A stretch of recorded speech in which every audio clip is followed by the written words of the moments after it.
All right, I am here, and I'm going to be continuing the first Descendant. All right, I am here. The Congas emote in this game is the best thing on the battle pass by far, no doubt. I always forget, but I'm surprisingly and refreshingly reminded that the more people you have, if you have one person, it plays a certain rhythm. If you have two people, it plays another rhythm. And if you have three people, it actually plays a completely different rhythm on top of that. I'm up to 2 ultimate LEPIC parts now. Nice, Crammy. Nice. Yeah, ultimate LEPIC is not an easy farm. That is for certain.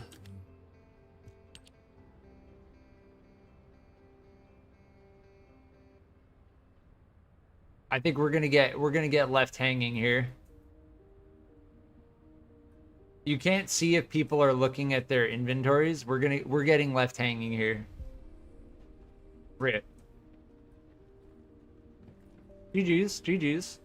Okay, so last stream, I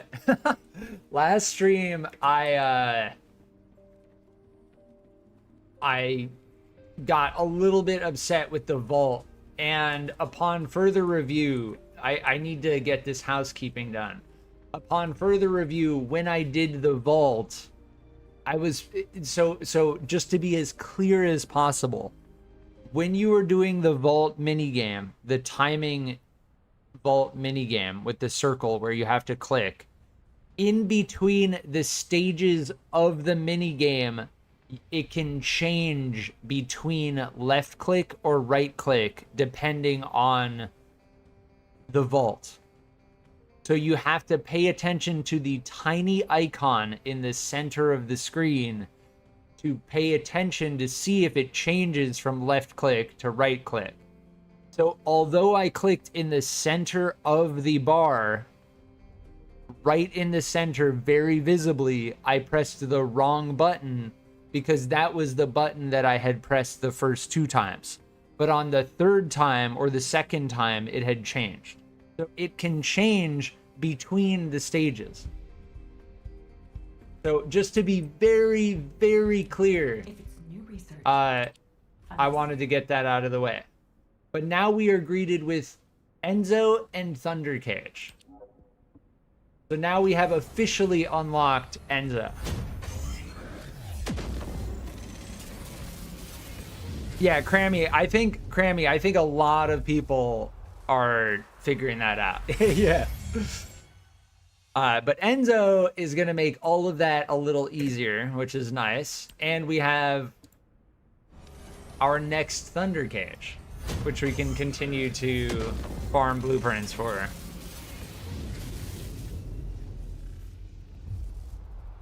But yeah, I think a lot of people are feeling a little frustrated with the vault minigame.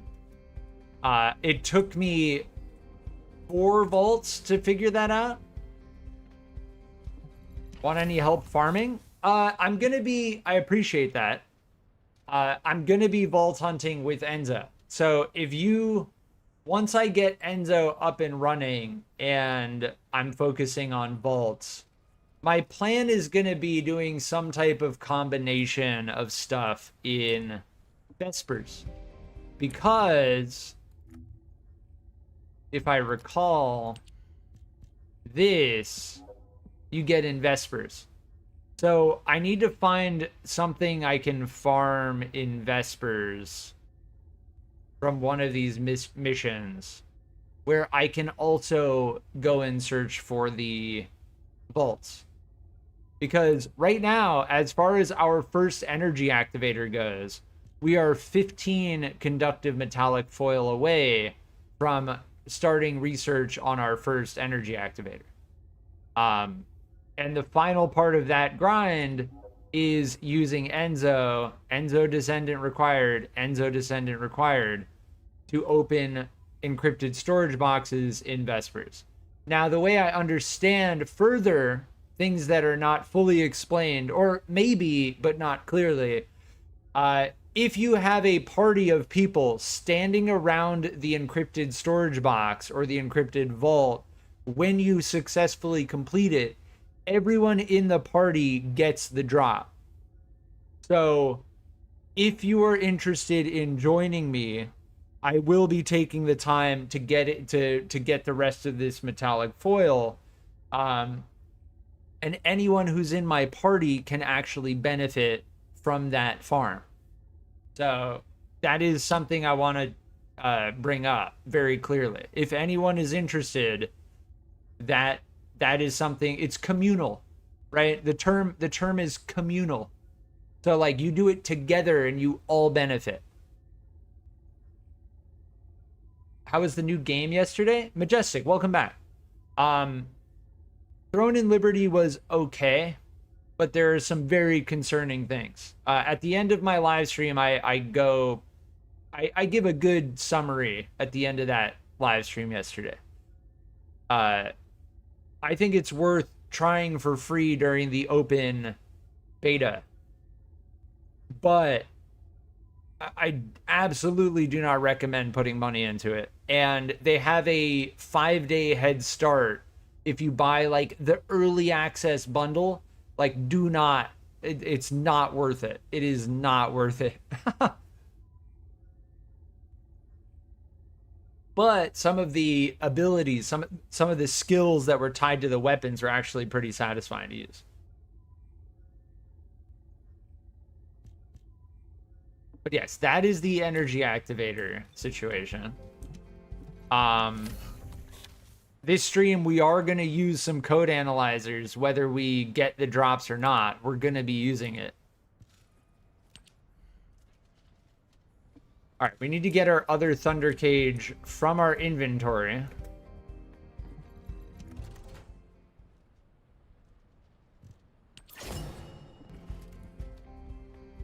And we need to upgrade our unique ability, enhance unique ability on our 100 Thunder Cage. So now we are at 2. So it is increasing our reload time by making our reload time modifier more positive. That's a little bit confusing, but yeah.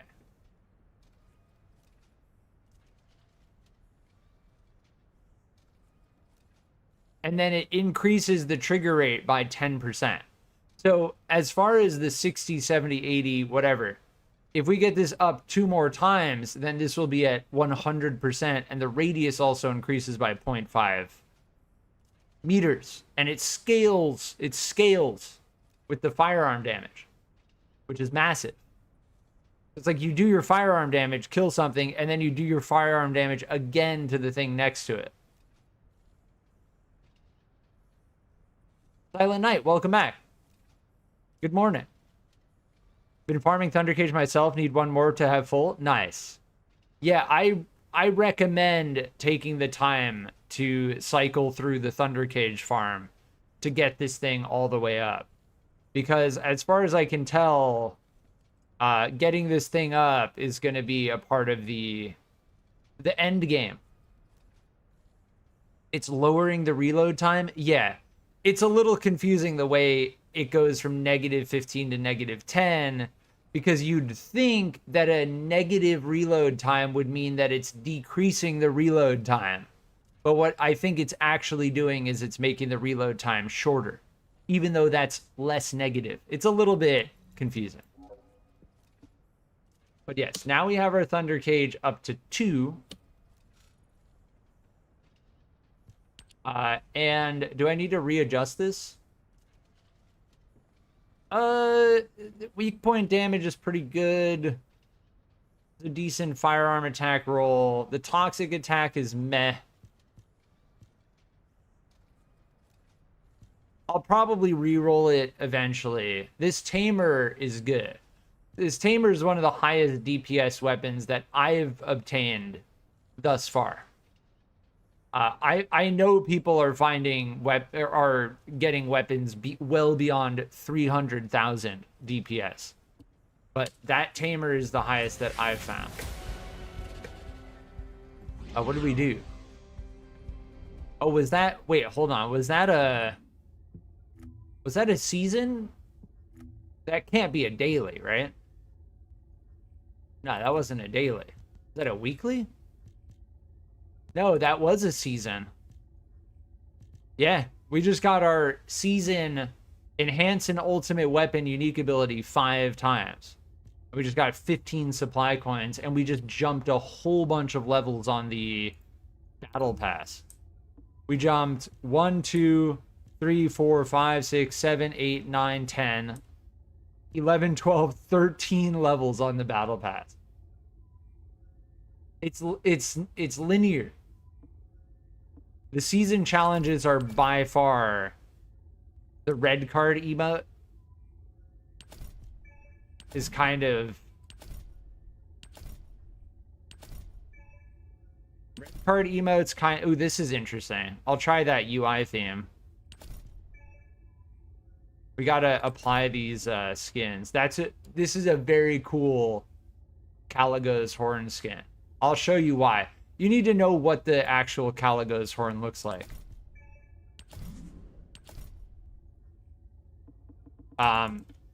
You get Conga's emote on level 3, 4, 5, 6, 7, 8. This is the best thing on the battle pass by far. Like, if someone gets the battle pass just for this thing, I would totally understand. But I still maintain my opinion that the battle pass is not worth it for the average player. Like, to just be very, very clear, I have 114 hours in this game so far. That's why I say the average player. I don't think that the average player is going to put 114 hours into this game in the first 60 days. Maybe 20, maybe 30, which is not going to be enough time. This is the Caligo's horn. So as far as this cosmetic goes, it completely changes the look of it. Sick. And then you can paint your premium cosmetics. Was this free on the battle pass? No, it wasn't. The Seasoned Explorer is free. The Blue Eyes for the red eye is free. The Black Swan is free. The Gladiator is free. And then the Bloodstained Fang is going to be free.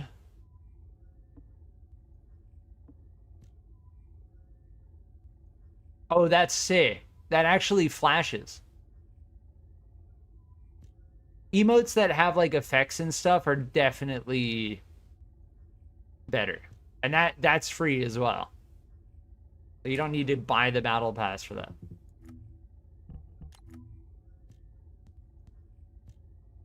So this is going to change the entire UI. Look at that. The whole background and everything changes. Interesting. Yeah, not hyped on the cookie emote so much, if I'm being honest. Select. Equip. Does this do anything interesting other than just break out a red card? Oh, it makes the whistle sound.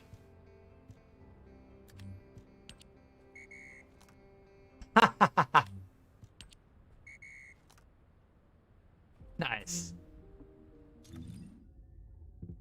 The fact that the emotes have like sounds and effects tied to them is very good. I think we have a color. Yeah, we got Plastic Matte Pistachio.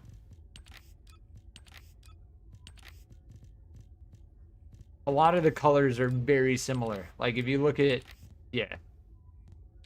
I'm not too interested in the beta. I was pretty interested in the paint stuff, but in the full release, I'm not.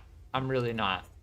The Vulgus can't Why is see. oh we have Enzo? Yes. The most important things on the battlefield. Say. Supplies and support, naturally. The greatest quartermaster. So they have start supply, explosive drone, enhanced combat suit, perfect support, and their passive skill is fire supporter.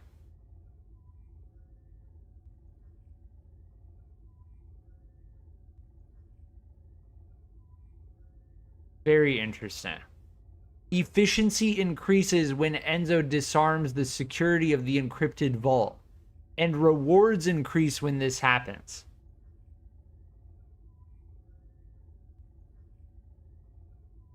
So this is a passive ability that's constantly happening. And you can tell, like, no doubt, Enzo is very support oriented. Naturally. Yeah. Sick.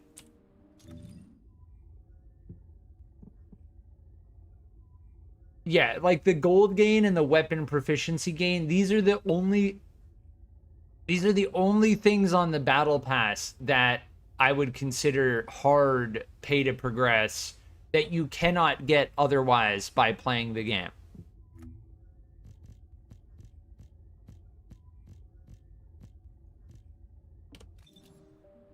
Sick. So we got to level Enzo up. So if I wait, hold on. If I enhance the unique ability of my Thunder Cage, that doesn't reset the proficiency. I think using a crystallization catalyst though would actually reset the proficiency level.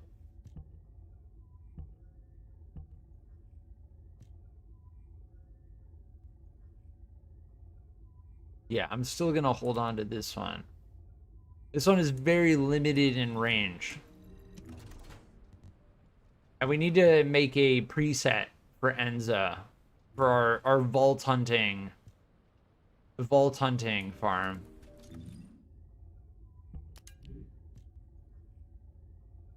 Yeah, and Enzo is non-attribute singular.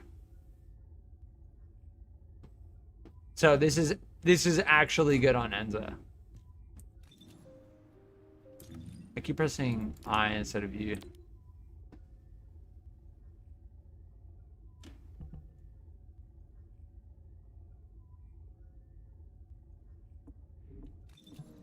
I don't know if we have... We could get the Caligo's horn up.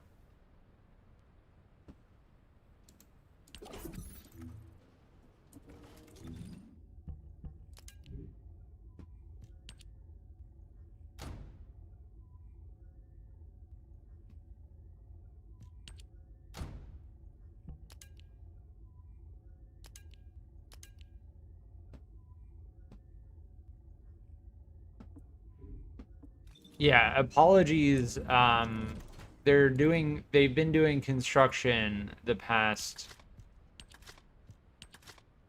2 days. And if it gets picked up in my mic, I'm going to turn up my mic gate just a little bit more. My microphone noise gate. So that it only opens at a louder volume. There we go. But it shouldn't be too interrupting. All right, so here's what's gonna happen now that we've gotten all of that set up. Just straight up get best prefix title. You get the best prefix title when you acquire Enzo.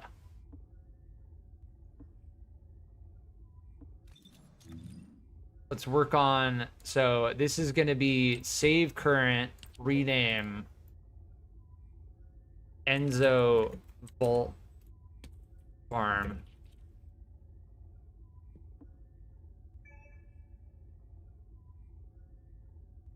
And I'm gonna go to Vespers, and we're gonna level Enzo while I need to figure out in Vespers. We need to find a good mission that has a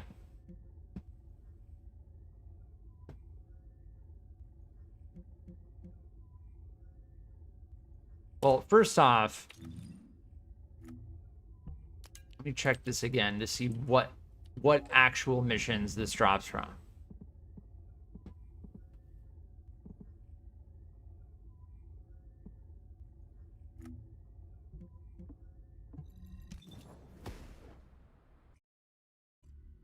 We're gonna try to do a mission while also looking for vaults at the same time. We need a backpack for Enzo. If you don't have a cosmetic backpack, then it just defaults to your launcher.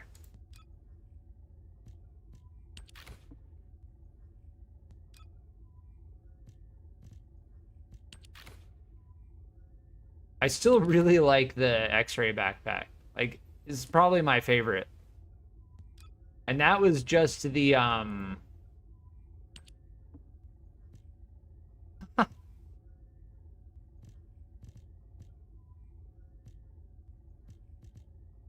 that was just the Twitch drop. Like, they gave you this, like, the coolest backpack in the game as a Twitch drop. These are all the cosmetics for Enzo. And yes, you can mix the panda's head with other cosmetics. I've seen people do that. Sick. Two-Face, 50-50. All right, we're good. Now, as for there being other players here, I don't think it's going to matter.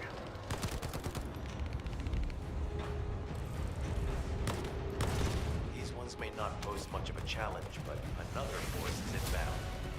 Prepare yourself.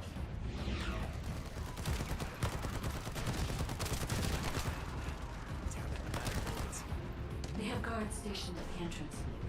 Even the Vulgus know that. So we're gonna vault farm. If anyone wants to join me, Crammy, if you want to join, I'm gonna be spending time in Vespers looking for vaults, doing this mission. We're looking, so overall, what I'm looking to achieve is researching my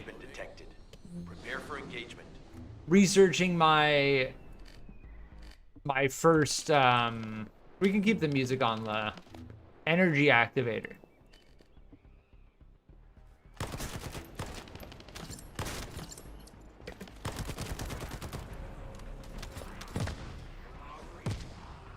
If I can start researching my first energy activator this stream, that would be beautiful. I would very much enjoy that. Because then I would have a good idea once I actually begin the research. I will have a good idea as to what kind of... We haven't even used his abilities yet. Hey.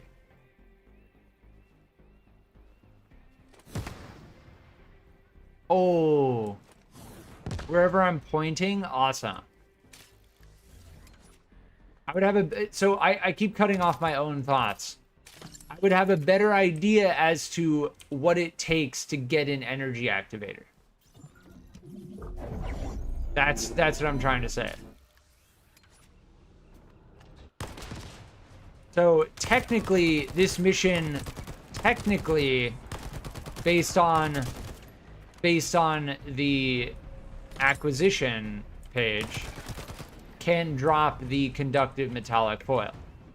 Now, do I really believe that it's going to drop? Maybe very, very, very small chance. Maybe. Like, as far as I know, it's a 1%, maybe less than a 1% drop.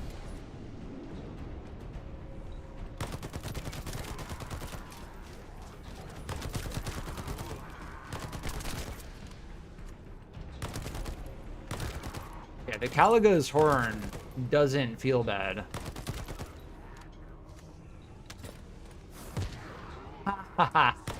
And that's non-attribute damage. You just press C and it calls down a airstrike.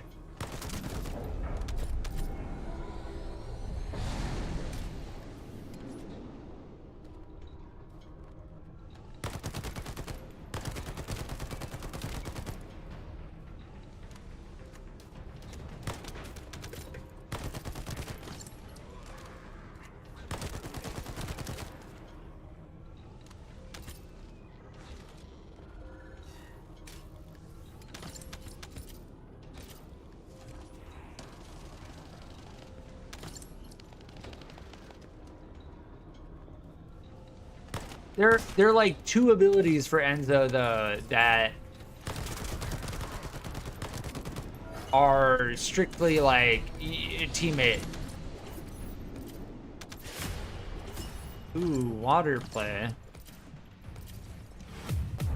What is that?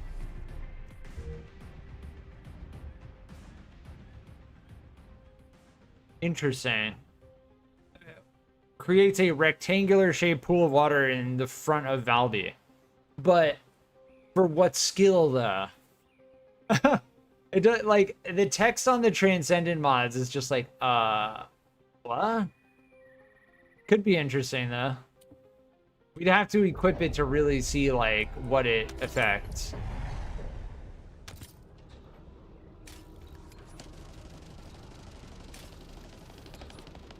I can just shoot the enemies and it'll let me join. I don't need to manually join.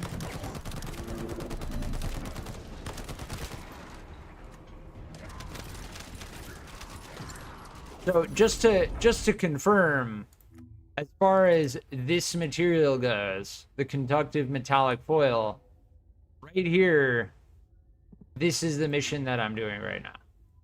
So it says it drops at this mission.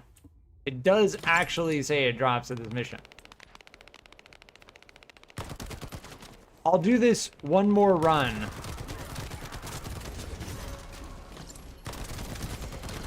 But, I mean, I think it's pretty clear that it's going to be an extremely rare drop.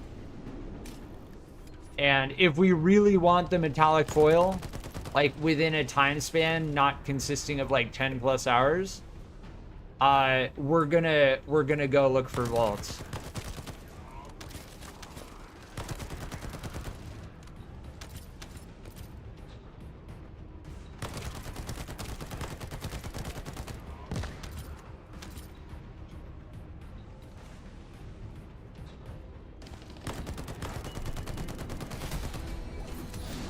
So I assume this boss is, we keep getting data processing neural circuit. And that's not what we need. There is a vault here. I think this is a vault spawn. We're gonna find out very shortly.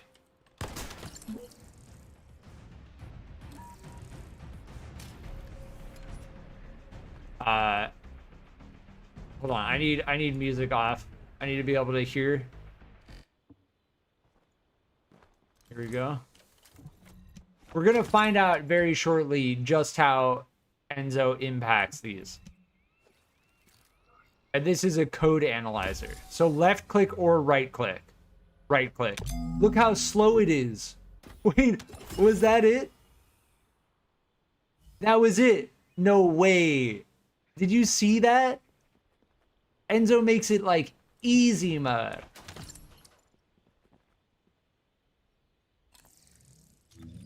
That is insane. But yeah, if anyone's listening and wants to join in, like if you were here with me and I opened that, you would have also gotten that conductive metallic foil. Personally, I'm gonna be going for it. Whether anyone wants to join or not, I'm gonna be going for it. But that code, we only got 7 that time rather than 10, but that was like easy mode. And yeah, that used our code analyzer. We have 10 of these things. So as far as farming for regular code analyzers goes, I don't know.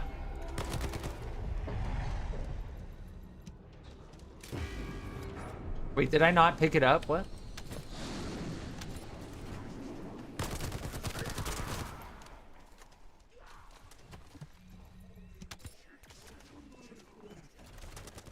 What does their V ability do? Okay.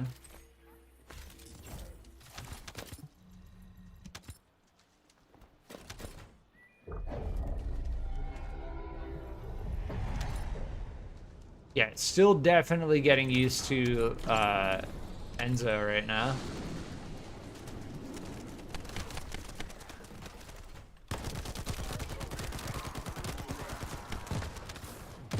I like that ability a lot. Just like bam. Just call down a freaking explosive missile.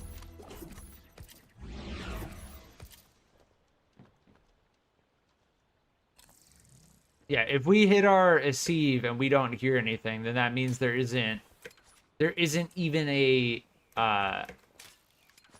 giant invisible wall here. Yeah, some of the maps have like very ridiculous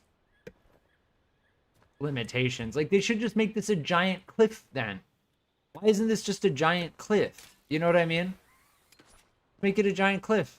If you don't want people to go this way because it's the edge of the map. It's like, and you can tell they kind of like outlined it, but it's like I can easily get on top of this. Just make it a giant cliff. There's a giant cliff up there. Extra Hero, welcome back. We walked around scanning. In some places it consistently spawns, but not guaranteed. Interesting. Yeah, I found 2 right around here in the lumberyard. The last 2 I found. So as far as getting metallic foil goes, we are in the correct zone. Yeah, this just respawned. This is the one we just did, and it respawned.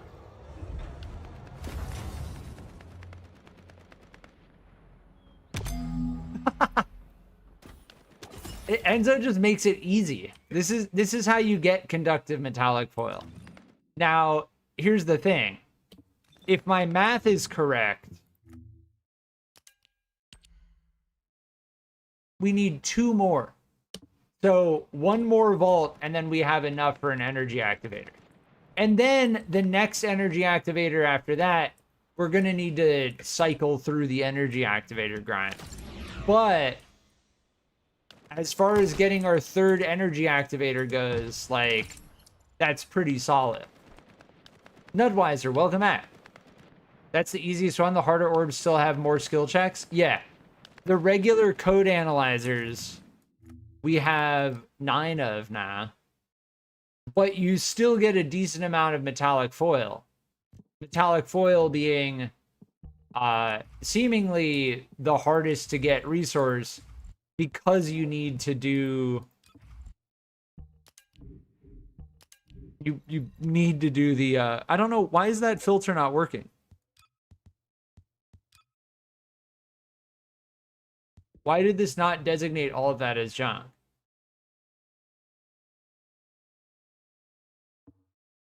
Huh.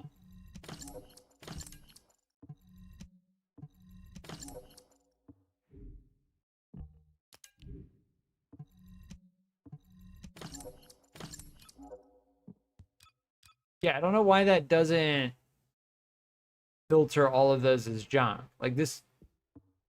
Oh, so if I click, do I have to apply it each time? I thought it automatically did it. Interesting.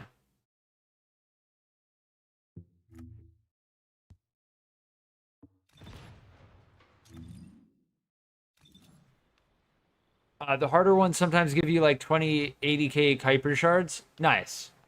Yeah. I'm mostly looking for metallic foil, which is why I'm specifically in Vespers.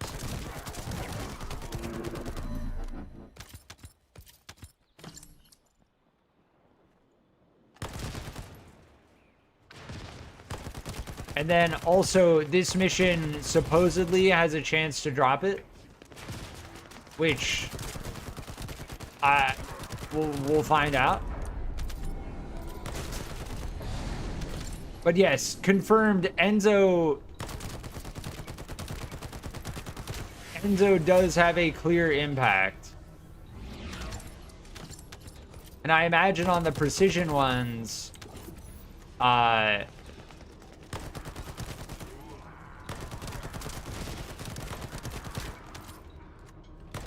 it's going to be very helpful.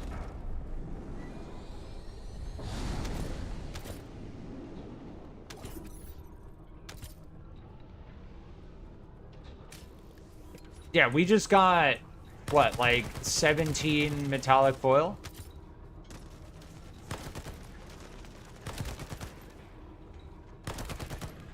Regardless, we're definitely in position now to start researching or very close to researching our first energy activator. Here's an ultra precision one. These just respawn.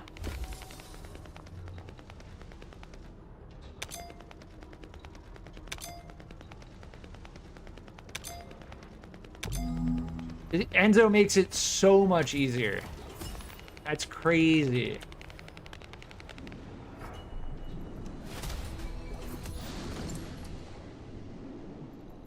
We were doing that while we were doing the mission? That's hilarious. Yes, and if my calculation is correct, we now have all of the pieces to get our first energy activator. Outside of the 2 that we get from the main story quest. To make it very clear why I'm like, yeah, we just got that. To make it very, very clear. The thing we just did,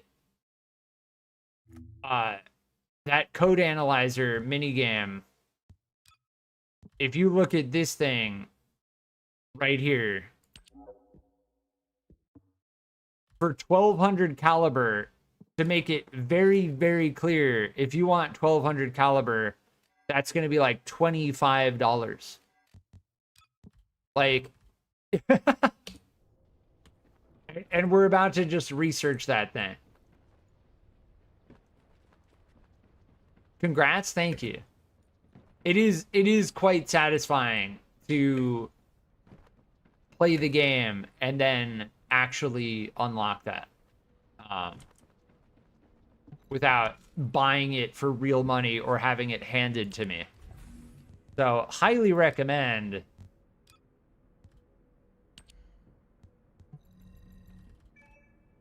$30 hours. This takes longer than a Descendant.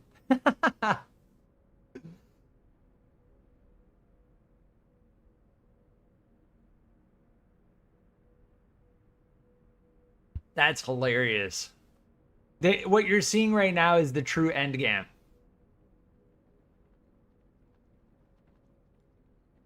And now, yes, if I want to get another one, like that thing we just obtained, if I want to get another one, yeah, I'm gonna need all of that. This you get in Fortress. This you get in Hagios. This we just found in Vespers. We know exactly how to get this. And we know exactly how to get this with Sharen. You don't even need to stealth this, technically. But there is an efficient way to run this. Yeah.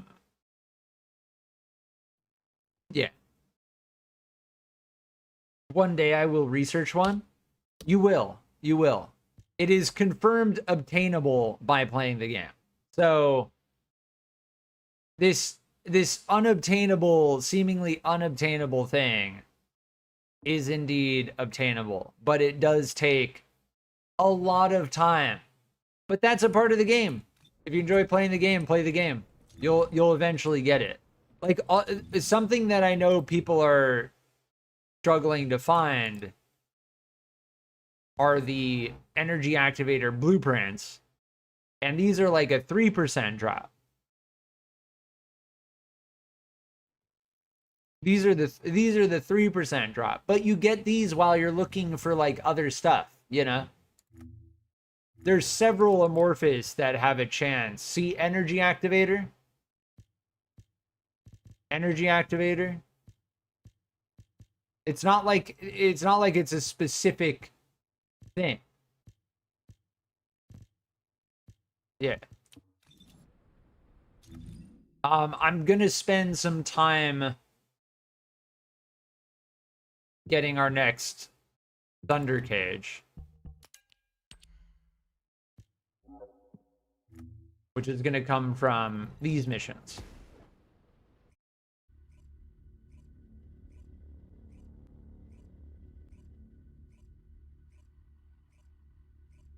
Crammy, if you want to team up, we can do Thunder Cage. I don't know if you already have Thunder Cage. But I'm going to be doing Thunder Cage.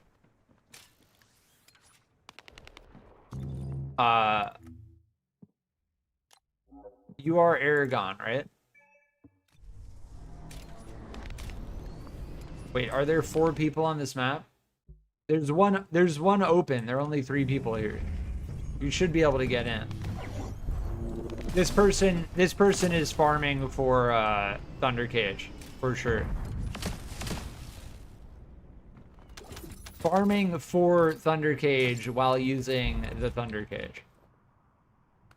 Classic.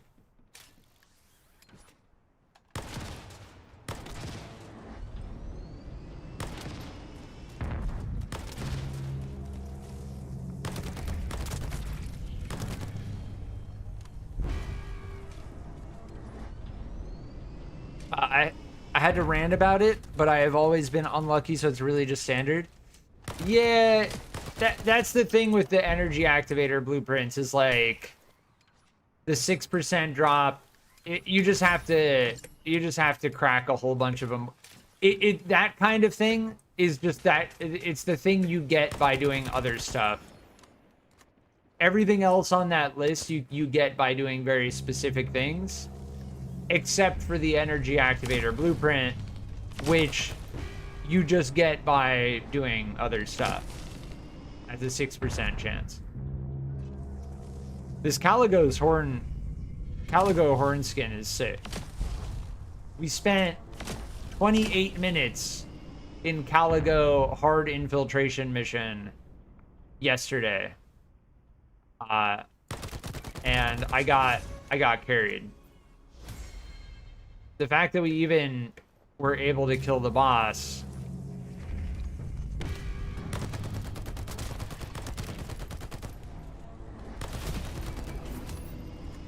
is pretty funny.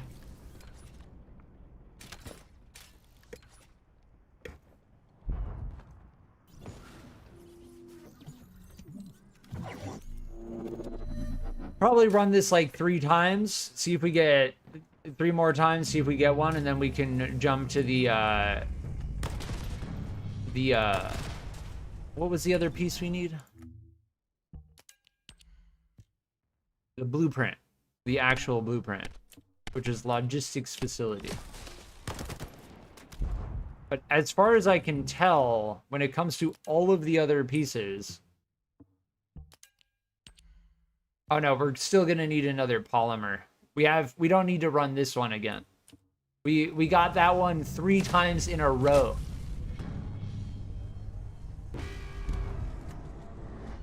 You chill, I'll hit the mission start? Okay. I'm just zapping all the enemies I see when I see them. This is pretty much just a timer. This is like, you start the timer, you shoot the enemies, and then as long as you like do a decent job of shooting them, you'll succeed. But it is a strict timer, so like there's no rush to kill the enemies. The timer still counts down even if you don't. The main thing is you don't want that thing to get hit. That's it. That's pretty much it.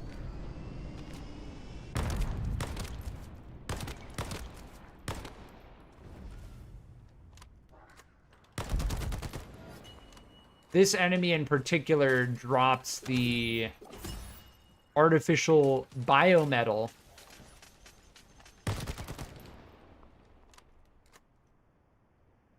Not exactly sure. There's no way to like check access info. Basic material. Let me see. Yeah, so this is what we're getting. You can check how to acquire it, but I want to know what it's used in. That's what I want to know. I wish there's a way to check like, oh, what is it used in? But we have plenty of it. That's kind of how it's going to be. Like, there's going to be something you're grinding for, like the Thunder Cage or Enzo or whatever, and you're going to end up acquiring a whole bunch of other material that you haven't used yet. And duplicates as well.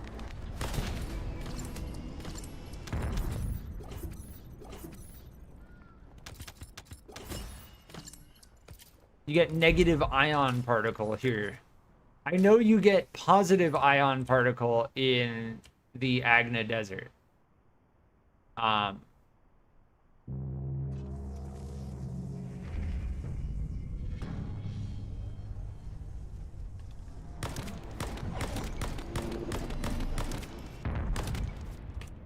And then as for the heat battery, you get that in Fortress. Like, heat battery because it's in the ice biome.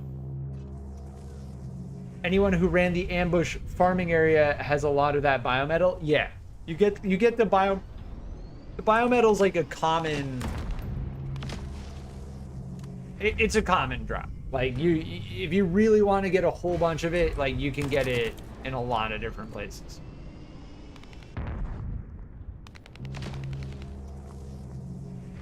But something like the conductive metallic foil, you need to specifically crack open vaults in Vespers, like very specifically. As far as I can tell, everything else for the energy activator, aside from the blueprint itself, is pretty obtainable as long as you know what you're doing.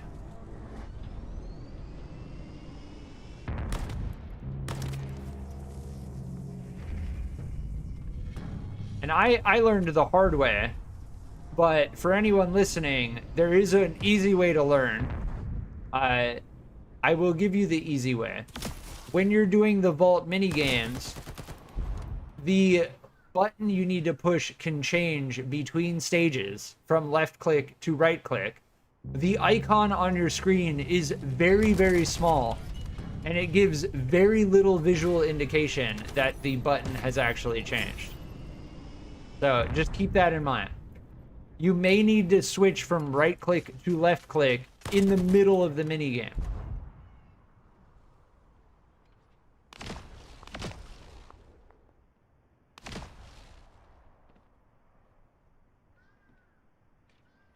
That was something that I personally learned the hard way. And I don't put myself too hard at fault, because in all fairness, the icon on screen is very, very small in the center of your screen. Now, I play at 1440p, so maybe it's even smaller on my screen. I don't know. As far as the UI goes, it's it's debatable.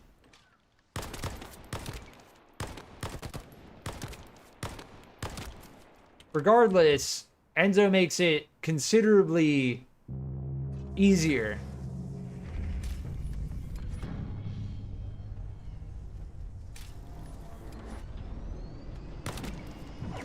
And confirmed we got the conductive metallic foil. And we are now researching our first energy activator. After having obtained Enzo. So...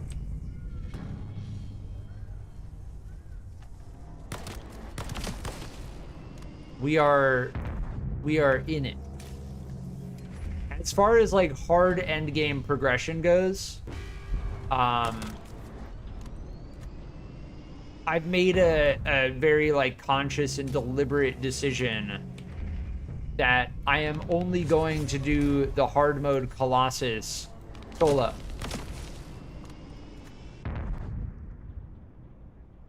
I'm only gonna solo the hard mode Colossus.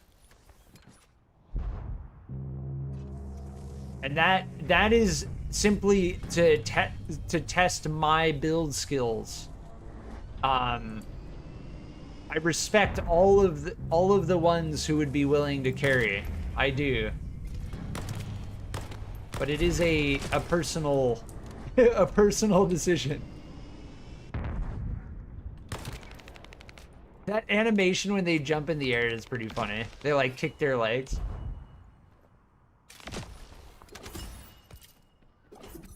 Interesting, I respect it. Oh, thank you. I appreciate that. It is a little bit of a weird vibe, considering that there are many like communal, like for instance, the vaults when you crack them if you're standing next to someone. Crammy, after this run, let's see if we can get another vault open.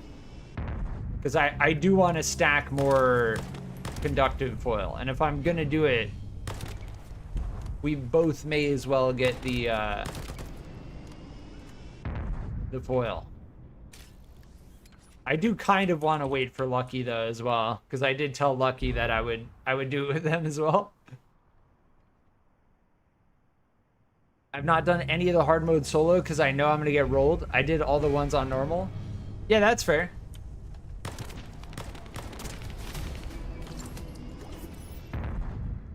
All right, let me go Vespers.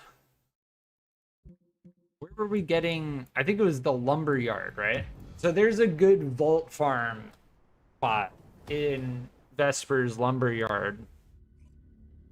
And they do respawn. The vaults actually respawn. Like, I didn't have to go back to Albion and come back here. It eventually just respawned.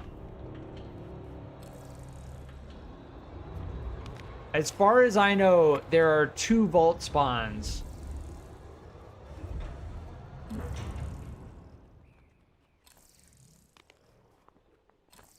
Wait, hold on. I got the bloop and then it went away.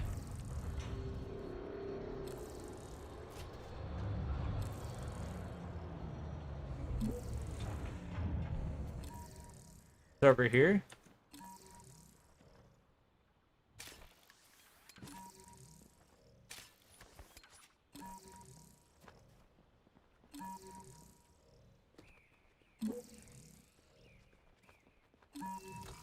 Says it's right here. Oh, here it is. Alright, so make sure you're standing close, because I don't know how close you need to be.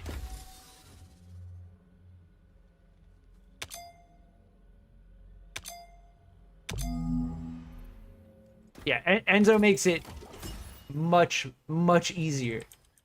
I assume you got the foil, right? When Lucky did it yesterday,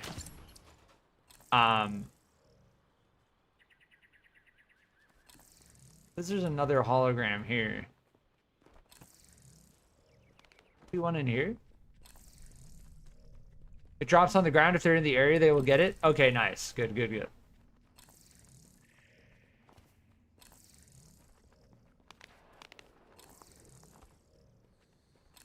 How much do we need for... We need like 30 or something, right? 25. So yeah, we just need to do one more. You don't really need that much. Yeah, I don't hear another one.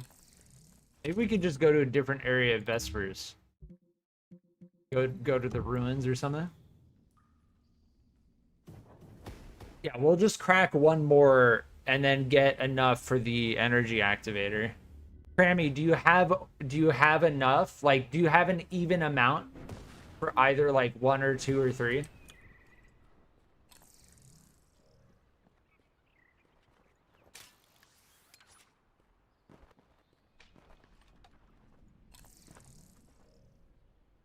Trying to look, so visually, like I'm looking for the holograms, and then I'm pressing tab. Here's one. So there's definitely one in the area. Okay.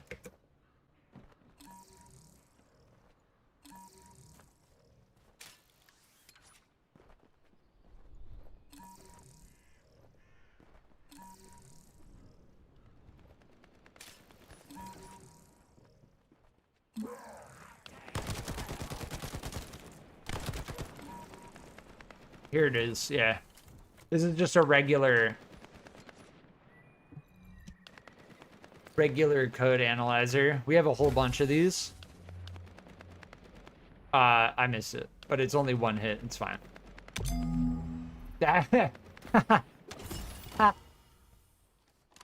That's pretty. It went from like, so before it went from like extremely difficult to basically being laughable in terms of how difficult it is. Yeah.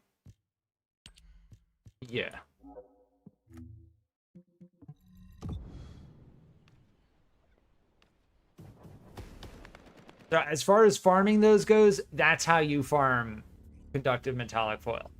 And once you have Enzo, it makes it easier. And once you understand how the mini game works and how to find the vaults, it makes it even easier. So,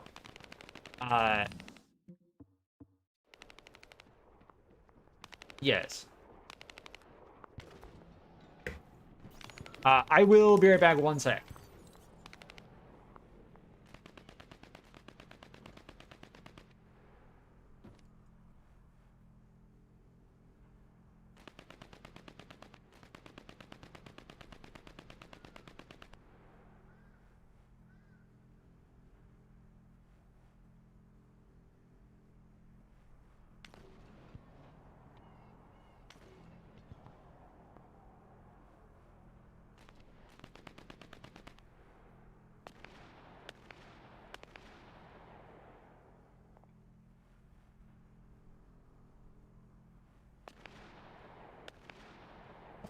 All right, I'm back.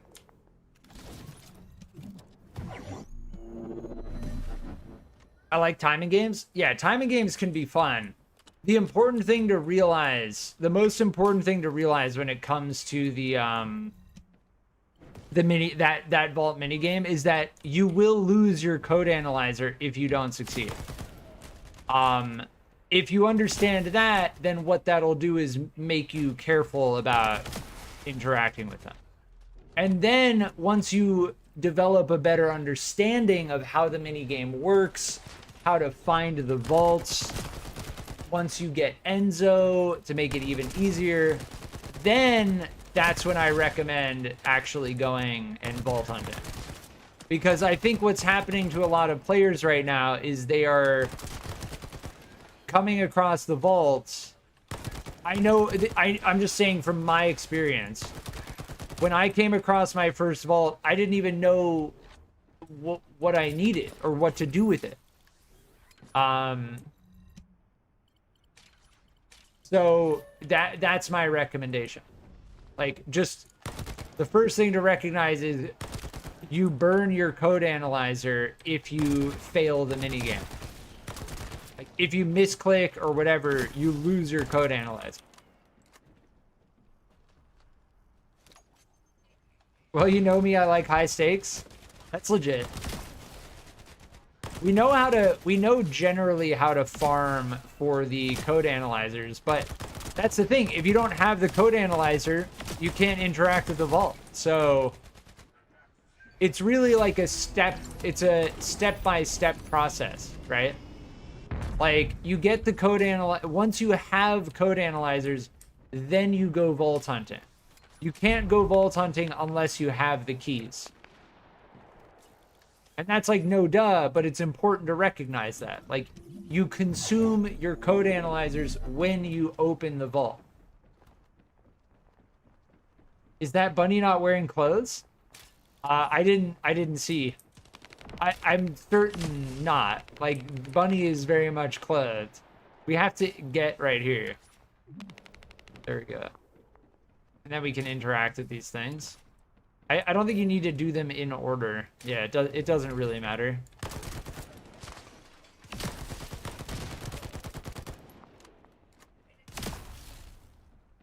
Not the mid-drift exploit.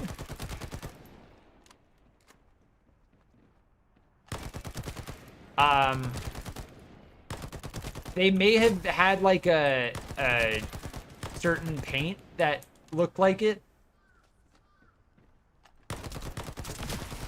There's a paint that blends with their skin color? No way. No way. That's ridiculous. I mean, if they go for the full spectrum of colors and paints, then it makes sense that there would be a paint that kind of matched. Yeah. Oh, oh, and is that the bunny you're talking about? No way. No, it looks like pinkish. No, that's like pinkish. That's not their skin color. Maybe at like first glance it kinda, but nah, that's like pinkish.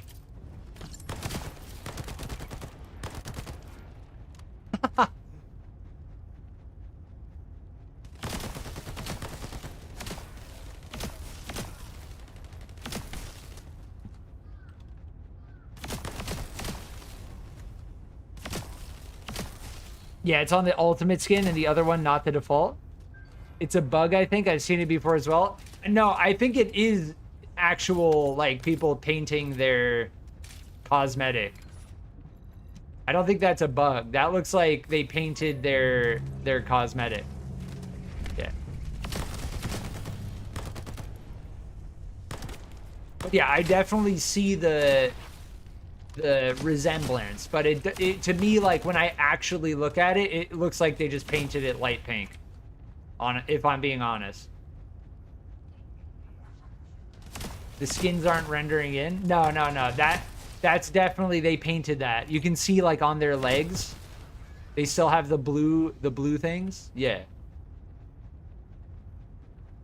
Like, it looks kind of like skin color at first, but no, that's like light pink. It's not. Yeah.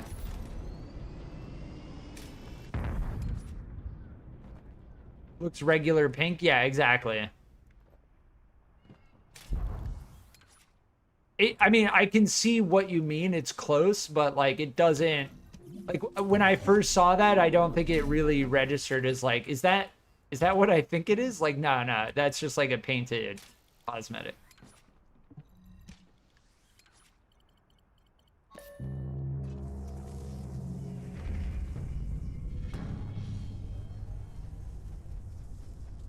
Nah, the skin didn't load in. Wait, what are you talking about? Again, it just looks like the painted, there's a cosmetic, that's the default cosmetic, isn't it?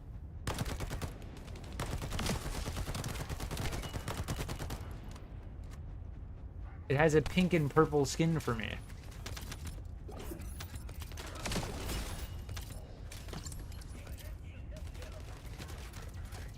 Interesting. Yeah, it doesn't even look like her skin color.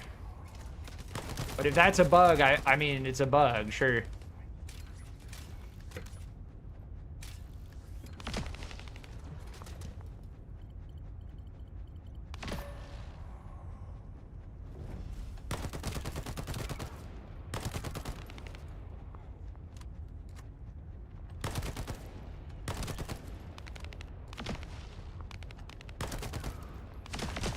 Yeah, we can switch over to the defense mission after this. Switching between this one, this mobile hacking, and then the defense is pretty decent. We still need two of one of these, two of each of these, which is what we're working on right now. This Caligo horn skin is actually sick. Like this red.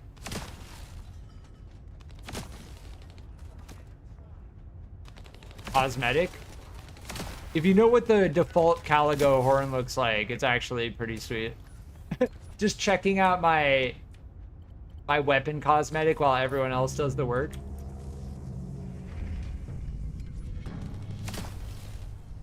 I seen it in the lobby the other day. Was like, no way. Yeah, I mean, to me, maybe like it's my brightness settings or something, but it doesn't look like, yeah. It honestly doesn't look like it. To me, it looks like they painted it. At first, it looks like they just painted it, and it still looks like they just painted it. That's honestly my take.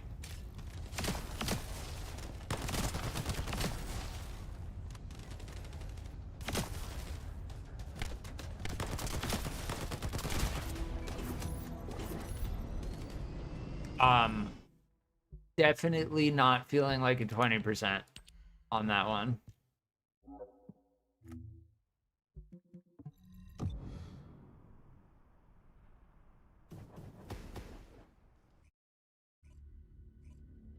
It's not you. It doesn't work on the default bunny skin. Interesting. Yeah, that's a pretty crazy bug if that's actually a bug in the game. Like, as if the developers didn't go far enough with the ultimate bunny skin already. If there's a bug that makes it look like, yeah, that they need to get on that, because already, like, that's far enough. Good sir, that is far enough. The range on that is very limiting. On the burning 44.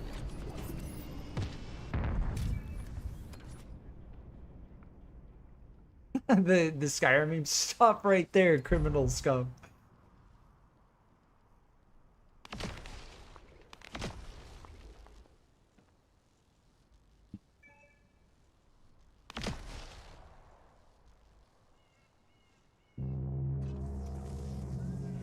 Somebody knew what they were doing? I don't know. That's like getting into like conspiratorial. It may very well just be like an oversight. And the thing with bugs is like, if you can't, the thing with bugs, as far as I understand bugs in video games from a pure programmatic standpoint, if you cannot recreate the bug consistently, good luck. Because you're not going to figure out how to fix a bug unless you know how to recreate it. So if it's a bug that happens like randomly and you can't just recreate it, it is significantly more difficult to fix. I'm older, so personally I think all these women need to be wearing less clothing. I mean, I think that my stance on all of that stuff is why are they not spawning? Oh, you need to actually get to the repeater. Interesting. The devs have gone far enough. That's my take on all that.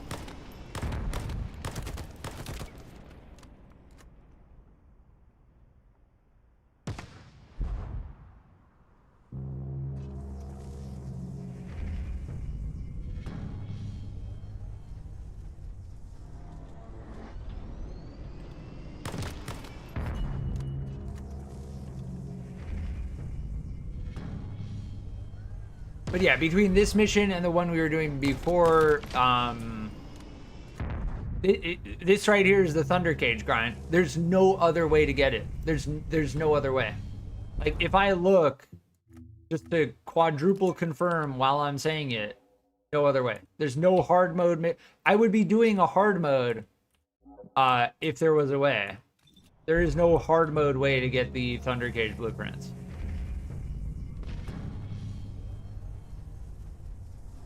Nutwiser.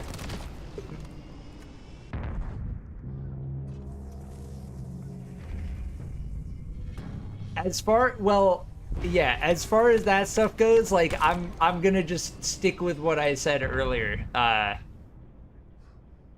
As a live streamer on YouTube, who attempts to maintain some decent level of moderation, let's not push further into that. Yeah.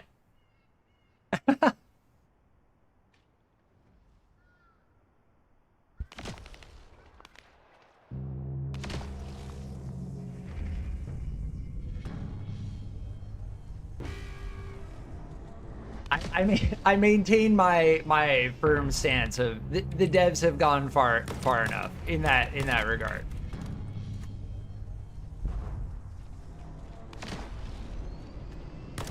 Personally, when it comes to like cosmetics in the game, like the fact that they give you this X-ray backpack for free for watching Twitch streams is crazy. Like they give you one of the coolest backpacks in the game.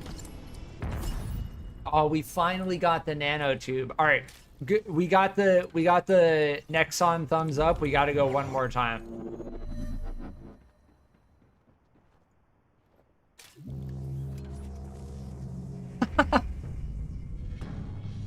It's all in Friday fun. That's fair. Yeah, I think I'm being pretty reasonable, right? I don't want to ruin anyone's fun, but at the same time, like, we are live on YouTube. Like,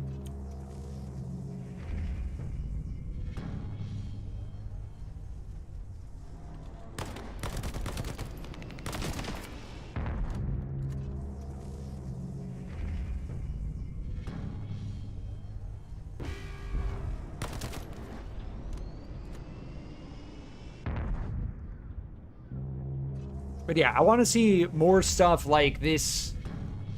I want to see more stuff like this. As far as the cosmetics go, the congas emote.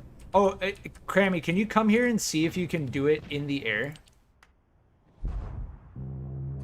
If you can do the congas emote in the air. I wanna see if you can do it in the air.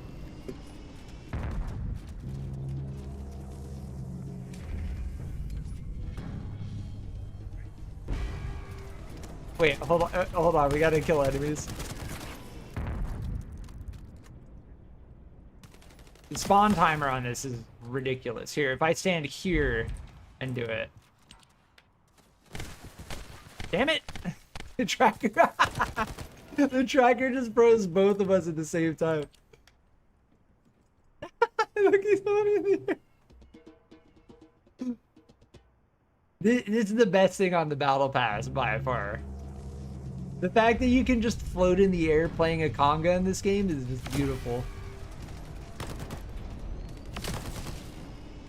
Just like fail a normal, easy Thunder Cage grind mission by messing around with the congas.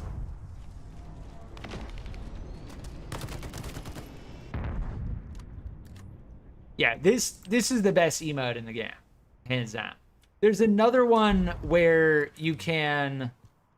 The high five emote is good too. Like, I love the interactive emotes.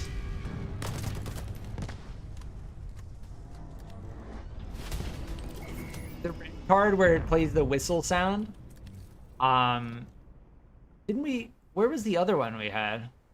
If I try to put a spray on this thing. Oh, weird. Did we get the drop? Hold on. Nah. Alright, well, we have another one of that. We just need the blueprint now. Majestic, welcome back. I've been whistling at people in Albion with the red card. with the red card emote.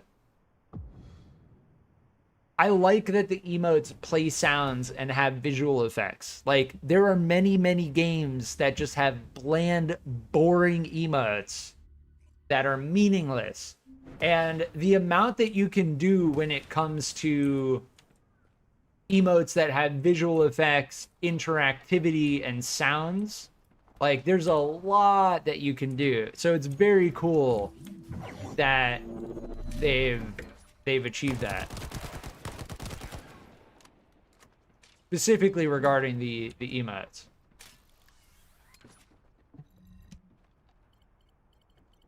I usually high five after long hard fought battles. Yes, indeed. There's another one we got the. Oh, interesting. Oh wait, no, I used my wrong ability. I haven't used any of my abilities on Enzo. Because everything just dies in one hit to the Caligo's horn. Like, actually one hit on normal map. This is our Z ability. It gives all of our allies like a turret. And if you see in the bottom right, we're regenning ammo. Yeah, Enzo's like a very support style Descendant. Which is cool.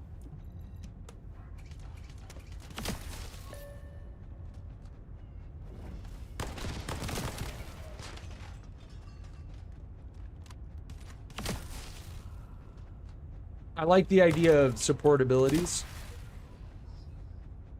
I wanted to check,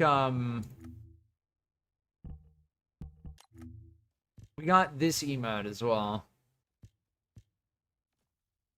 Damn, they give you so many emotes by default. Where is it now?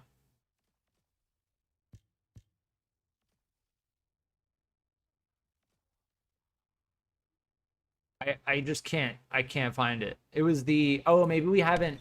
No, we haven't actually got it yet. It's on the battle pass. It's on the battle pass and we haven't obtained it yet.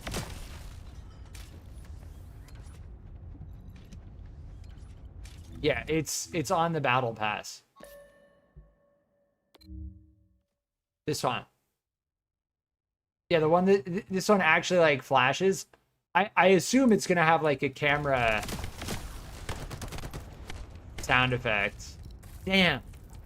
Getting frozen by enemies in this game is brutal. The trackers can freeze you. But I like that a lot. Like the trackers, the cryo soldiers can freeze you. It's very dangerous.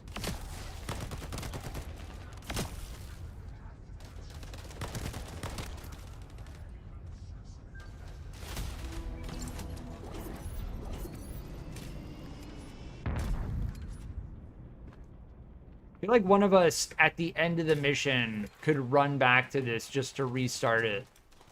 And then the other one of us sticks by the start point. Because all you need to do is just stand like right here and then run to A after the other person starts the mission to immediately start the timer. But this is the longest mission. Each one of these is 3. So it's a total of 9 and about 10 minutes for like different like transition time.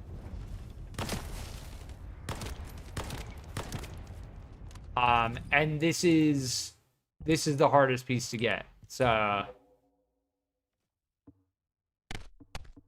we're gonna need 2 of all of these.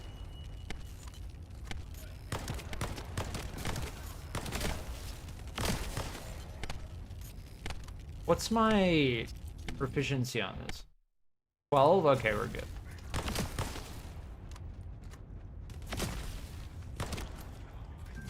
I also realized, I don't know if that's different. Is that different just today? No, so when you level up your stuff, it shows in the top right a bar. In the top right of the screen, if you level up your XP or your mastery, it shows the bar, the progress bar.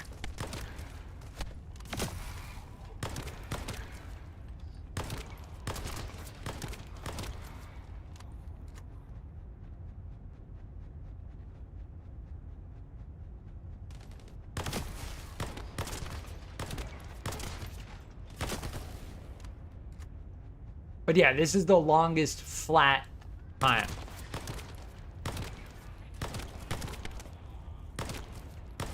This is just like aim training at this point. Yeah, that's the tracker's freezability.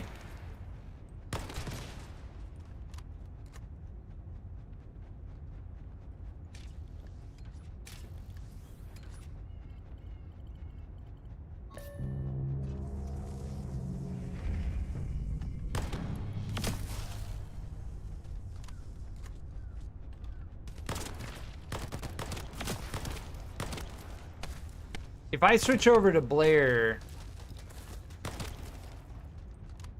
we could do Void Shards as well.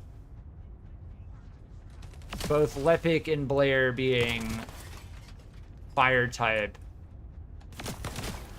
Pokemon.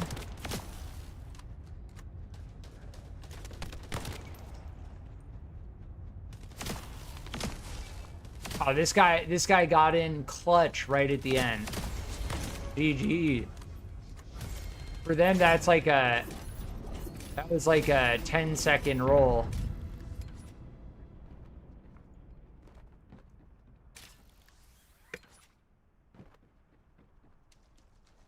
All right, we'll hit this one more time. As far as this blueprint goes, like this mission is that mission. It's like that time limiter, you know? Like, you can't speed run this. It's 3 minutes, 3 minutes, 3 minutes.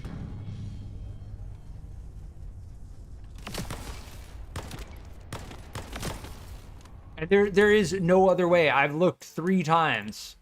No other way. Like, you want another Thunder Cage? You gotta do this mission.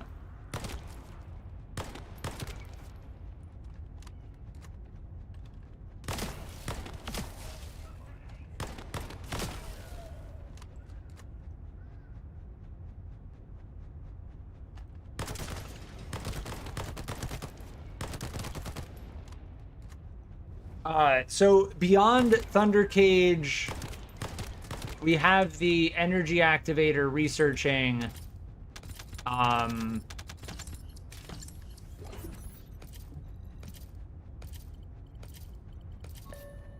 We're leveling Enzo.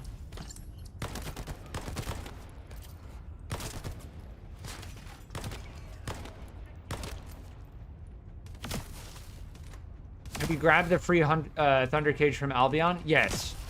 We are on our second. We have 2 levels in the Thunder Cage after the initial. We need 2 more. Oh, did you disconnect? I'll give you time to get back in. This person just joined. Wait, what some bug just happened. Crammy, did you get disconnected? Game just crashed? That was so weird. You got disconnected and then this person just joined my squad out of nowhere. This random bunny just joined my squad. What?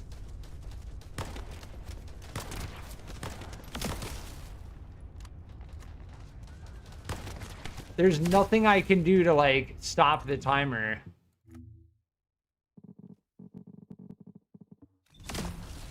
Damn, I'm sorry that happened.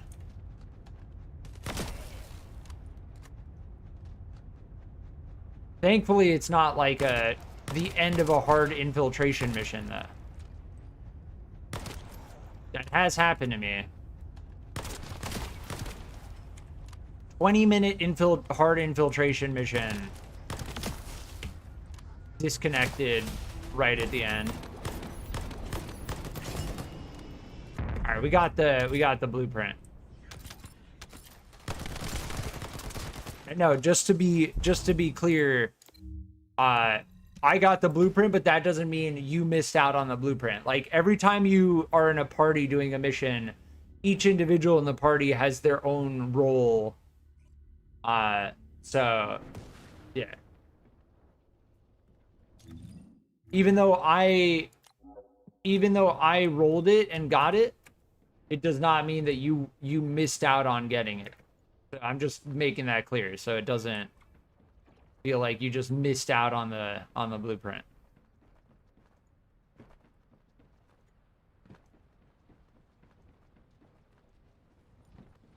Like, when playing in a party, there are going to be times where you get the thing or your friend gets the thing, and that's just kind of how it goes.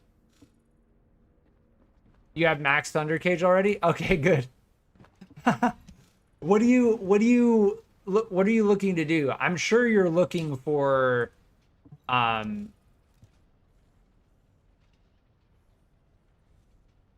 want to look up crystallization. I'm pretty sure the catalysts and the energy activators are all going to be vaults. I do want to get more neural circuit. This is just going to be vaults, I'm pretty sure.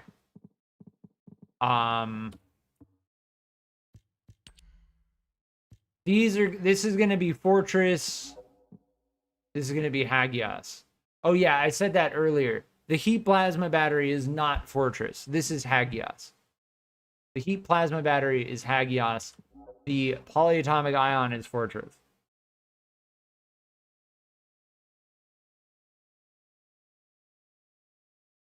I've made a few catalysts. Nice.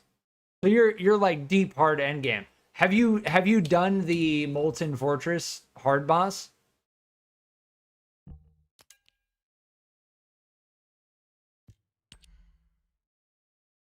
Yeah, we need one more of each of these, and then we'll have the Thunder Cage max out.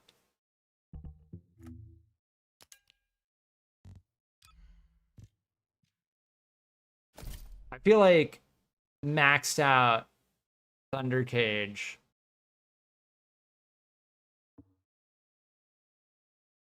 is going to help a lot with the hard Colossus Void Intercept battles. Really, though, we're going to be looking at something like this.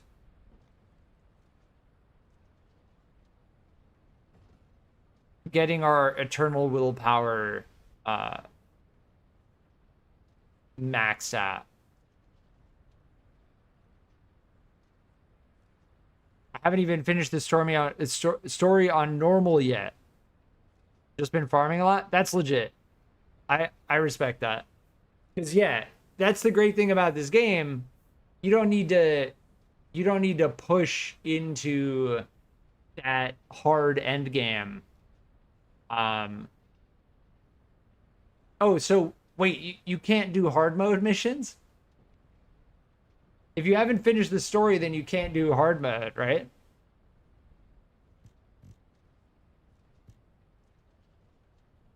That's actually pretty interesting.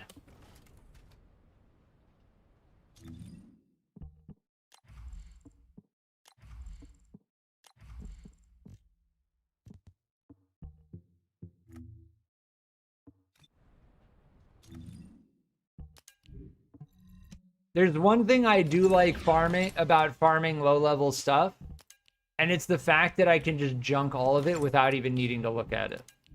I know that may be like a weird take, but I honestly just love just being able to junk all of that. All right, what else? What other dailies do we have? I need help on the old mystery mission. I'm very happy to help you. We got the Bloodstained Fang and the Heart Assieve. So let's make sure we equip those.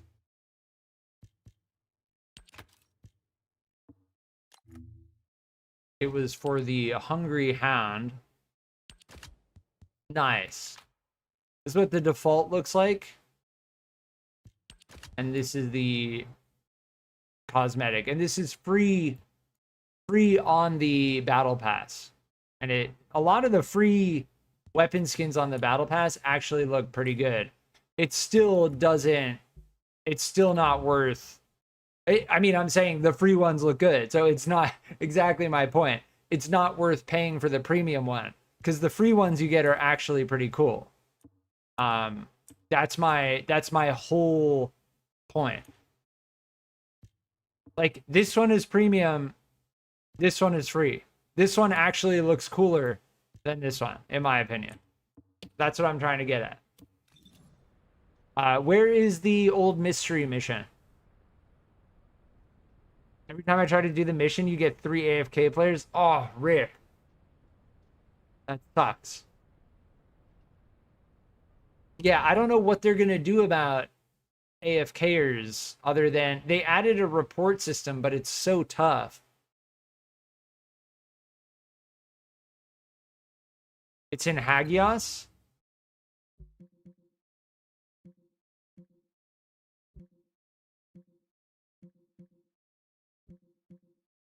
What zone is it in? Oh, I haven't done this outpost yet. For those heat material. Oh, because it's Hagios? Yeah, that makes sense. It does make sense. That is a core part of the energy activator grind. Yeah, I can't find it. Oh, it's the infiltration mission. Yeah, this is an infiltration mission. Okay. Yeah, if you need to actually interact with it the first time, we may have to actually go to it, right? Or no, you said you've tried it, but you failed. Because of AFKers.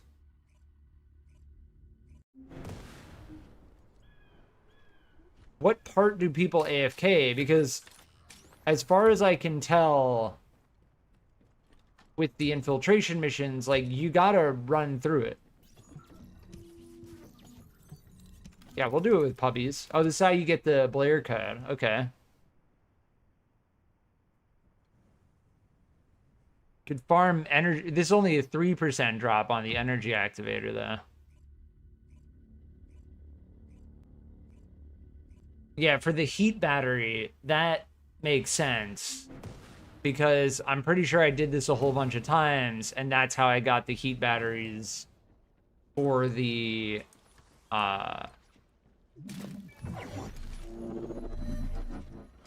energy activator. So that does indeed make sense. I don't remember doing this one in particular very many times, but I definitely did it enough. Highly concentrated energy residue. I'm looking for the mixed energy residue.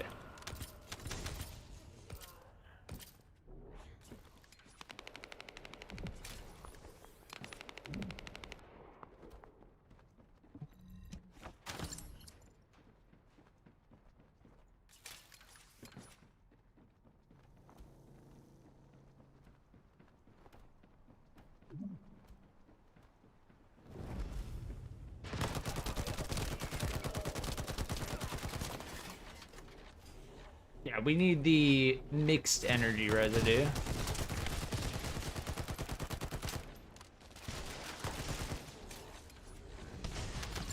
And the mixed energy residue, I'm almost certain, is just gonna be from, well, not just, the game does say you can get it in certain missions, but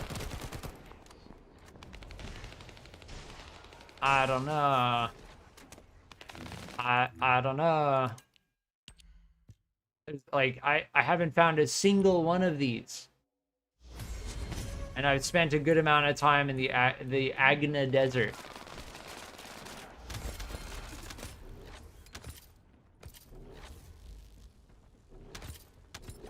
Pretty sure we're just gonna need to crack vaults in the Agna Desert.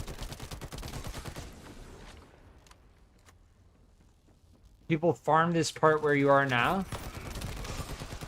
Wait, the mixed energy residue?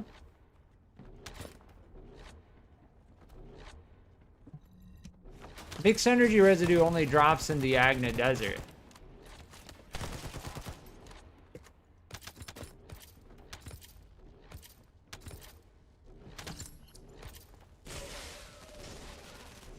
The heat battery, I can believe, for sure.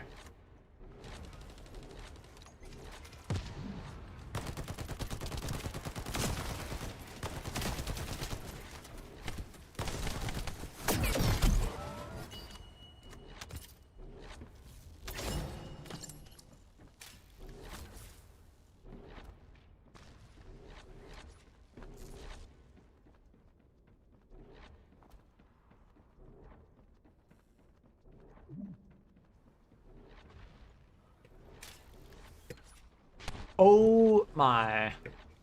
No way. Okay, there we go.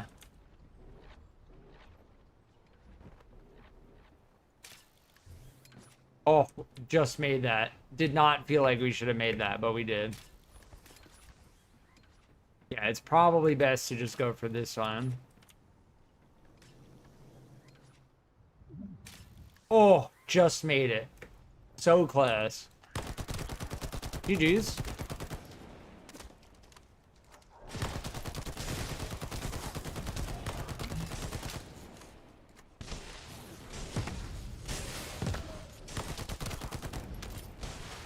Yeah, that C ability is legit. Probably didn't need to use my Z there, but I just wanted to. I'll farm it in private because it's throwing... It's throwing for anyone trying to complete this mission. I'm not sure what that means. It's throwing?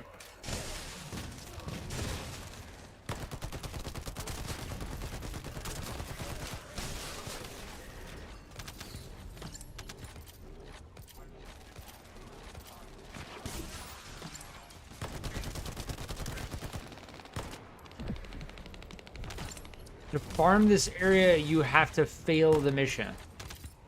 Wait, how? Wait, what? That doesn't sound right.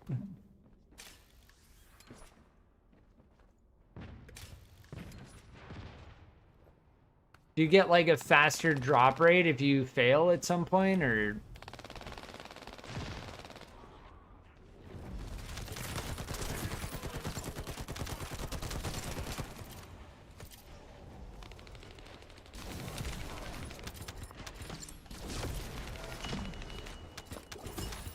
There's the heat plasma battery.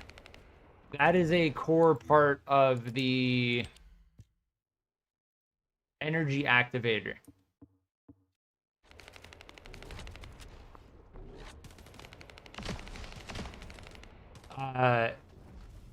It will respawn elites that drop the heat materials over and over till the time limit is up. Oh, you're talking about like not progressing the defense? So like you intentionally just don't progress this?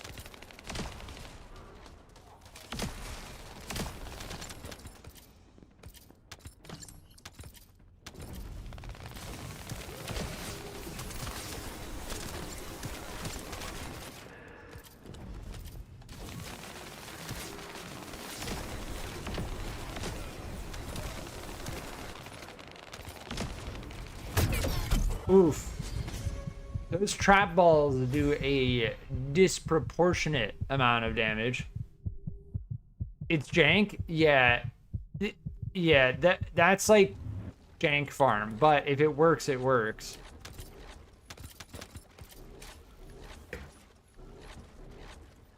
I don't think I missed... Oh, no, I did miss something. Wait, no, that's just a... Yeah, that makes sense. Because we did get the one elite here that spawned.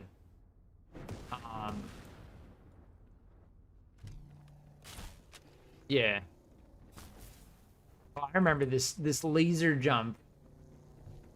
If you just stand near the center, it's really easy. They should have put like lasers in the center or something.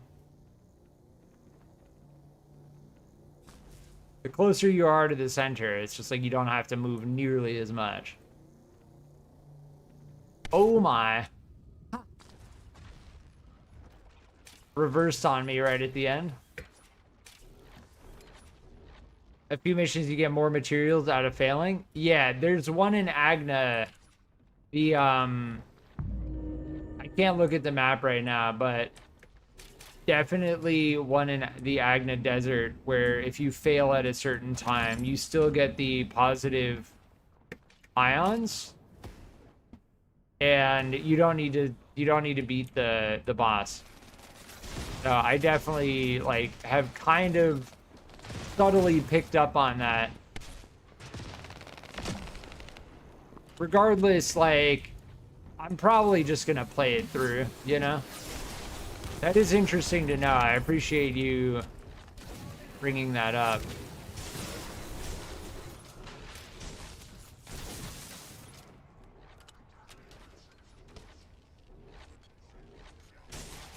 You can just stand right here, right? Yeah, that stops rotating right there. What do you think of Enzo? Lucky, welcome back. Enzo's pretty good. I like their immediate call down ability. I haven't really been using their ammo resupply thing. Their ultimate is very support oriented. It gives everyone this like, it respawns your ammo and it gives everyone a automatic turret, which is cool. And then as for our V ability, still not entirely sure. Summon shield recovery comms. So this recovers the shield. V ability definitely least favorite.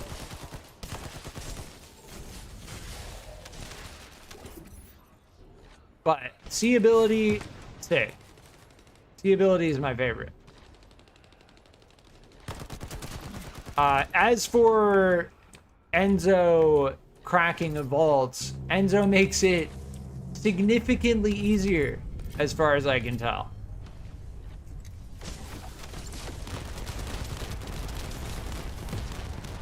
That is the Glay vestigial organ.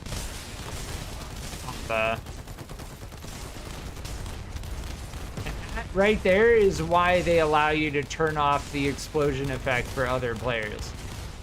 If you were wondering why they added that ability, that is why. I have no idea what I just got hit by.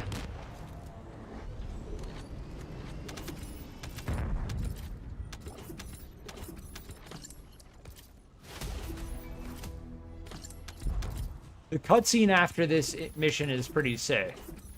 I do like the cutscene. A cinematic scene is playing for a party member. Nice. Yeah, that cutscene is pretty sweet.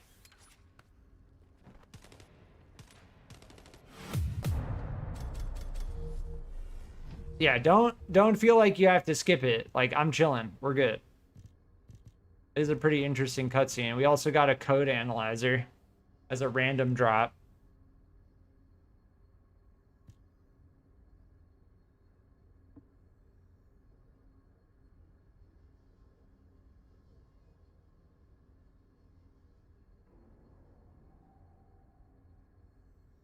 You need him to get his augments. So what you're saying is you need Enzo in order to get Enzo's Transcendent mods? There are many vaults in the game that it just says Enzo required. Like, you just can't open the vault unless you have Enzo, which is kind of crazy. nobody is debating about what Enzo's utility is in the game because it's very clearly defined.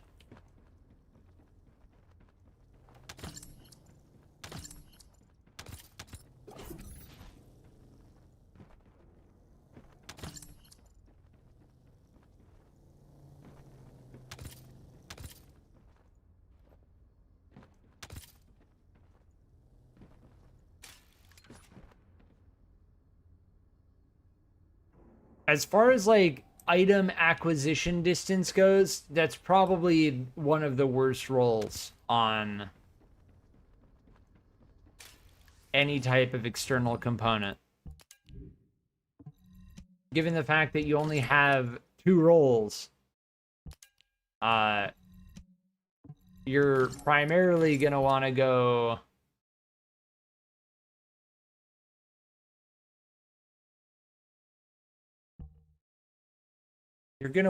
for all of the drop rate increases over most of other things.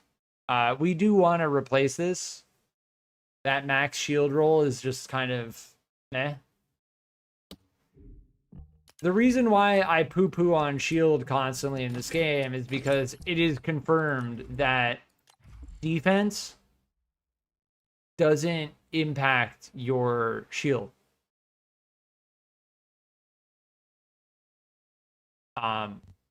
That just makes it just, you don't want to invest in that.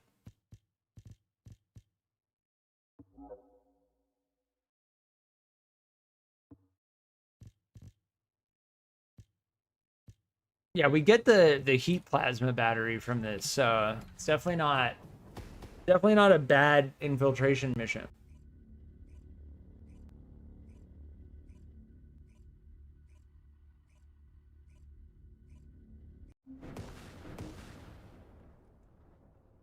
As for grinding the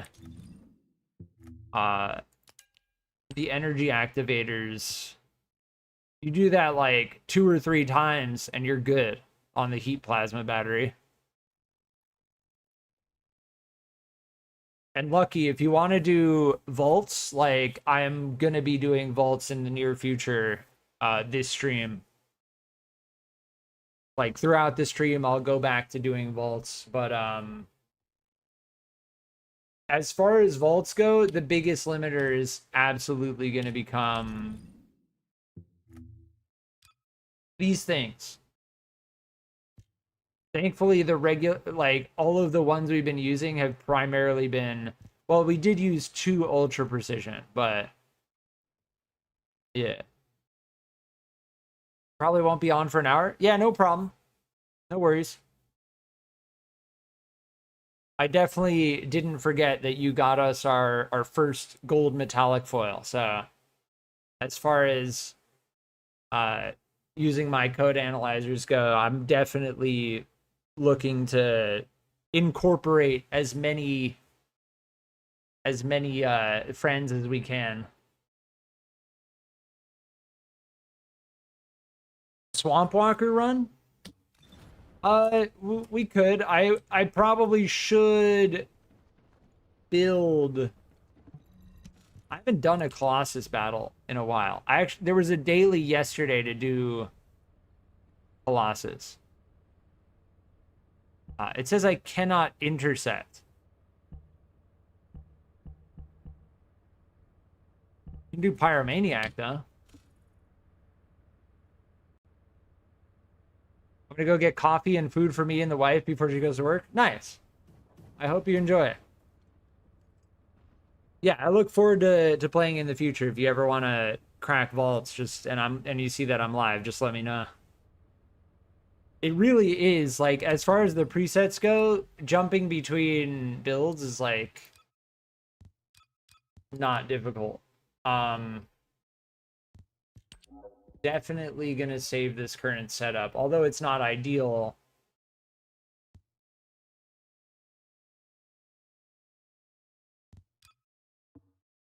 That's weird. Yeah, now I can do it. Yeah, if you talk to Seneca Like, I think that's how you unlock it. So if you just talked to Seneca, then I think we can do it now. As for me doing Swamp Walker, I'm going to need to build Bunny. And that's going to take a second. I will be right back 1 sec.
All right, I'm back.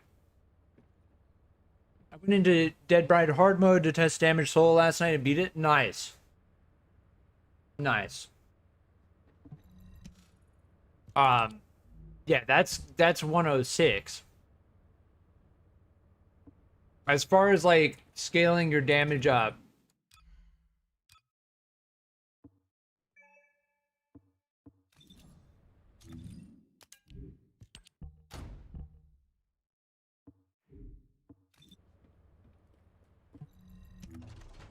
That that seems very good. I'm gonna re-roll this Silly Weeper for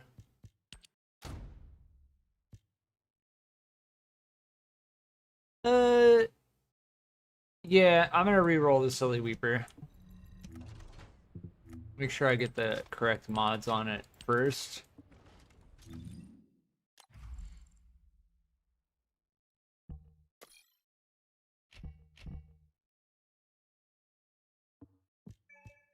Where's the...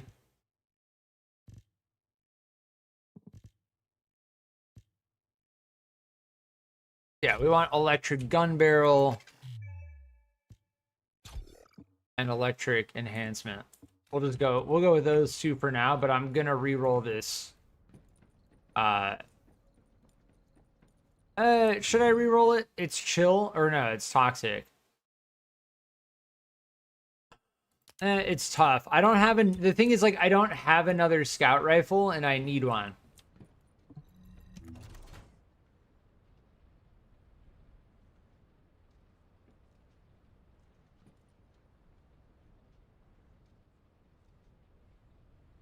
Well, what we can do is we can just keep it. Well, I'll hold on to it. We can do Swamp Walker. I'm using it primarily to get the skill condition. And then I think that has toxic as well. It'll be fine.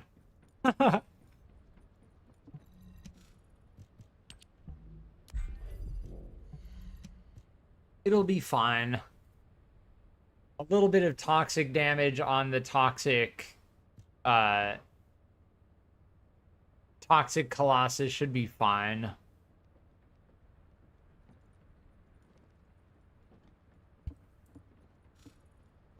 I might re-roll my... So the way the Thunder Cage works, I need to look at the Thunder Cage again. I don't know if the Thunder Cage specifically does electric damage. Like, does this specifically electric shockwave? But this just says firearm damage. That's not specifically electric damage, is it? I have no idea.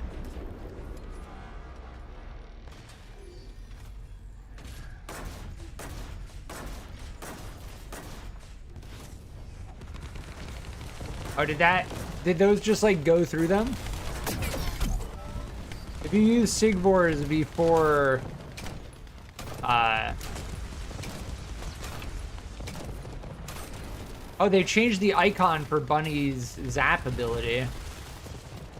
Bunny no longer just has, like, a zap anymore.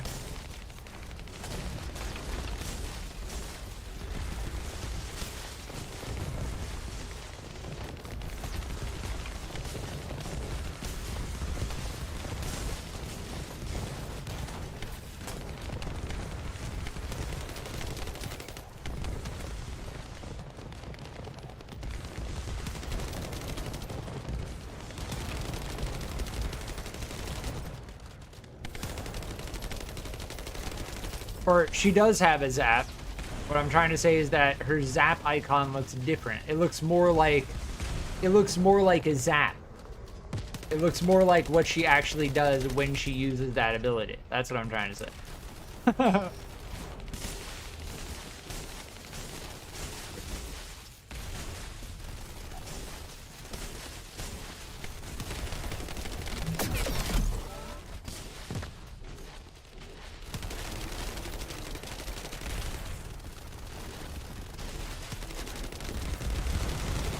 I think you can only hit their legs when they're in this phase, right?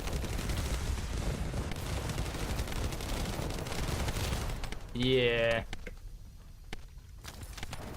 And the AoE is real.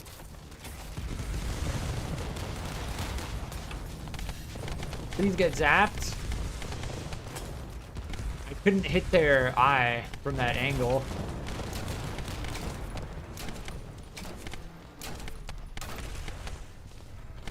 Alright, broke their shoulder. I'm low HP right now. I don't see any health drops either. Try and take out these roly-polies.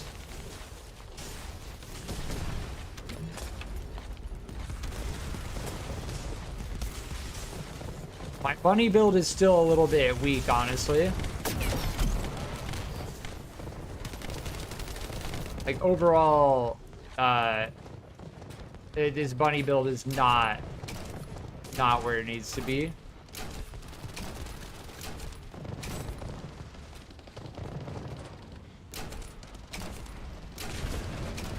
Blam. Their eyeball is gone. Goodbye. And this silly Weeper's also doing toxic damage, so...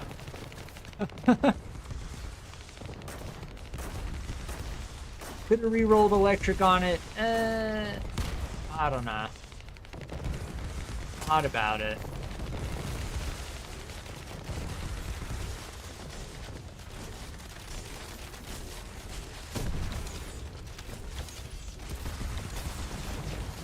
Get zapped! Oh, I'm gonna die. Where's the health drops? Give me the health drops.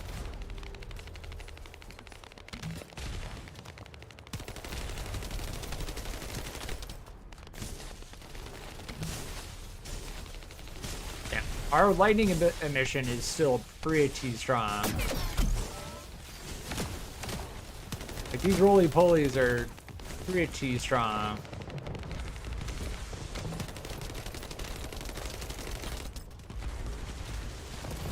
We go full zap on them. Oh my F. They just canceled my ability. I'm full aggroed right now. I'll take aggro away. Never mind. They stopped aggro.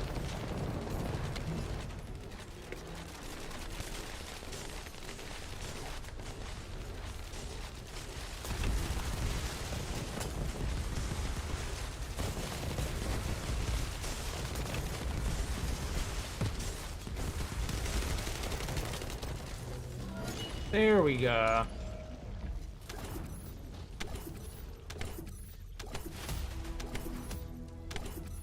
Yeah, if we had electric damage on our Thunder Cage, he probably would have been able to do a little bit of a better job there.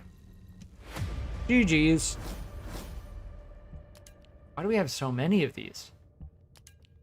Probably from farming other stuff.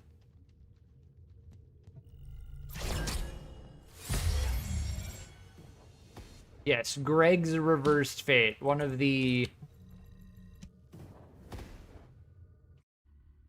ultimate weapons of all time.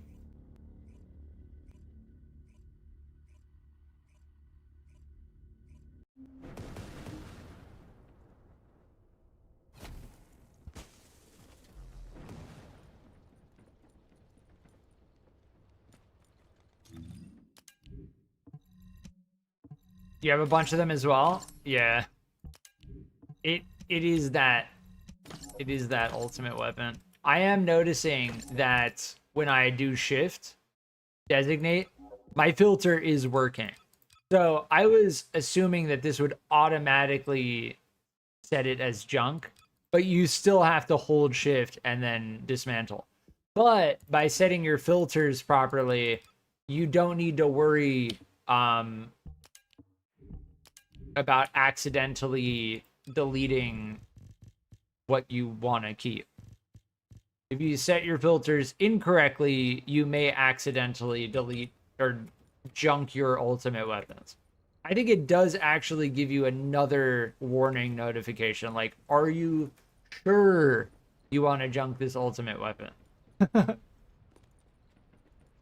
Which, mind you, you'd never want to junk your ultimate weapons. Never, ever junk your ultimate weapons. The fact that it's even a thing that you can do is pretty interesting.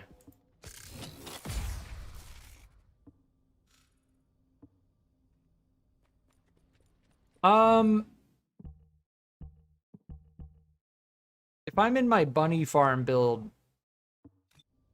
Oh, yeah. So the thing with hard mode is that if you're going to farm like any type of material, it's better. You get more. Oh, that was the second time I did Swamp Walker. Interesting.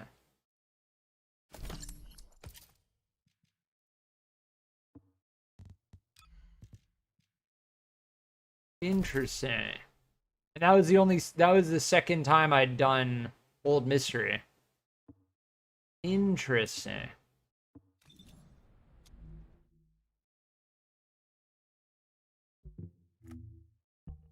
Yeah, as far as normal mode farming goes, I need these 3 things. And then we're good on the Thunder Cage. Beyond that,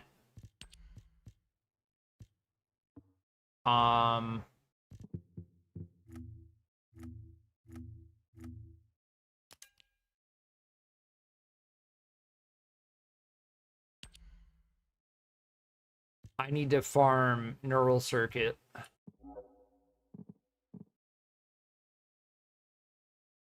And I don't know. So as far as all of these go, there was a way to farm, yeah, this mission for overwhelming HP. If you farm Moongrave Basin, you get Neural Circuit and a chance to drop overwhelming HP.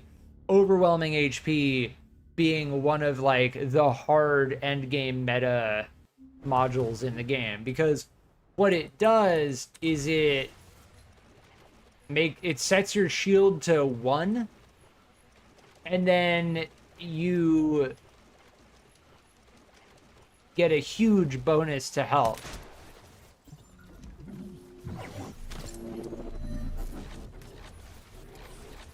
Now I don't know if this has to be on hard mode, but we'll try it.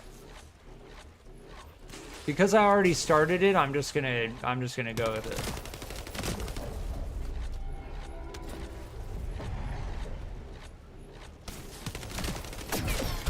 There is someone else farming it, so that's kind of hopeful. Like, if someone else is here, then...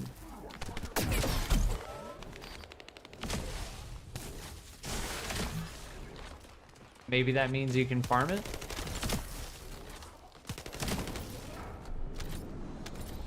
I really should switch to using... I switched over to the Thunder Cage, but it's really not necessary.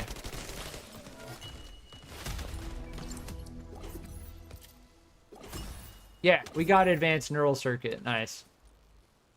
Yeah, as far as this mission goes, on hard or normal, you can farm Advanced Neural Circuit.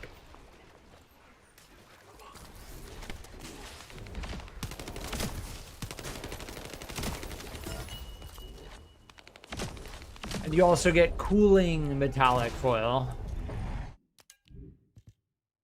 Yeah, I should switch over to... do I have...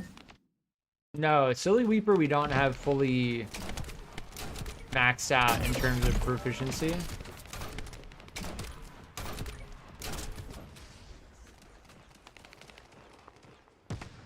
The problem is Silly Weeper and Bunny don't really work together extremely well.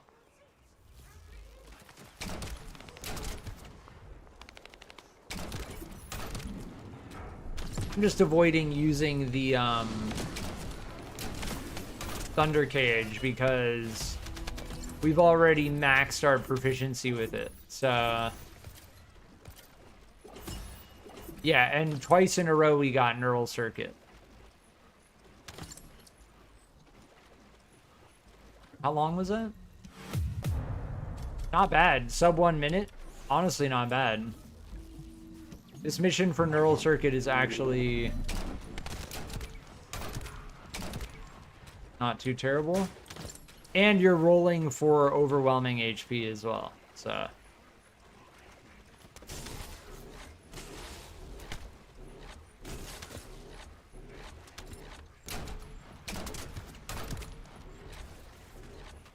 Crammy, did you DC?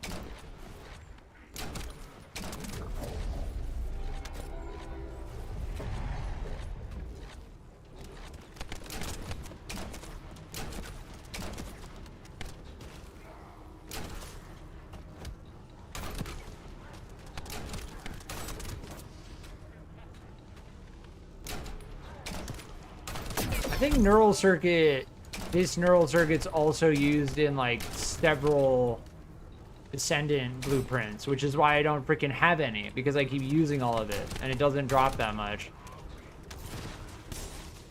Your game froze? If you get back in, let me know and I'll re-invite. This farm zone is actually not too bad.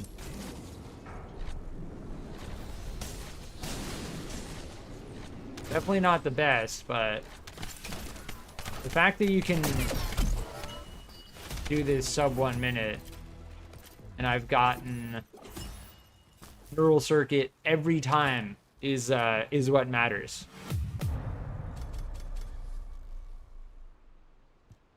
Yeah, as long as I get this every time, that's a pretty good trade-off. Because that is what we need for this. And if we get like 2 each time, then we do this 9 times and we're good. You can get a bunch from another spot. If it's in White Knight Gulch, I'll try this one over here just to see. It definitely doesn't seem like the best farm. But if I get it consistently enough, that's all I care about. As long as I'm not like hard rolling the dice. Because then it's like you're guaranteeing that you're getting it, you know? If you're guaranteeing that you're getting it, then you're good.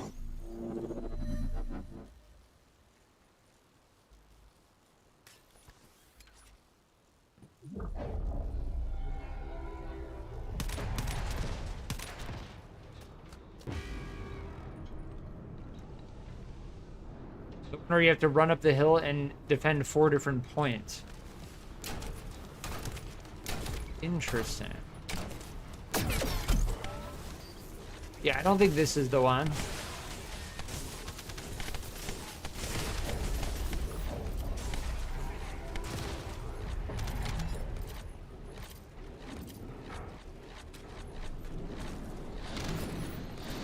Bunny's lightning emission sound is like, it's pretty much a meme. That's the cooldown that we're hitting right now. We sacrifice that cooldown for more lightning emission damage. So we have like a 4-second downtime on it.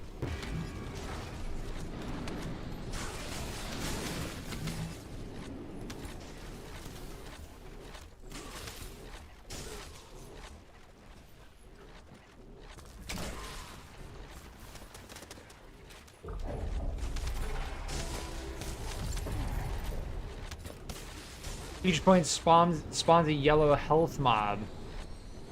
Oh, the elites? Yeah.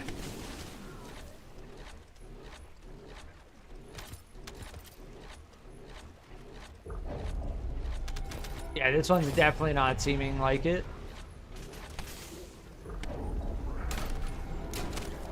The cooldown on this is pretty long now.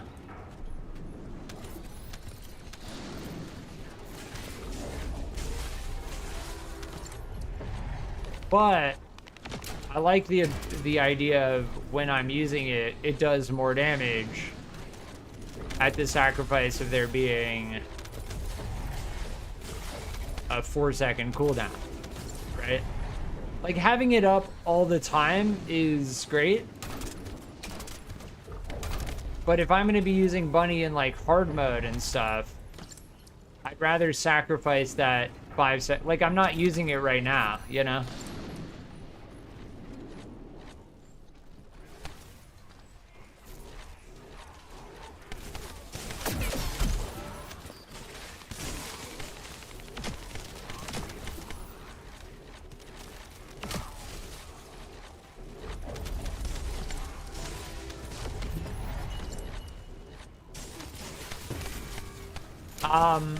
Yeah, I'll check out the other mission. So if you're saying it's a defend 4 different points, that probably means, oh, I got a neural circuit drop it right there. But I think that was it. Yeah, I think that was it. So yeah, 3. And that one was longer for sure. So we know this one is not good. Defense, extermination, seizure. It might be this one. Hack the water cooling recording devices. It's probably this one. The problem is I like this one for the overwhelming HP. I'll check this one out. Definitely a core reason to do it. Overwhelming HP being a mod we are definitely looking for. Any elite mini bosses will drop them in White Knight Gulch. Yeah, I'll try this one. The hacking operations are the ones where you need to like go to different points. And that's kind of what it sounded like you were talking about.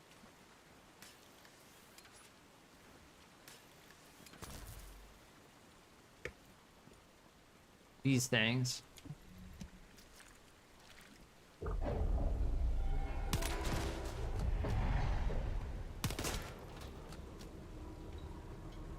It's in a different area? Okay, yeah, then I don't know. I'm probably just gonna continue farming for overwhelming HP.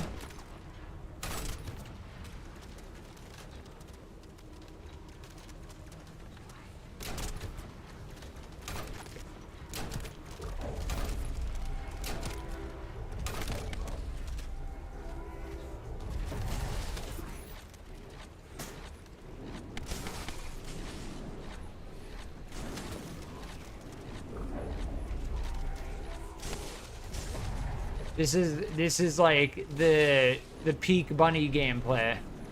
Right here is peak bunny gameplay. Except when that's what I'm talking about. My bunny build is not there.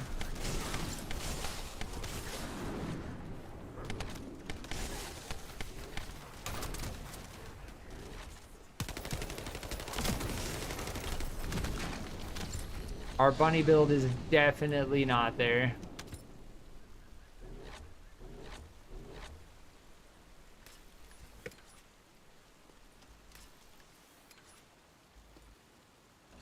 Peak bunny gameplay is what you saw me doing, like going around in a circle over and over again, except no cooldown, no stopping, ever.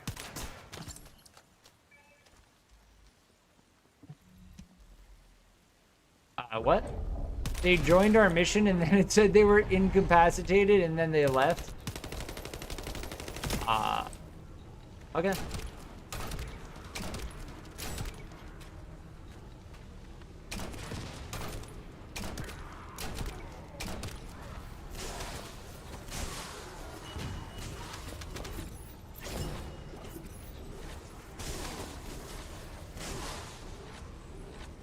Get out of my zone.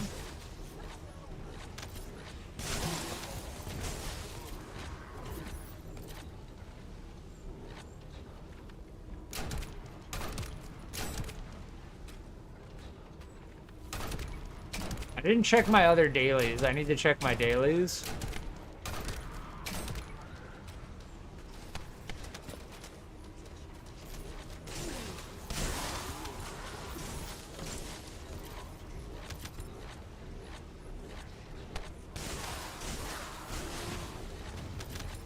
Yeah, narcissism is awesome until you get caught on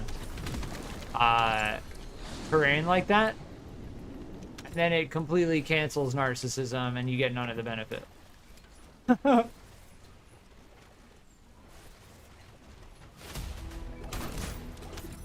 Yeah, this mission definitely ain't it. We didn't get any at all. 0.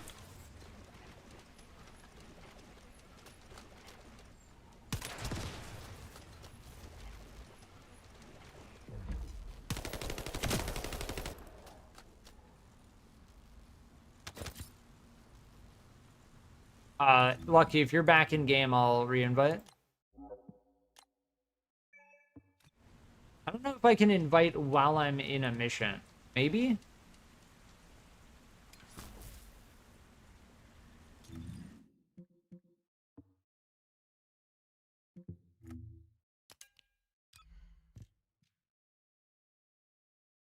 Red, interesting. Weird titles in the game. Yeah, as for focus on electric, that's gonna just be flat out anticipated ambush farm. Says your party is full. Oh, yes, because I'm playing. Let me go back to Albion. I was playing in a public server, and when there are other players, yeah. It doesn't like automatically transfer me, which is kind of annoying, but yeah, that is how that works.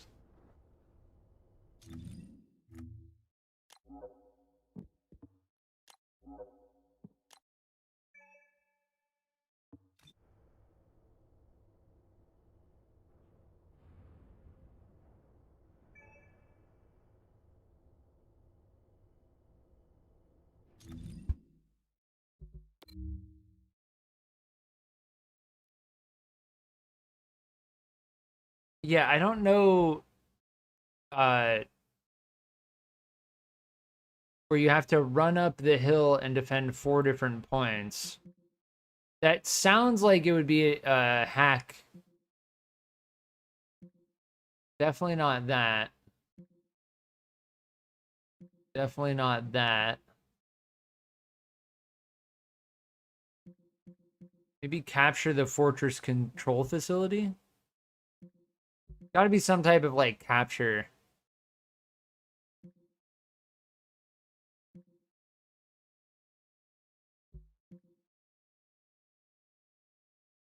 Yeah, overwhelming shield and overwhelming defense are trash.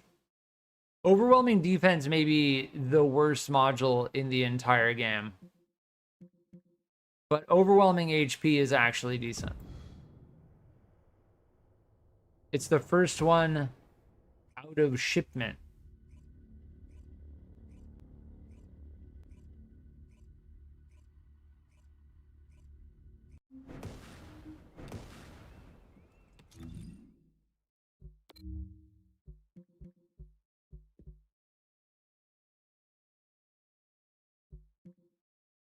You're talking about Fortress Outskirts?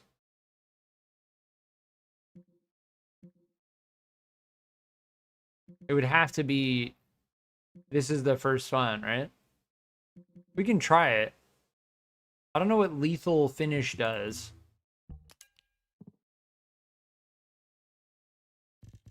We already have it. Yeah, crit rate. We can try it. Down to try it.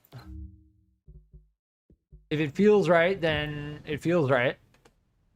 But I know for a fact that the one we were doing drops neural pretty much every time. Like 1 minute you get like every 1 minute you get 2 to 3. That's a pretty consistent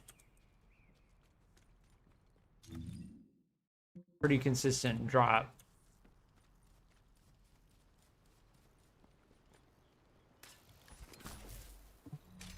I really like missions that consistently drop the thing I'm looking for. Because if I do it like 3 times and I just get unlucky, that's... I did it 3 times and I just didn't get anything, you know?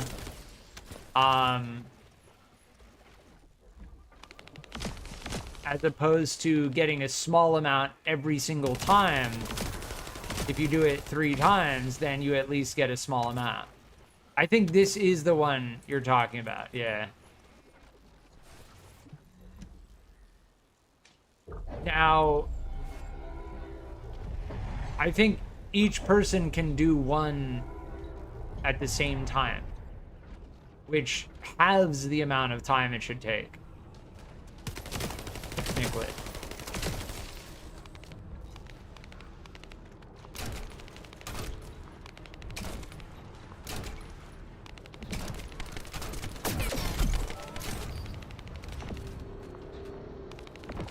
And if you can have the amount of time, that significantly increases the farm rate.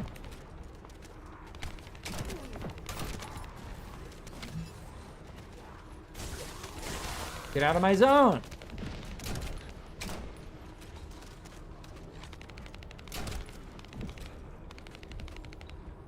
You can do all 4 if you're crazy.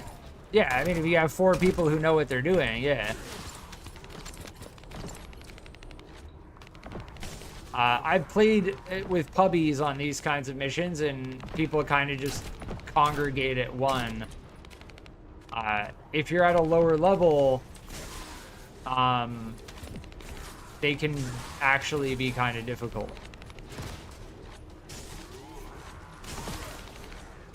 Depending on your level.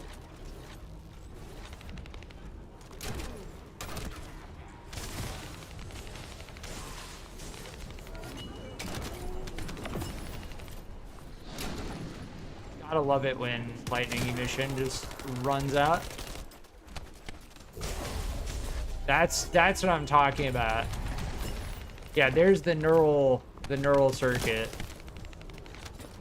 When I say my bunny build is unfinished, that's exactly what I'm talking about. And I take back what I said before about the cooldown. Like, if you want an ideal bunny build, there should be no cooldown on lightning emission at all. You should just always have it going.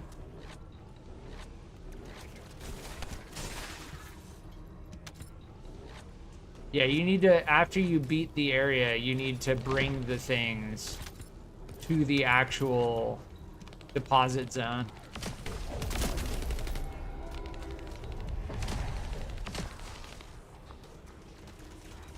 But missions like this make it so obvious as to why the Thunder Cage is the best farm weapon. Like, this kind of mission, exactly. Just exactly. It exemplifies it. It just exemplifies it.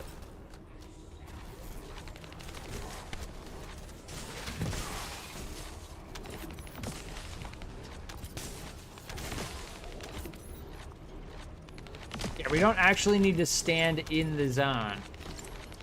As long as enemies are not in the zone, we're good.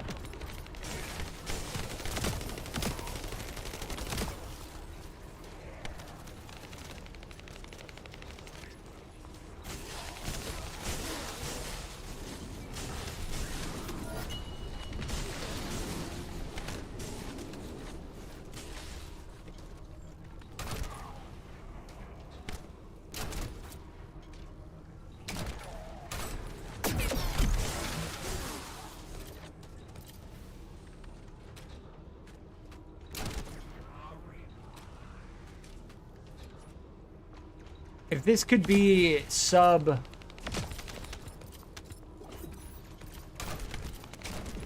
Here's another one. Yeah, there is more. There was a double. Yeah, for sure. For sure.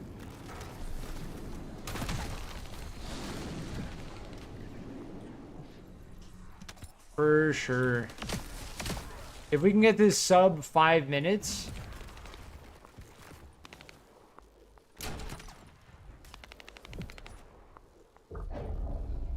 I think we do need to actually get all the way down here. Do we need to kill these enemies here?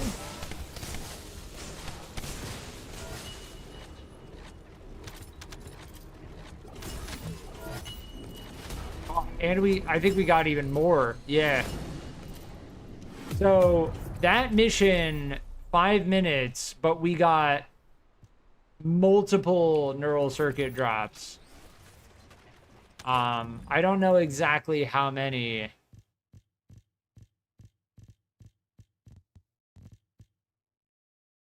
That was like 10. That may have been like 10 plus.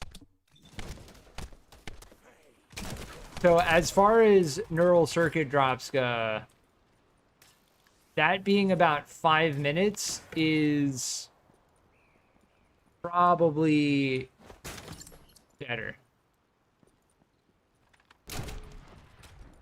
No, definitely better. Because if that other mission is 1 minute each time, in order to get... We got more than 10, for sure.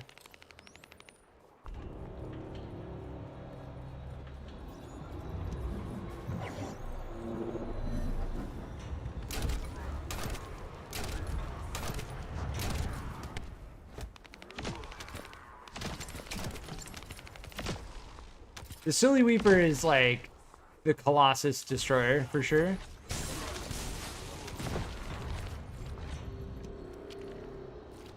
In a group to make it faster, you just abort after you do all the points.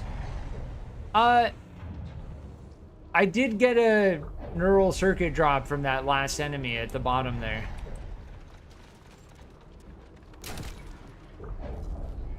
Like, I'm pretty sure.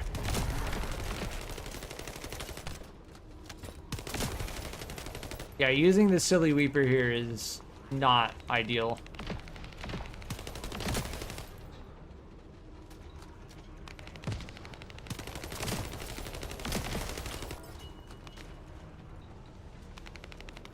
Yeah, I'm pretty sure at the bottom, when I jumped down, there was another elite. And, Can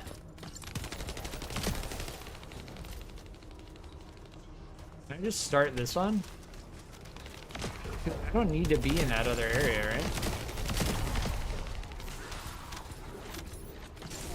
It's just a matter of, like, protecting both of these areas now.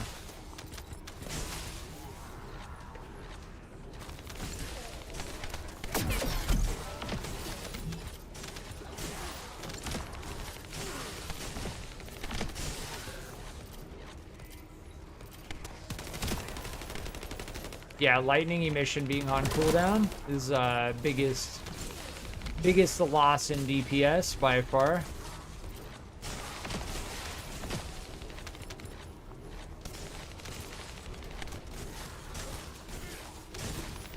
Almost done, so I'll just make sure this one finishes. There we go.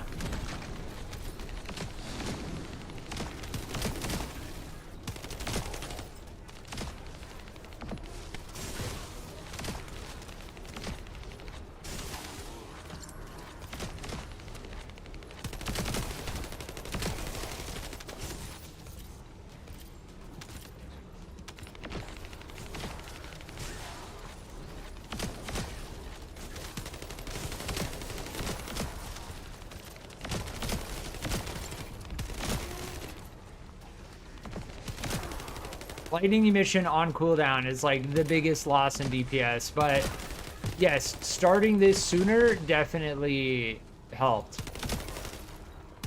So trying to do two at the same time, definitely faster. I can kind of cover both of these. Thunder Cage is like the ultra farm. Like you just can't beat it. The fastest one we did was White Knight Gulch, Borderline of Truth. What do you mean the fastest for what? Where's the thing? Oh, there it is. If you saw what I said earlier, hard mode Dead Bride? Yes, I did. Very nice.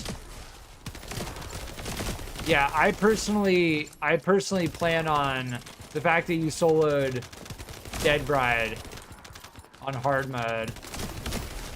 I personally plan on doing all of the hard mode Colossus solo.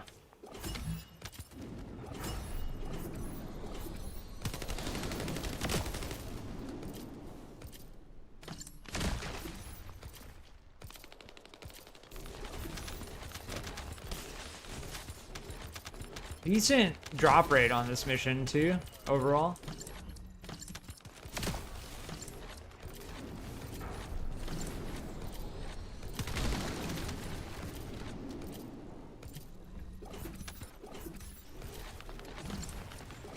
But this is the thing. I think when you go down here, one of these enemies actually drops another neural circuit.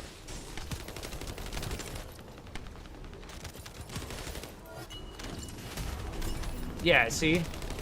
I got 2 more from that there.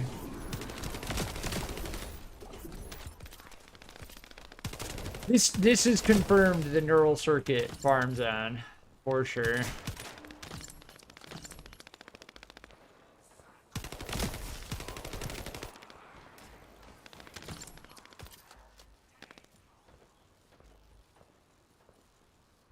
I need to refine my bunny build for sure. How many do we have now? What is it? Basic 34.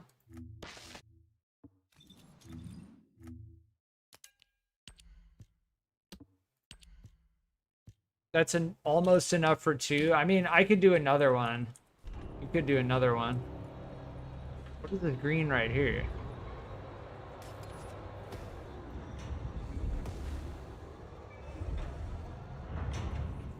Huh?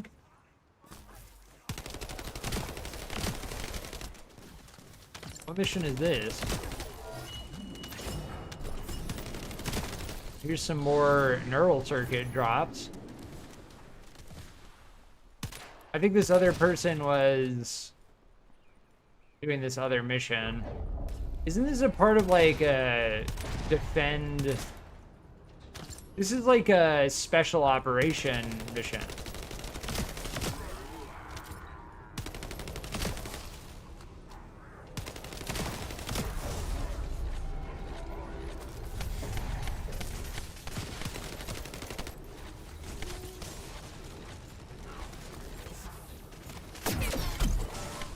Yeah, they're playing as Eugen.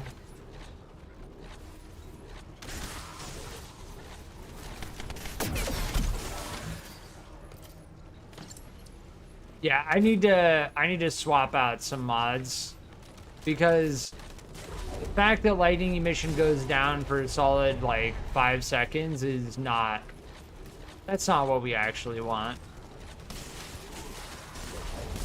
Making sure that lightning emission is always going or always available is that's what we want. That's what we actually want.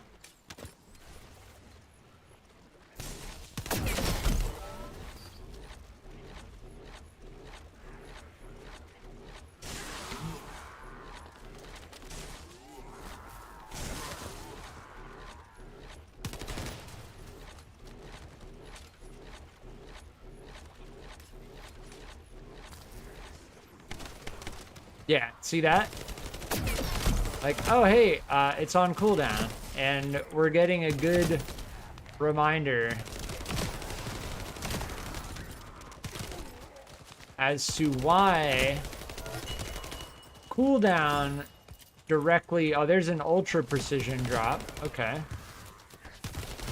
Cooldown directly translates into damage.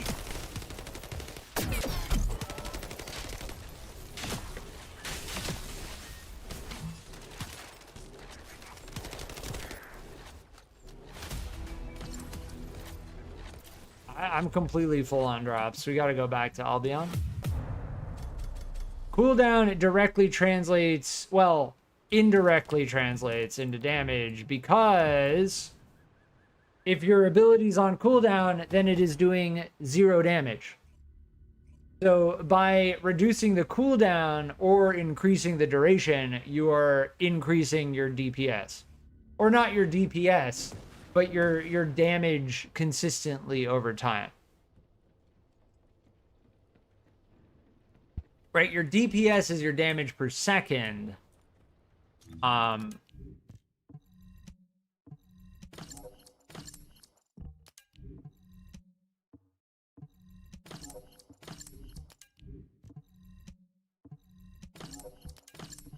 I love low-level drops just because I can just junk all of it. Get it out of here.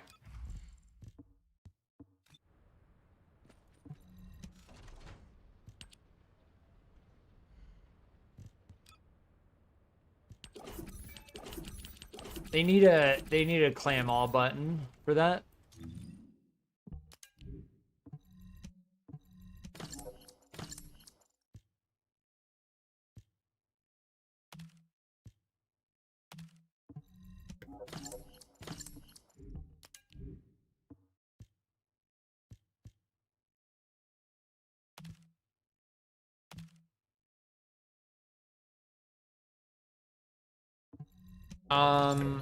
Electric dimension.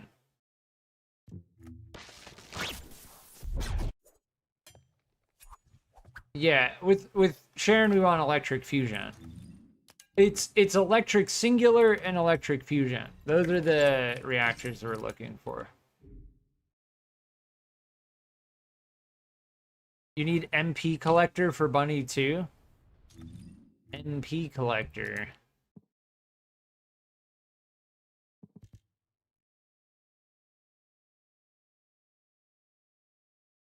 Yes, that would help keep speed of light running. But unless this scales the percent chance when you upgrade it, it doesn't seem... That's only gonna work if you're like slaying tons of enemies constantly. What I'm interested in is skill cost. And as far as I can tell, there's like, as far as the modules that impact cost, these are the modules that impact cost. And this module, as far as I'm concerned, is the best module on Bunny. Maximize conservation. Have you seen the Transcendent where you spend health instead of mana? Knife, welcome. K-Knife. I've seen the one that makes you spend shield instead of mana. But I have not seen the one that spends health instead of mana. Regardless, when it comes to this module setup, Decimator and Narcissism are necessary. Technician is great, but I don't think we can deal with that because the cooldown of this is 5.7 seconds longer, and we have something to fix that. We definitely have something to fix that.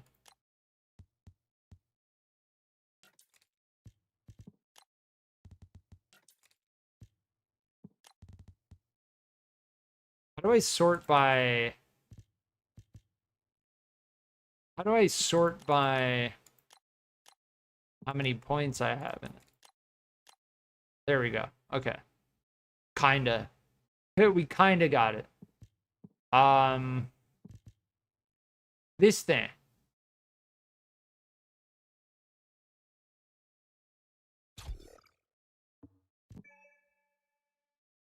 Now our cooldown is only 0.4 seconds.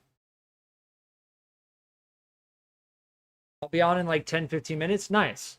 Sweet. When you're on, we can do some vault hunting. We'll stack some more conductive metallic foil. I need to figure out how to... We can also get some mixed energy residue. Mixed energy residue being the one thing that I'm missing for this in the desert, Agna Desert. So we'll go to Agna Desert, get some of this stuff, and then I'll go to Vespers and get some of this stuff. And then maybe we can do some of this stuff with Sharen, some of this stuff, Old Mystery, some of this stuff at Fortress.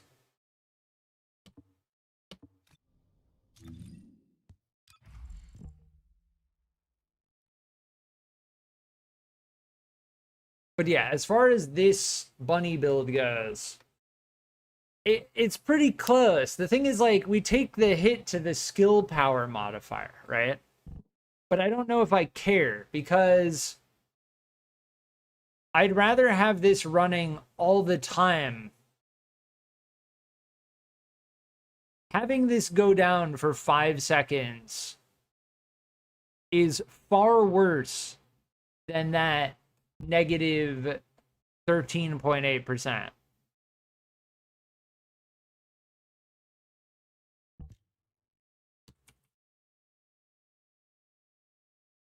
But we could also just use nimble fingers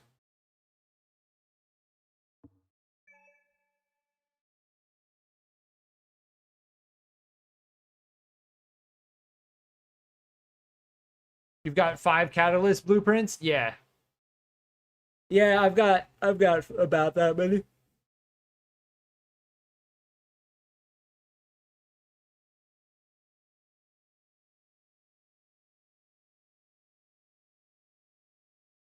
Super easy way to get catalyst BPs? Nice.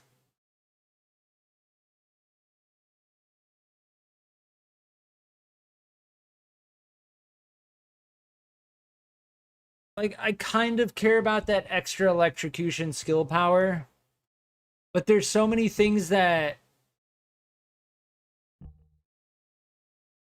proc based on just electrocution, not necessarily electrocution's raw damage.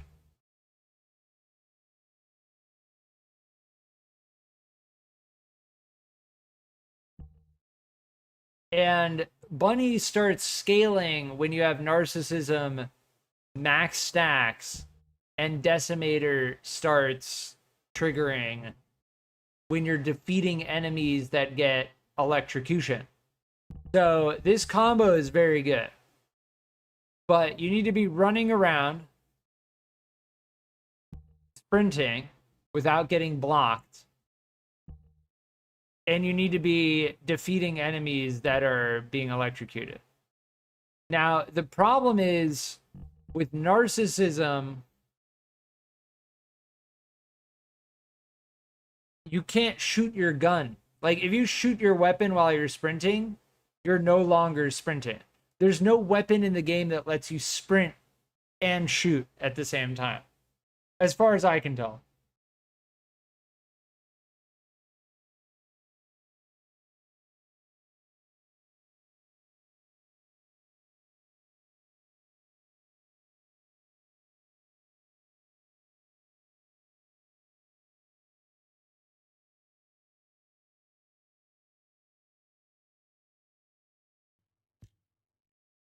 See, I think focus on singular is what we really want. Right? Because then we get the bonus of the singular skill power for lightning emission. And we also get the skill cooldown. Versus skill duration and then skill power modifier negative. This gives us skill power modifier positive and reduced skill cooldown. But here's the underlying thing of all of this.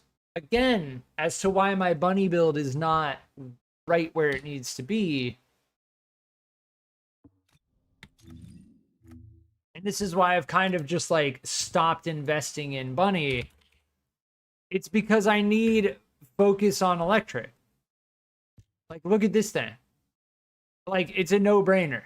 If I had this thing, I would immediately upgrade it all the way, and we would have our bunny build right where it needs to be. So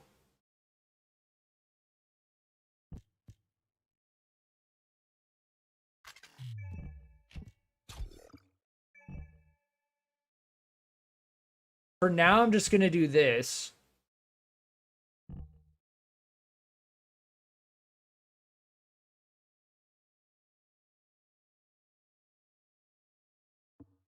And I need to grind, one thing that I need to do on hard mode, when we can do hard mode, is I need to do Sterile Land. This mission, like, I don't know how many times I'm gonna need to do it, but we're gonna need to do it, because as far as I can tell, when it comes to that module in the game, they made it one of the rarest in the game. And you can say, oh, but it's not even a Transcendent. Yeah, but look at how many Transcendents. I have 2 of the 3 Transcendents for Bunny. I don't have focus on electric. And then, there. Anticipated ambush.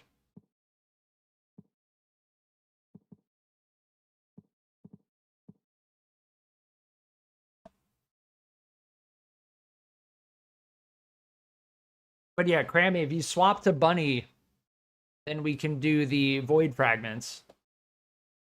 They buffed the Void Fragment drop rate.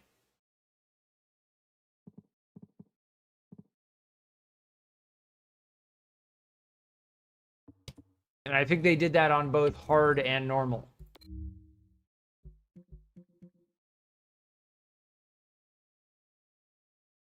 No, it might just be on hard. What happens if I try to go in hard mode?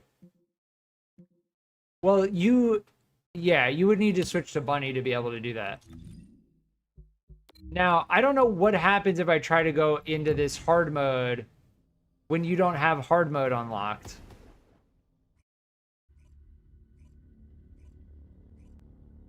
You have 5x focus on electric? Where'd you get it? Did you get it from doing the Void Fragment or what? Because you get it in Sterile Land.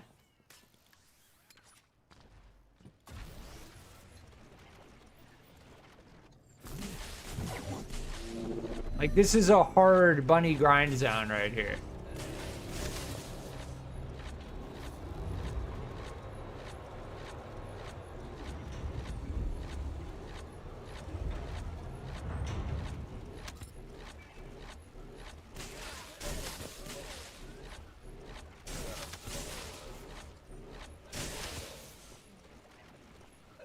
Yeah, see, our cooldown is still that right there. What you just saw right there.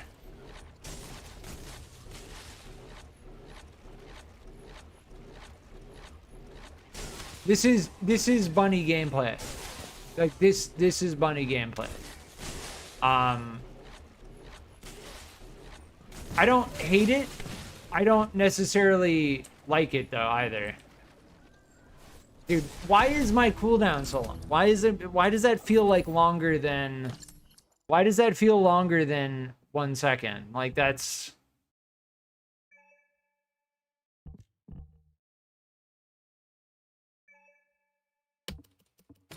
not in combat right now. Like I'm just not in combat.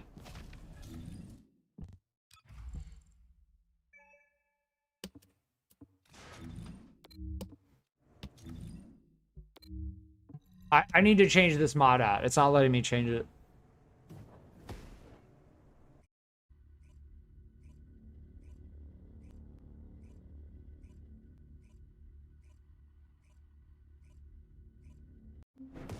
Can you see my waypoint? No, I didn't check it. You can just tell me what the mission is though.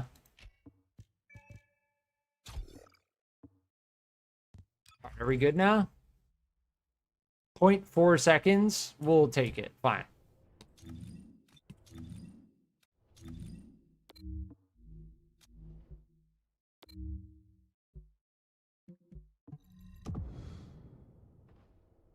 Getting a little aggravated with the UI. It's like I'm not in combat. It's not letting me change the mod out. It's like, yeah.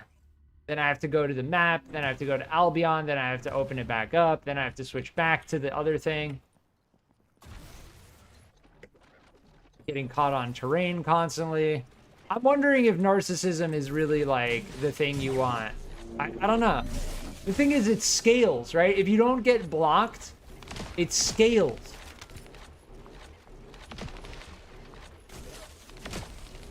So you get 10 stacks of narcissism, your ability is doing a considerable amount more damage.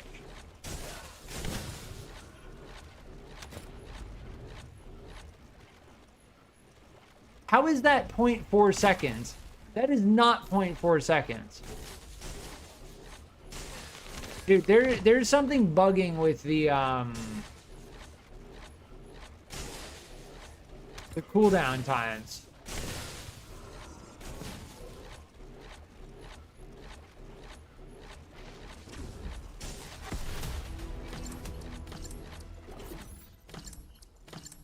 Like, this says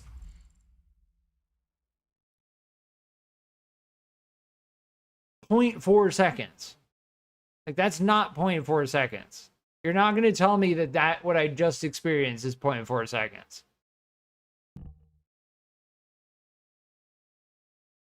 Oh, it's because of narcissism.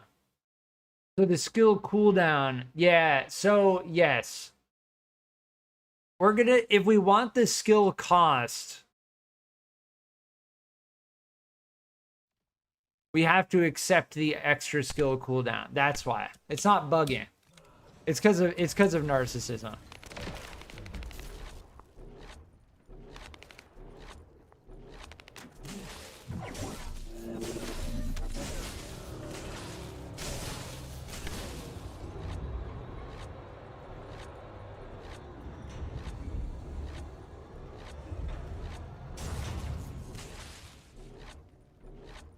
Super, welcome back.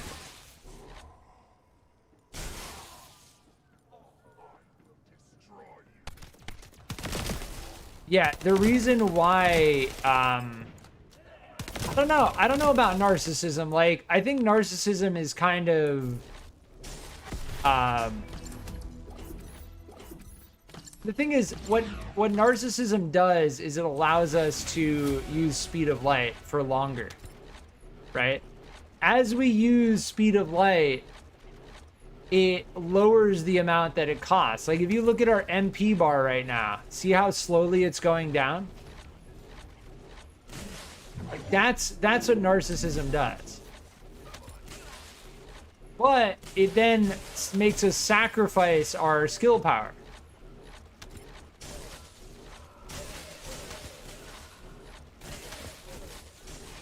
So I don't know if I really like it, honestly.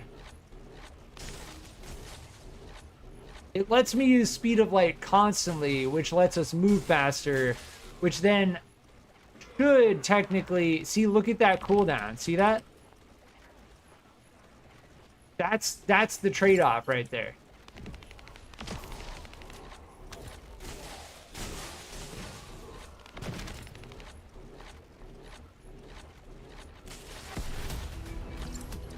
It's pretty interesting how it works, honestly. Yeah, so I joined this on hard mode.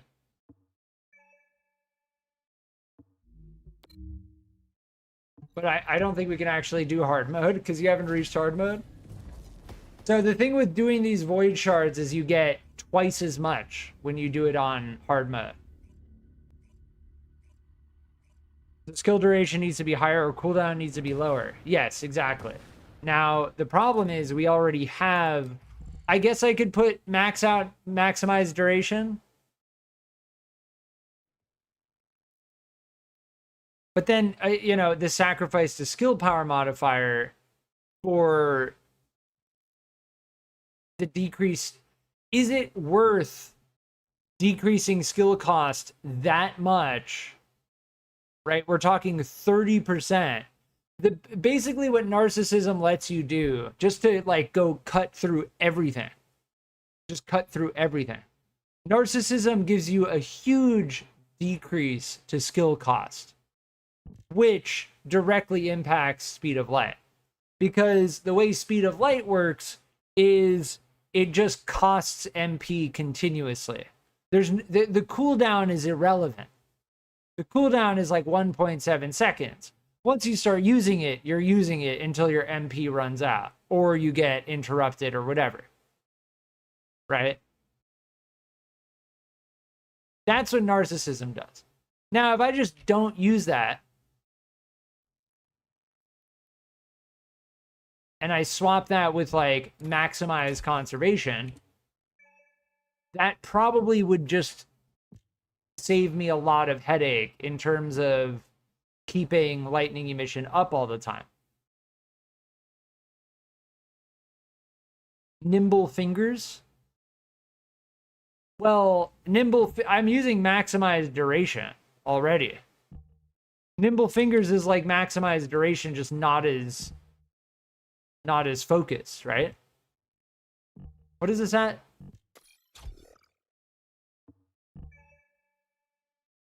Capacity cost 12.7.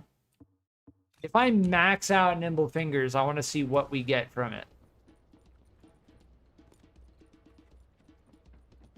But yeah, I think Narcissism is it's pretty much just if you want to speedrun infiltration missions. Otherwise, like, you're gonna just constantly have lightning emission on cooldown. If I max this out, what do I get? 25.6. Yeah, that's already... So you get 25.6 for a capacity cost of 12, which is the same as this overall.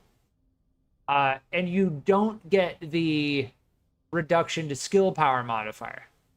So it's really, like, do we want that extra skill duration? That's the question. Do we want to focus on skill cooldown, or do we want to keep that skill duration? Because right now, I'm only... Yeah, we're not that far off.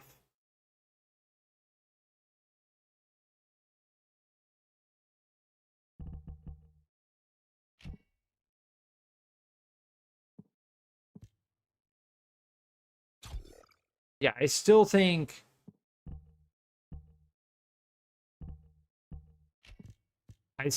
focus on electric.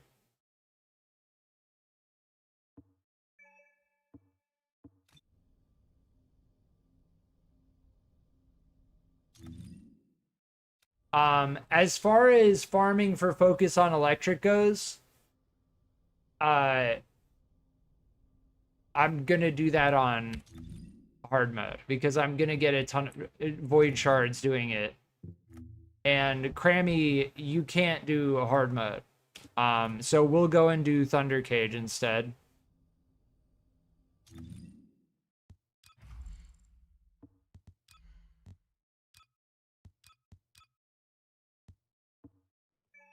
Which is fine. I don't want to do that deep grind for a module right now. Like, I'd rather just go back to focusing on something other than just that. So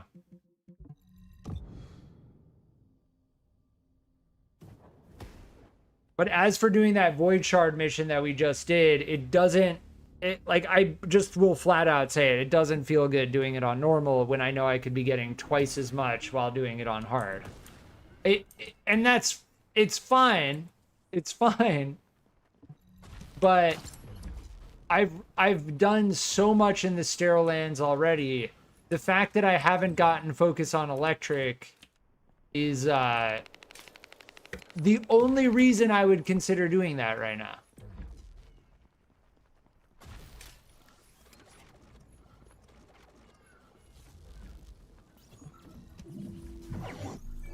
But I've come to the same conclusion 3 times now.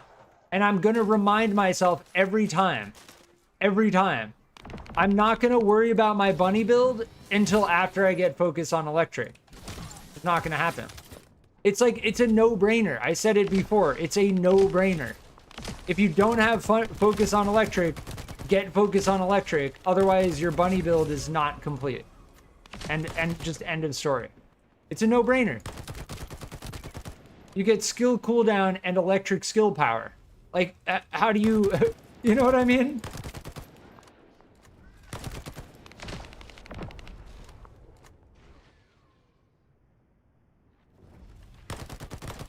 I'm getting a little bit salty with myself for just, like, doing the same thing and coming to the same conclusion multiple times in a row.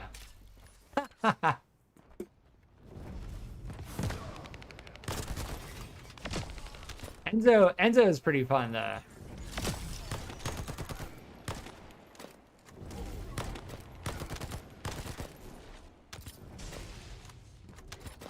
And honestly, as far as the Void Shard farm goes, the Bunny Void Shard farm is okay. I think that one here is okay, for sure. Monomer and Polymer.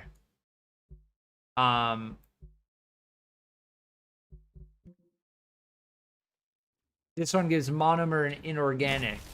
So as far as the monomer and polymer goes, you would need to find a mission that gives, instead of monomer and polymer, inorganic and organic.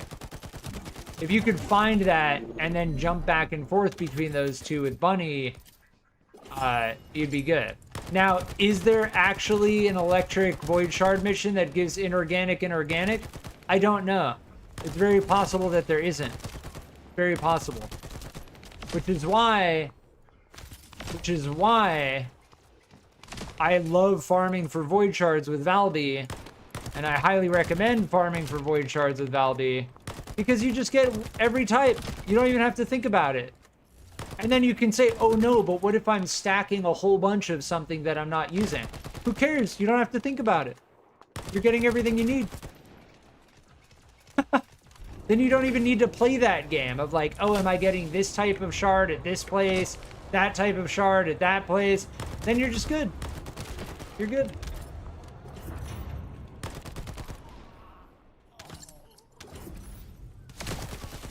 And honestly, Valby void shard farming is the most satisfying void shard farming style in the game, in my opinion.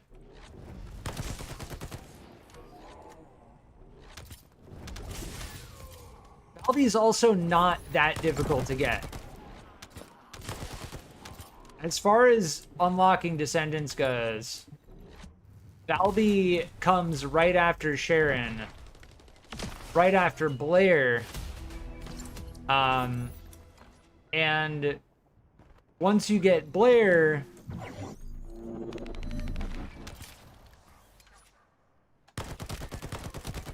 unlocking Valby is like the first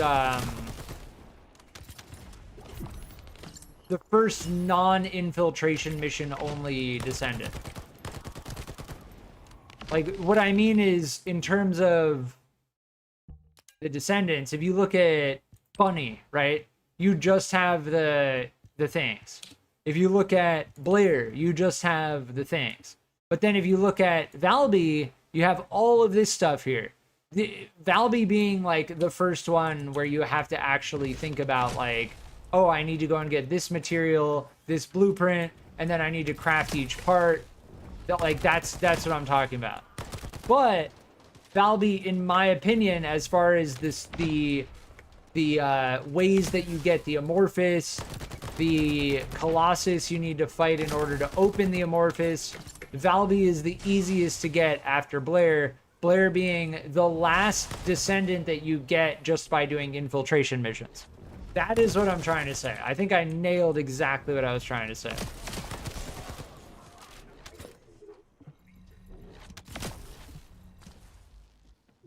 So, highly recommend getting Valby after you get Blair. Valby, especially on hard mode, will make it considerably easier to farm for every type of void shard. Valby being non-attribute.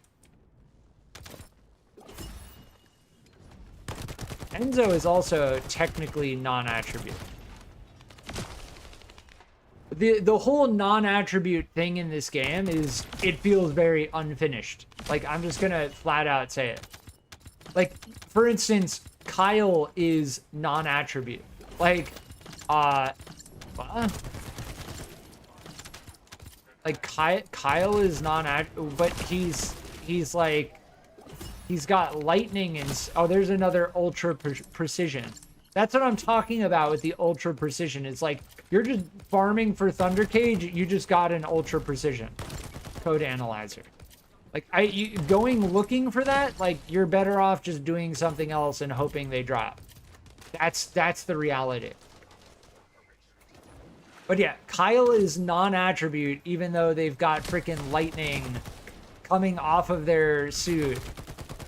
And one of their abilities is straight up called like superconductive thrusters or something. Non-attribute. Like, you gotta see what I'm saying, right? It's pretty unfinished. It feels like over time they'll make certain Descendants more specific attribute types. Now, I don't know if they're gonna like make an SMO is fire type. I don't even know what they would make Enzo. Valby is clearly water type, right? Clearly. Kyle is clearly electric type. Jaber, there needs to be some type of like tech type or something, right? But there's a tech sub-skill though. That's the problem. There needs to be some other type other than non-attribute to delineate. Like Valby and Enzo being the same type doesn't make that much sense.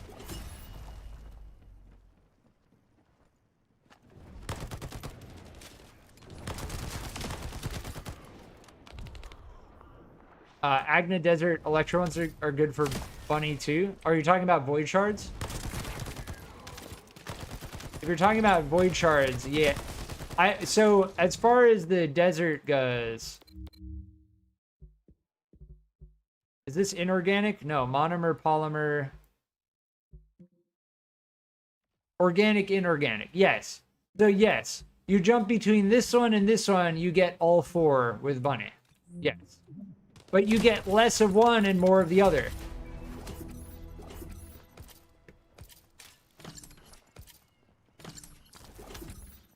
Yeah, have we gotten a drop yet? I haven't even been paying attention. Honestly, like, as far as the 20% goes, like, I don't care. I'm just cruising.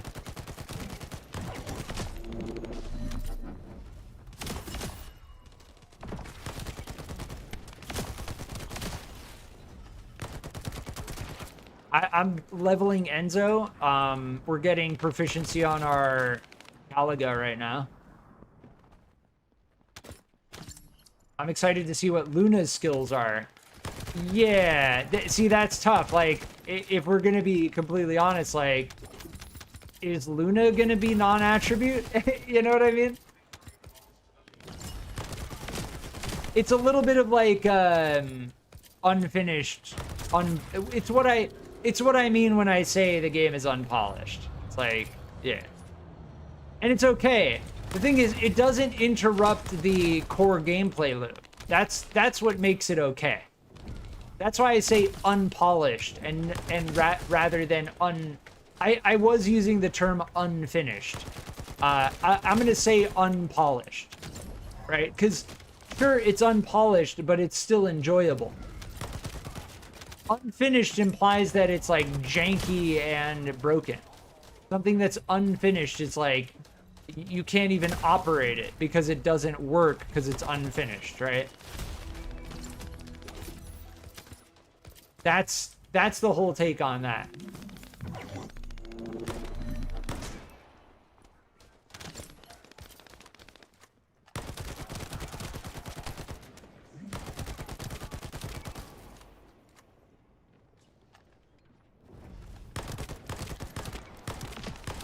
When it comes to farming for lower level stuff, though, it undeniably makes it easier to farm.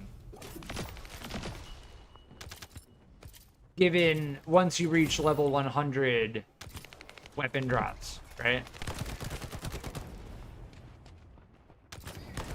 That's why, personally, I recommend getting to hard mode first. But people, you can do whatever you want. Like, if you want to cruise and farm at a lower level, like, that's the glory of this game, is you can play however you want. And that is why I highly recommend playing this game for free. There's no, like, weird daily that you need to do that forces you into, like, pay-to-win PvP. Like, that's the kind of stuff that would make me not recommend a game like this. Like, imagine, like, there was a daily every day where you just, like, had to do unbalanced pay-to-win PvP. That, you know what I mean? Like, the devs could have done that. The devs could have done that. They could have done that, for all I know. But they didn't. And that's why I recommend playing this game. Could they still do that? Maybe. I doubt it. I've seen people in the Discord be like, oh, why aren't they adding PvP? They should never add PvP to this game. Ever. Ever. The fact that the devs have been very adamant about not wanting to add PvP, I think is a very, very good sign for the future of this game. I got the drop. Is it the polymer? I think I did see it. I was like mid thought on something else.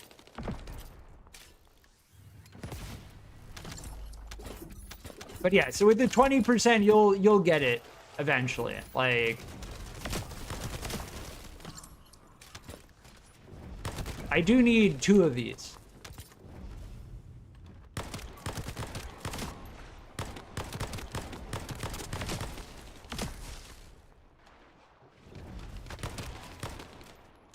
This Caligo weapon skin does actually look very cool.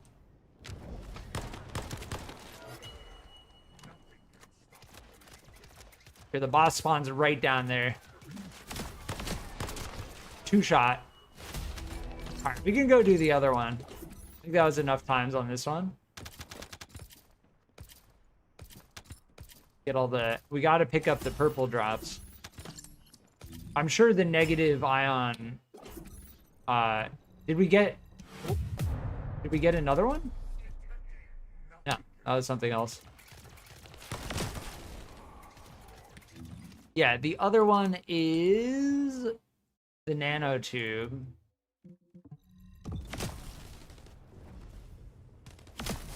At the time it takes to research the one we're researching, we could probably get the next one. And once we get the next one, then we are max out on our Thunder Cage. But yes, this is a core aspect of the Thunder Cage grind. But we're also, again, we're also leveling Enzo, and I'm getting my weapon proficiencies up. I'm pretty sure all of these we're not maxed out on. As far as getting your weapon proficiencies up goes, you get your weapon proficiency up, and that increases your mastery rank. Your mastery rank impacts things like inventory space, I think. Just flat out, right? Here. Yeah, Descendant module capacity. Like, it actually impacts equipment inventory slots. That's like a core aspect.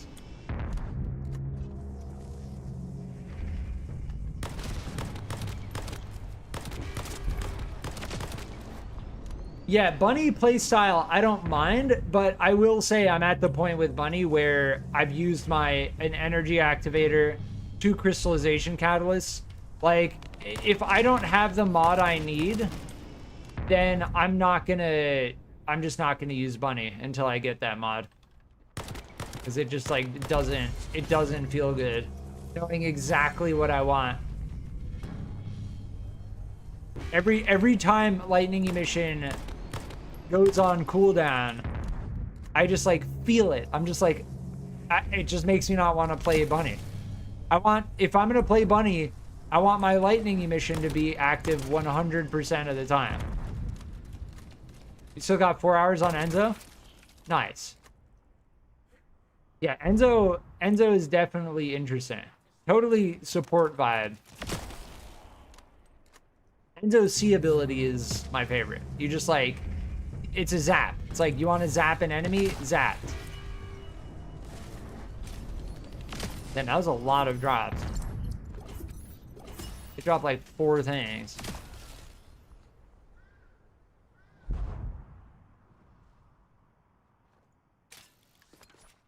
Yeah, as far as vault hunting goes, vault hunting is going to be a more exclusive experience. Like, you're not gonna be doing that all the time. because of the way that code analyzers drop. They put it in the game as a way to kind of limit progression in a very I wouldn't say straightforward way. Oh, we got the nanotube first try on this one. That is the nature of the true 20% RNG.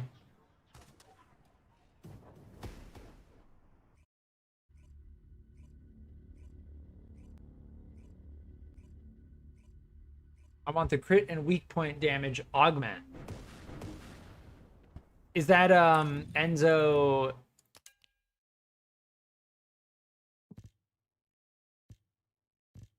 I don't know.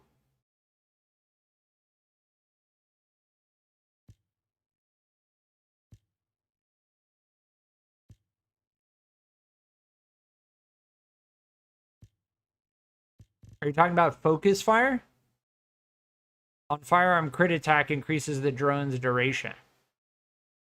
This is like a scaling, increases the max sack of explosive drone. I think this is explosive drone, so that sounds pretty interesting. That's like a scaling transcendent mod. Where like you do that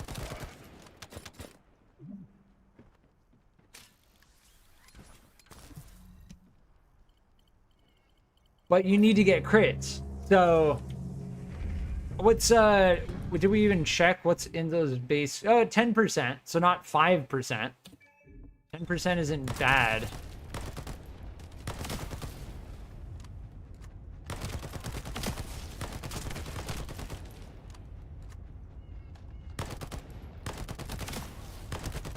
You're getting on now? Nice. Yeah, if you get on, me, you, and Crammy can do,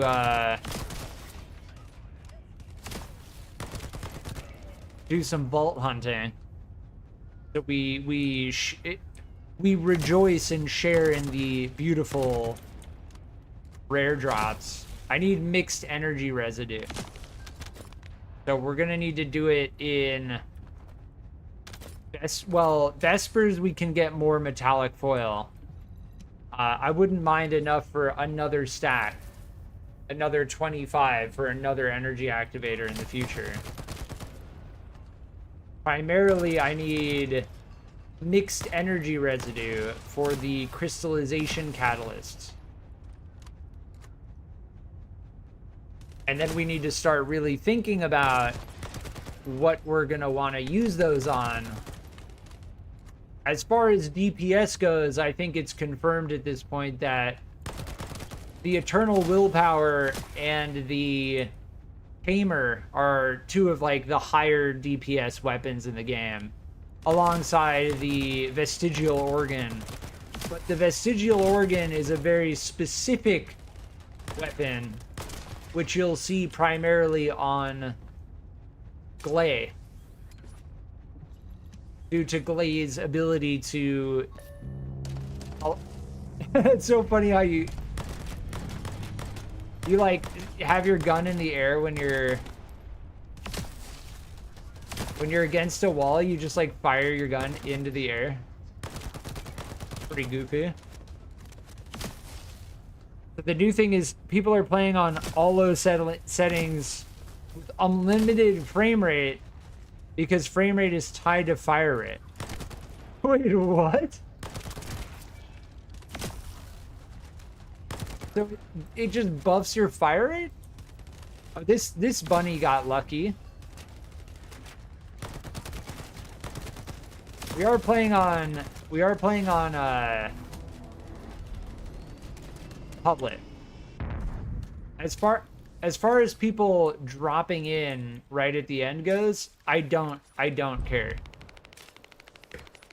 Like if they get that drop in like 5 seconds, I don't care. They can leech off of my grind. I'm enjoying my gameplay. Just don't AFK farm my grind. If you AFK farm my grind, you get reported.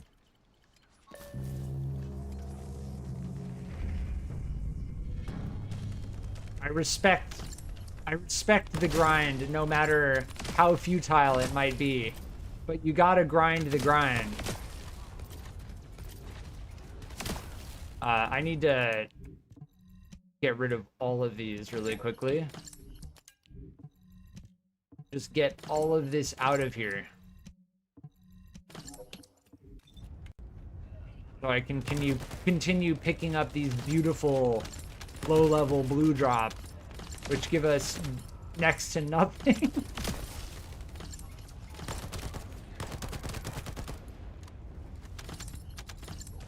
Ready to join when you're done? All right, I'll make sure to invite. Wait, what? Why were they not? They were inside of it, but they weren't progressing it. Did you see that? Weird. That was bugging a little bit.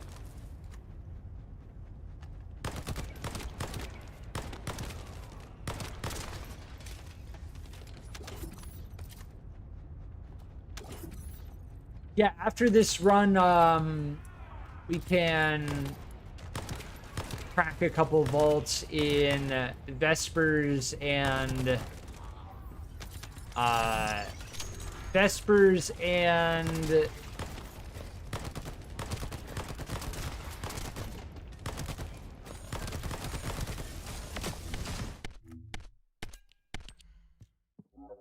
the Agna Desert.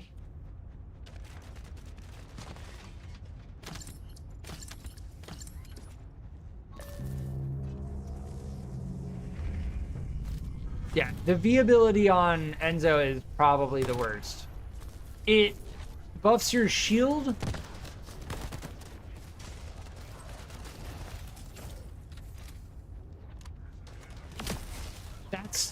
That's as far as I can tell all it does.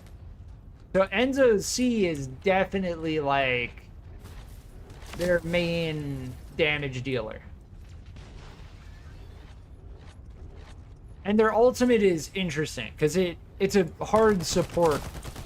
It's a hard support ability, right? Like it gives all of your teammates a drone and ammo regen. As far as that goes, you're only going to get maximum benefit from that by playing with a group of 3 other people. That is the reality.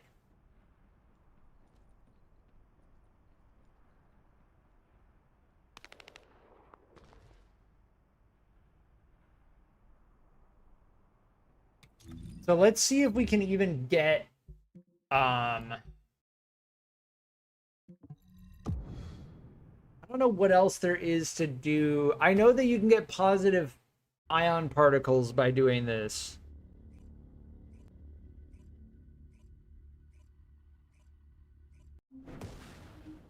Got to do something? No problem, no worries. This is where we're going to get, we can try 1. I'll search for 1 for now.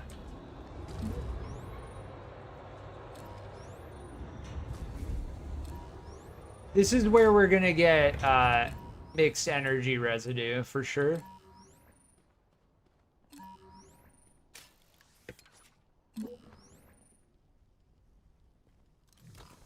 Yeah, here it is.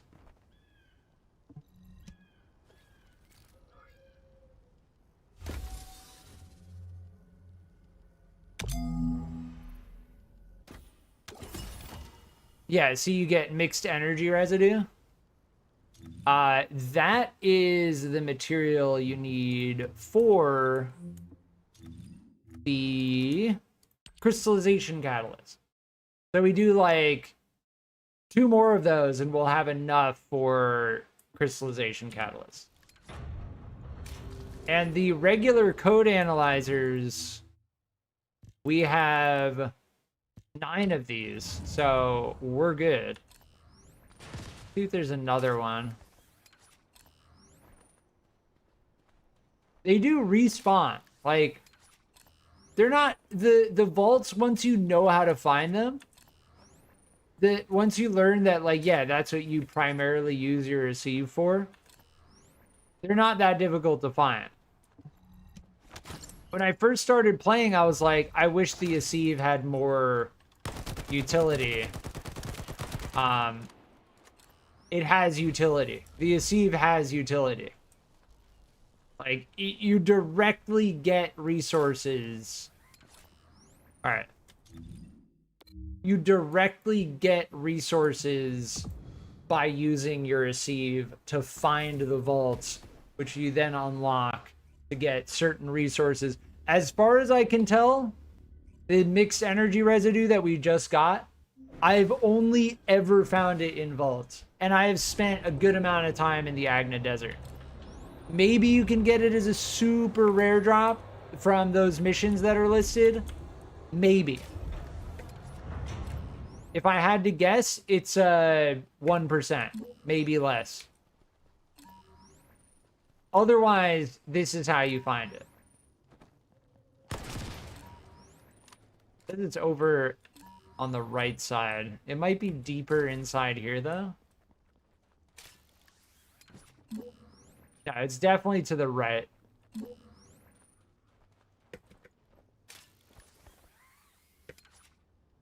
Okay, I can't go up on top of that. Yeah, it's definitely somewhere over here.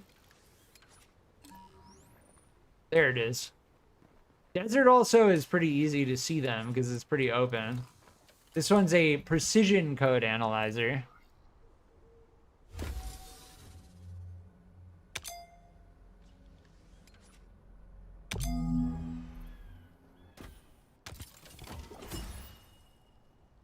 Yeah, there we go. So that is enough for one. We have enough for one crystallization catalyst now. No, we have enough for 2 now. So we only opened 2 vaults and we got enough for 2 crystallization catalysts. Very, very nice.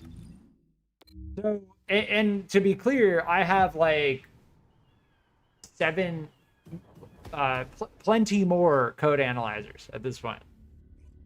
To be clear, that mini game, if you mess it up, you lose your code analyzer and you get nothing. So it's important to be very clear about that. Like, I'm making it look easy because I have learned the hard way, and I'm also using Enzo.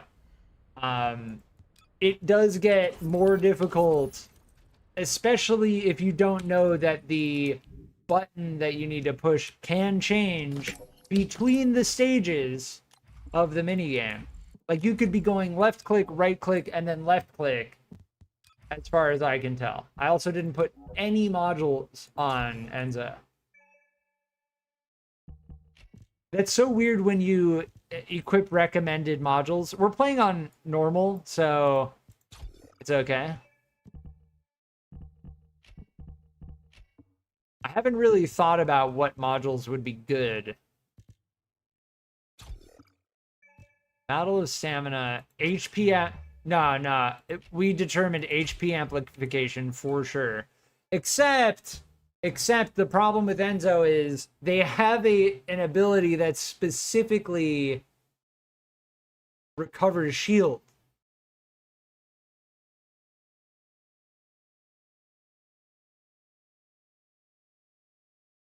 And we know that defense doesn't impact shield. So as far as like building Enzo goes, I think Enzo is going to be pretty different with regard to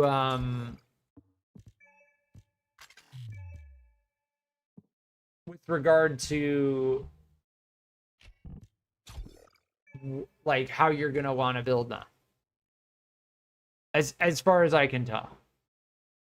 Because of like amplification control could actually be good on Enzo because of this ability. Now, HP amplification, that's why I'm bringing it up. HP amplification becomes not so good because it reduces your shield.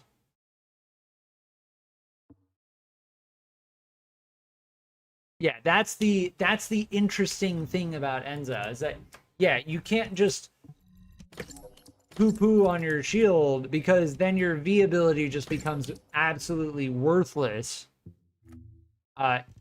If you buff your shield, that could actually become decent survivability.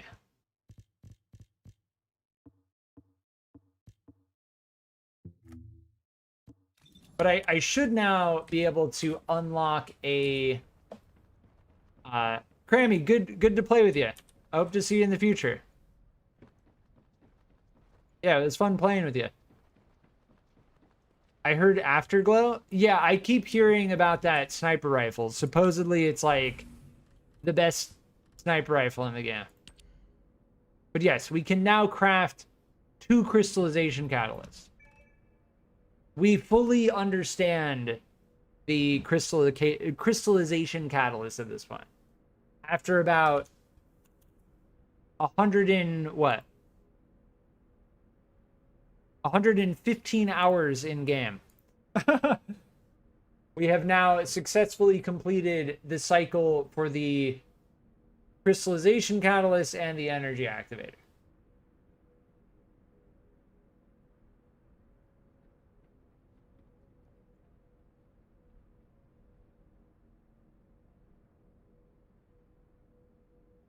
Is annoying for me to obtain, probably better for someone else. Yeah, as far as like specific ultimate weapons go, I'm not gonna be...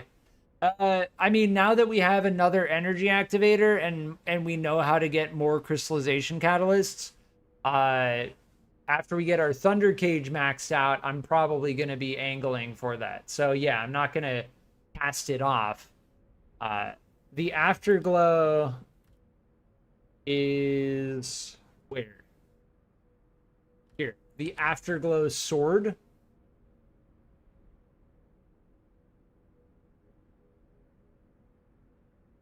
I think it's going to be better to... We have no pieces for it. I'm pretty sure I have no pieces for this thing. That's going to be... If we have no pieces, then it's going to be a very specific grind. I can already tell. Like, out of all of the Amorphous I've opened throughout my 100 hours of gameplay, I haven't acquired a single one of these pieces. That's what I'm trying to say. But yeah, we have all the other materials. Except for pure energy residue, which is in Fortress Vaults. And a rare drop from Fortress missions. Seemingly from the normal missions. I really think that these materials, they say that they drop from these, but they don't give you a drop chance. I think the drop chance for something like this is very, very low. Like 1%. Definitely less than 3%. But when you do the encrypted storage box with Enzo, it increases the chance significantly. If you're using Enzo, you have the precision code analyzer, or code analyzer, then you're good. Now, as for finding these, yeah, let me guess. Magister Lab? Wait, what? What is this? Amorphous Pattern 2? Let me guess. It's like a 3% drop.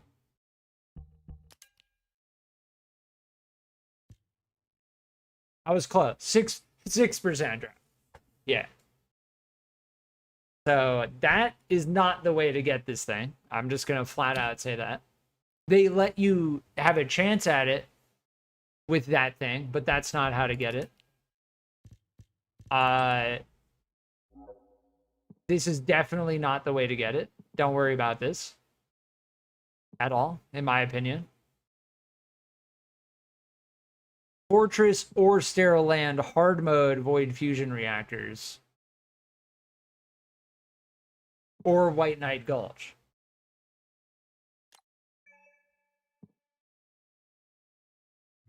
the strategic outposts here, which gives you the 100 and 101.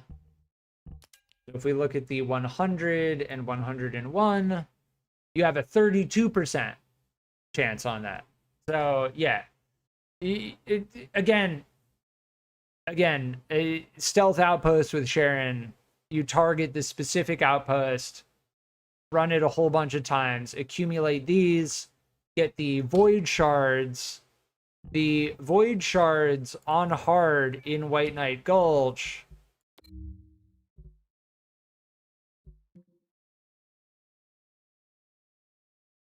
the void fusion reactor is what I'm looking for. This thing. Inorganic and organic. Yeah. But that's where you open the 102 and the 103. We want the 100. Yeah. This one right here. This is where you would open it. So this is where you would get it with Sharen, and then you would open it here with whatever Descendant you want to open it with.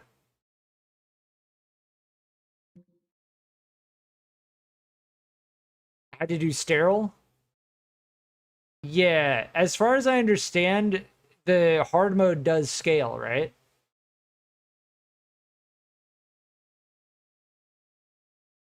Trying to make a really strong Sharen build? Yeah, that seems worthwhile. Given the fact that if you're doing these outposts with any Descendant other than Sharen, you're doing them at a less efficient rate.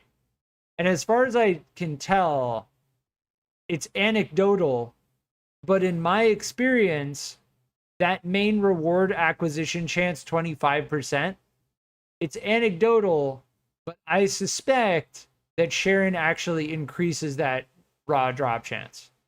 And then you also get the additional reward chance. Hard mode late game areas are harder. That makes sense. I have heard that areas like Fortress, Hagios are more difficult on hard mode, even though it's all level 100. So that makes sense to do sterile land, which I think would be the, what, 64 and 65?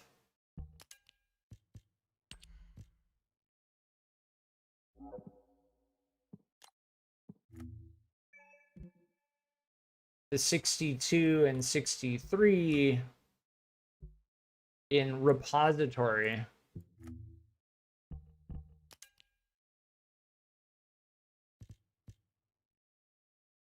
Yeah, that seems like it.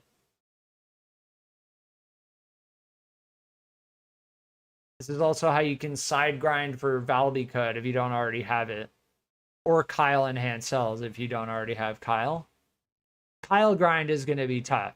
As far as I can tell, Kyle is going to be on the level of some of the ultimate Descendants in terms of drop chances. But yeah, the 62, if you're looking to start Afterglow grind, definitely seems like the one to go for.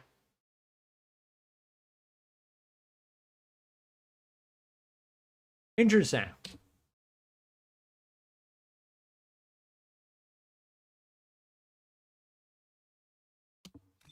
I will be right back.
All right, I'm back.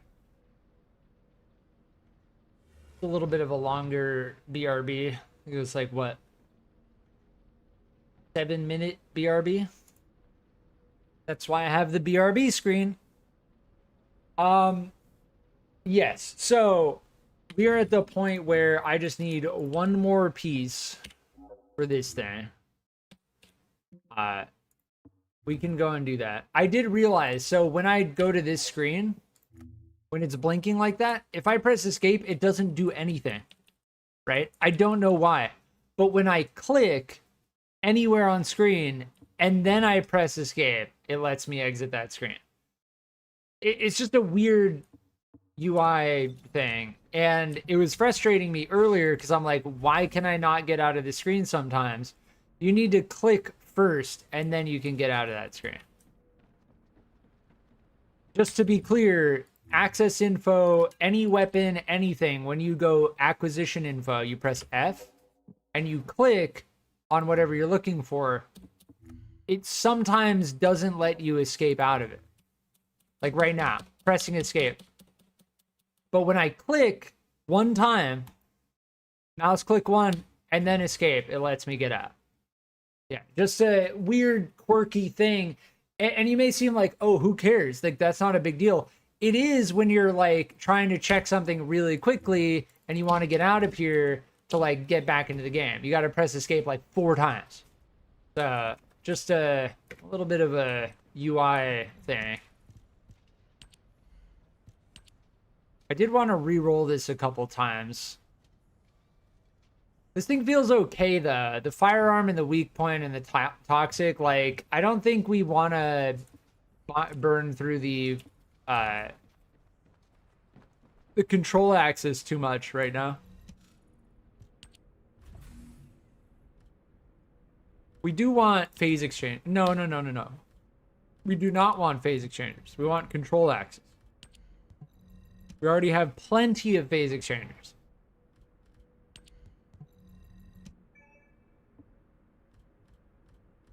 We are tapped out on research. So yeah, I can go get the last piece of this thing.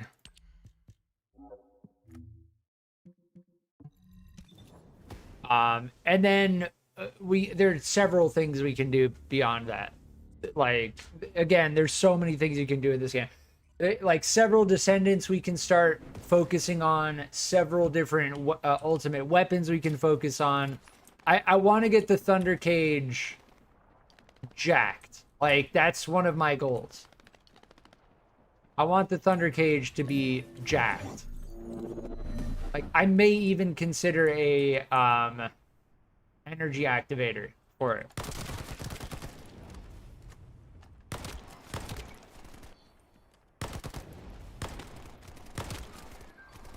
There are a couple of other weapons that I'm thinking about in terms of investing in. The Tamer and the Eternal Willpower. My Thunder Cage is booty. And we disconnected. First disconnect today. We got over 3.5 hours with no disconnect. That's it's better. It's better. Still doesn't feel good though.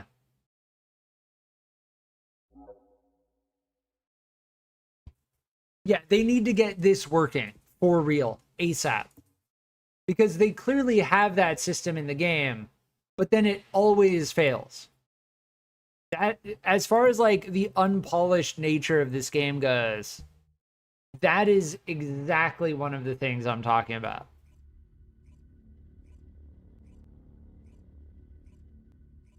Because no one mind, like, oh, okay, I got disconnected. I can just reconnect to that mission I was just doing, and we're good. Nobody's gonna really like seriously complain about a disconnect like that. But alas, I can't get back. It just doesn't work. So I need to go all the way back here again. So hopefully, and I'm sure they are working on that. it's a good indication that they have that option, but it doesn't work. That's the problem. So if they get that working, it will be a very good thing. Will they get that working? I don't know. We'll see. We'll see.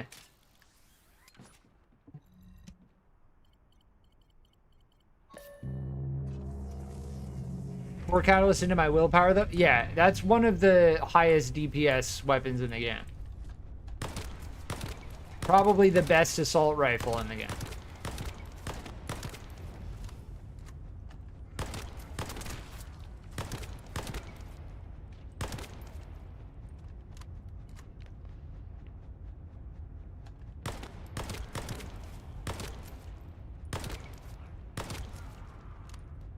This is like the last zone of the Thunder Cage grind.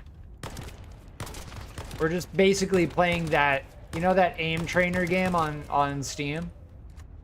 I forget what it's called. It's like aim trainer or something. Where like the bubbles spawn and then you have to like one tap them really quickly. I don't like standing still. Yeah, but Enzo doesn't have any movement abilities.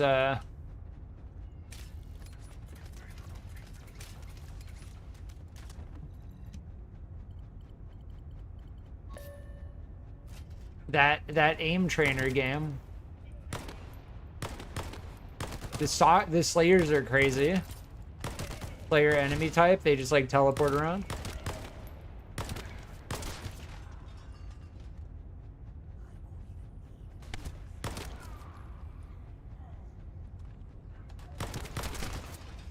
That's the bad thing about the Thunder Cage is low firearm attack. Yeah, but the thing is, like, I said it, I touched upon it earlier. The thing with the Thunder Cage is I view it as a tool to get the other stuff. Kind of like I view Enzo as a tool to open vaults.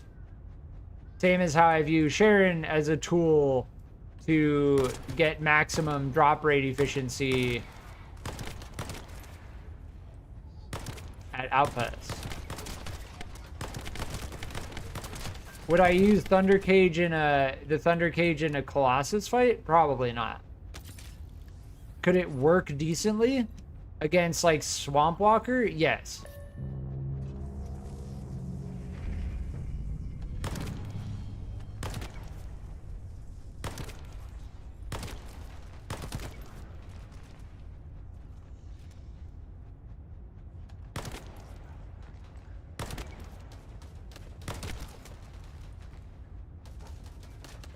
Weird.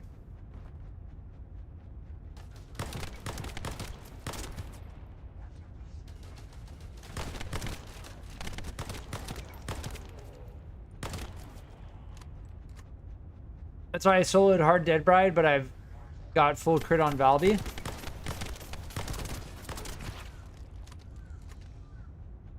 Tamer on Enzo is really good with his crit weak point damage increase. Yeah, that makes sense.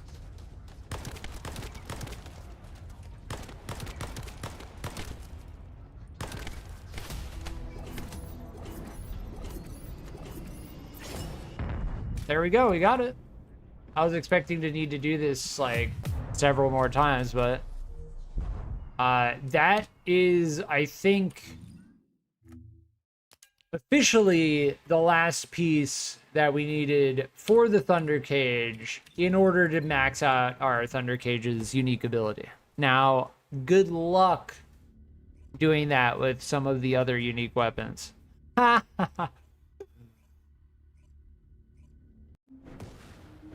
As far as I can tell, some of the other unique weapons in the game are very difficult to obtain. Like on the level of, or beyond the level of some of the Descendants.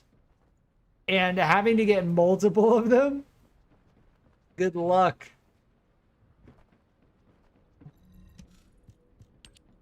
I don't know if I can craft 2 Thunder Cages at the same time.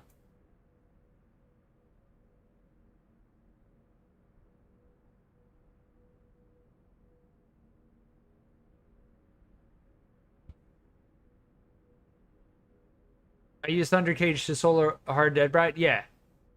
Nice. As far as I can tell, well, it depends on the rolls you have on your Thunder Cage. What type of elemental damage do you have on it? I'm probably going to have to readjust mine. I'm just going to re-roll mine. We need firearm attack. Firearm attack and elemental attack. That one's close. Just getting a firearm attack is like...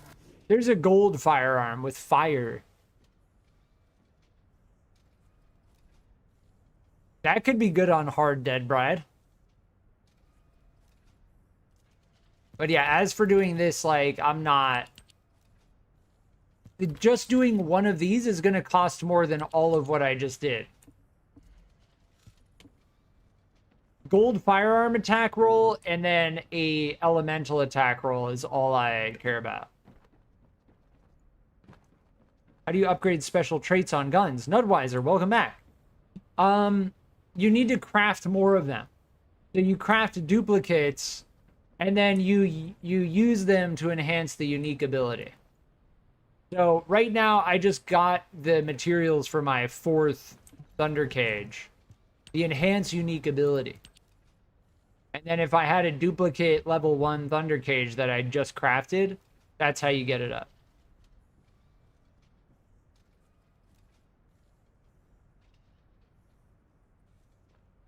I usually get 2 gold and roll for the other 2. Huh. Are you talking about locking in attributes?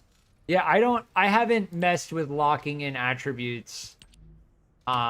Given the fact that it costs 5 times as much. Like, this costs 1. If I want this and this costs 5. You could do this for 2, but even that, it's like, all I care about is that raw firearm attack. I got this over 103 DP, over 100,000 DPS. That's all I care about.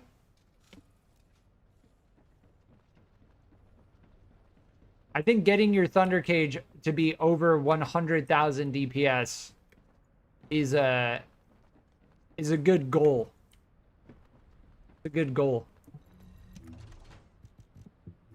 But as for burning through all of my control axes,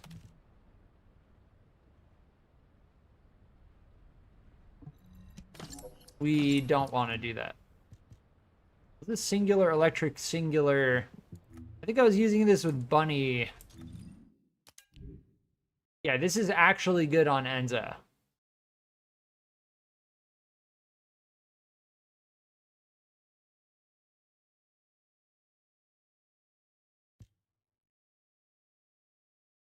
This is okay on Bunny because of the electric skill.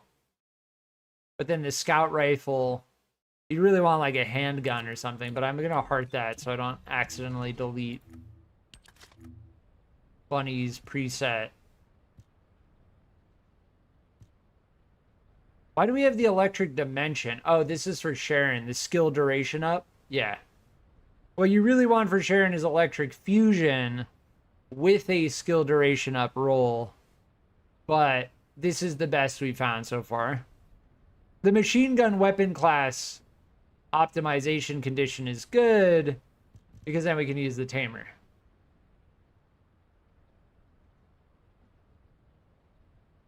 My first Thunder Cage over 112,000. Nice. Yeah, if you get a good firearm attack roll, and then a good elemental roll, it'll bump it quite a bit.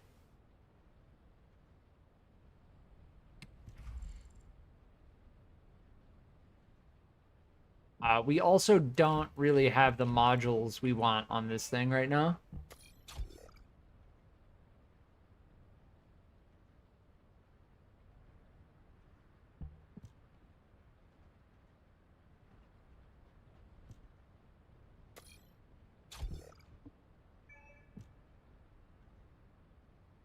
Oh, interesting. It shows a different DPS here. Wait, what? Is that the case? Yeah, it is. Yeah. So I was going off of the wrong DPS number. This is just flat. That's the flat DPS. The real DPS is right here. With the modifiers, the modules.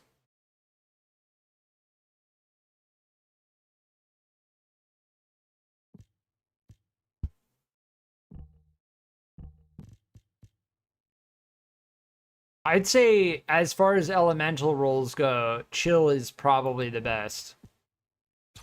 But we'll just go all fire. Sharp precision shot. This is like built for the tamer. Or any high capacity weapon.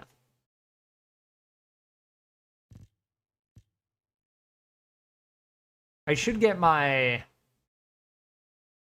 If I bump these up one more, that might be good. Rifling and action reaction.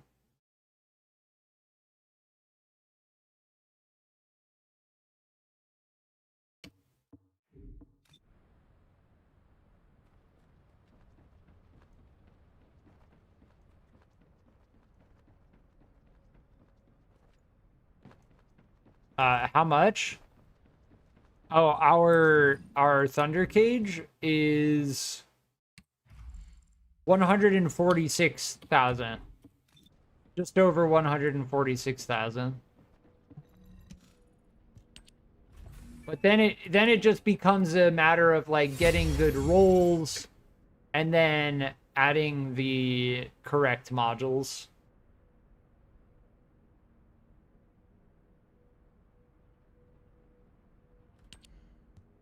Are these both 300? Yeah, they are.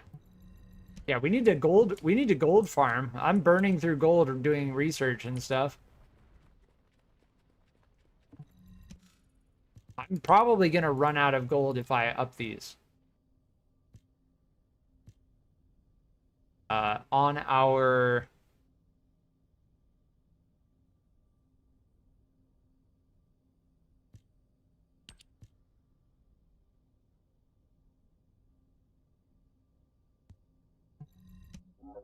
As far as I can tell,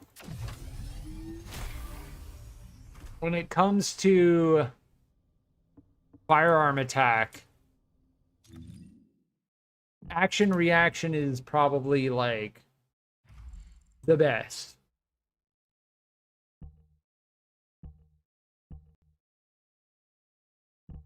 I don't know, is there another...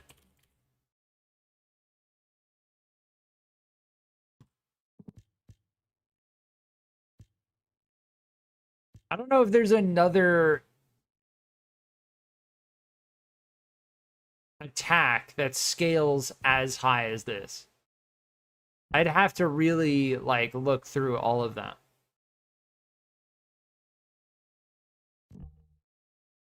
What is this at? 8? Pinpoint shot looks definitely interesting. Enhancement level 8 at 46%.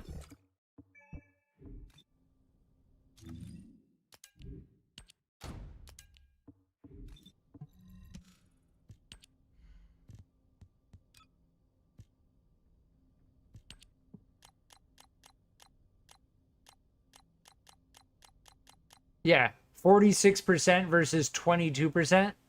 And the weak point damage doesn't scale. Yeah. Yeah, I think I'm pretty close to being completely correct about that. Slow art.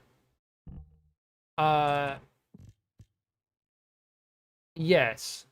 So we can test this as well. Enhancement level 8, 46%.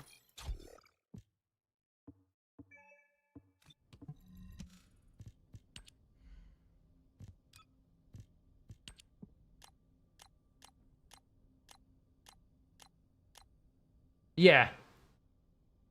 So slow art would scale about the same amount. But here's the thing. your fire rate decreases, your DPS decreases. Your recoil increases if you land your shots, your DPS stays high. But you can't do anything about increasing your fire rate. So that sacrifice to fire rate is directly negating the firearm attack, right? But you could make the argument that with action and reaction, if you can manage that recoil, or you find something else that lowers your recoil and also benefits you at the same time, like stance stabilizer, then you're good, right?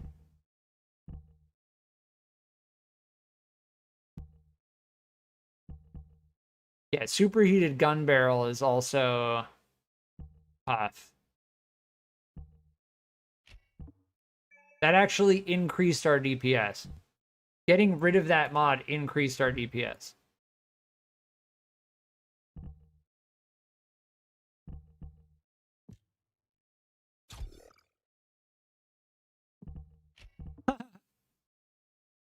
Recoil makes me feel alive. I like stance stabilizer action reaction combo. Minus recoil, firearm attack, recoil. So they like feed off of each other, but they both give you firearm attack. One negates the recoil of the other, while both of them give you firearm attack. There you go.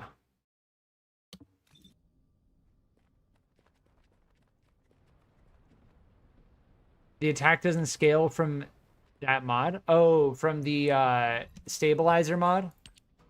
That wouldn't surprise me. This one? Yeah. So this you could just use to get your recoil down. But yeah, I mean, as far as recoil goes, like, I don't actually care so much. Is there another one that does scale? I doubt any of these are going to scale.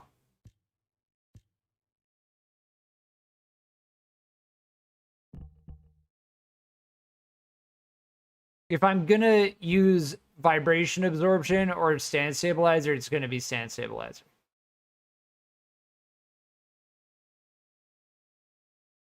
Recoil isn't as bad as it seems. Yeah, but you also get the 1% firearm attack from that. I don't know what else. What else can we use? Crit rate with marksman? We already have an attack. Recoil.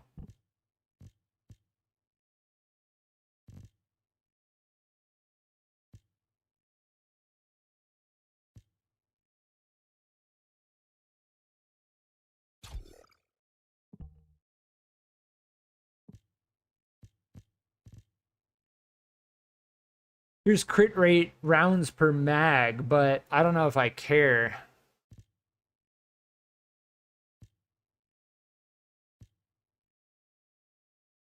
Yeah, that's just getting into crit rate stuff.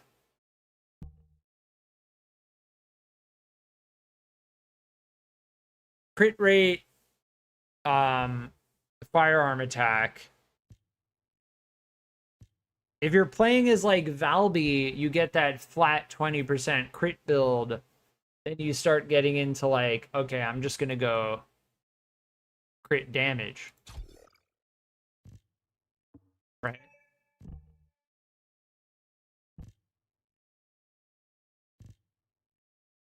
Because Valby has that 20% flat on top of her 5%. So that's a 25% flat. But that's too... So with Valby... I think I have Valby preset, right? Yeah.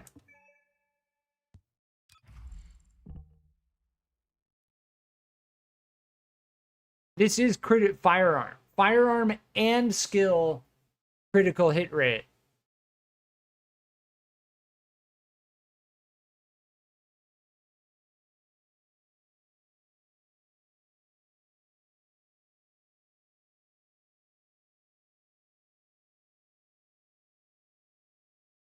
Crit damage rounds per mag is better.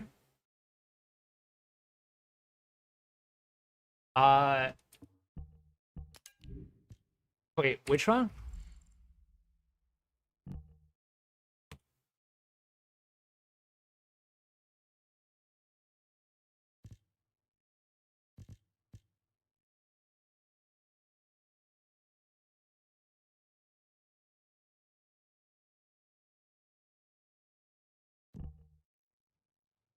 I feel like this one's okay.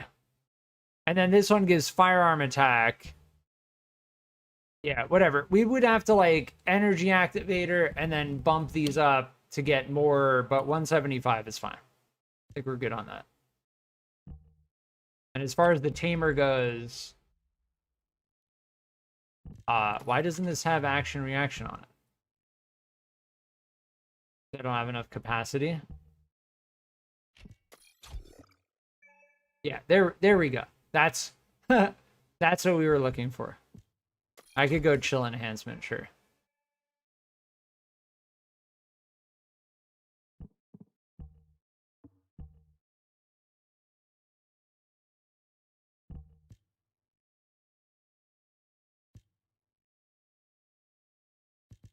Yeah, this Caligo's horn is very good.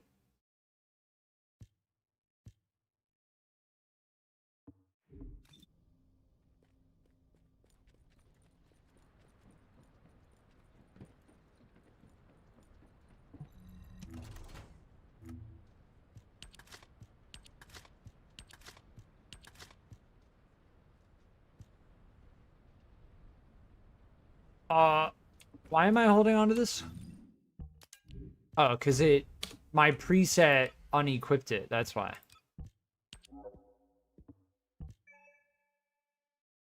Because I had another thing here, but it defaulted to my other thing. But I don't want this phase reactor.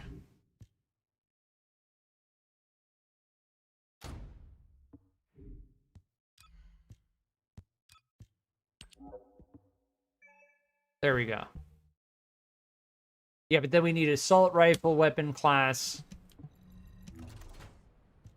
So let me take the Caligo again.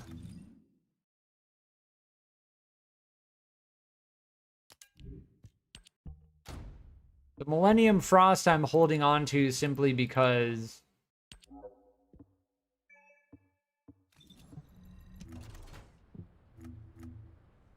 move speed. Are we good now? Yes. As far as the singular skill goes, like, we're gonna need to find something like this that has dimension. But because of the raw non-attribute power, I'm keeping it. That's primarily why.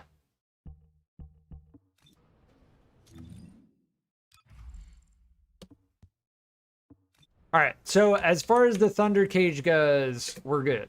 I'm done. I'm pretty much done with the Thunder Cage grind.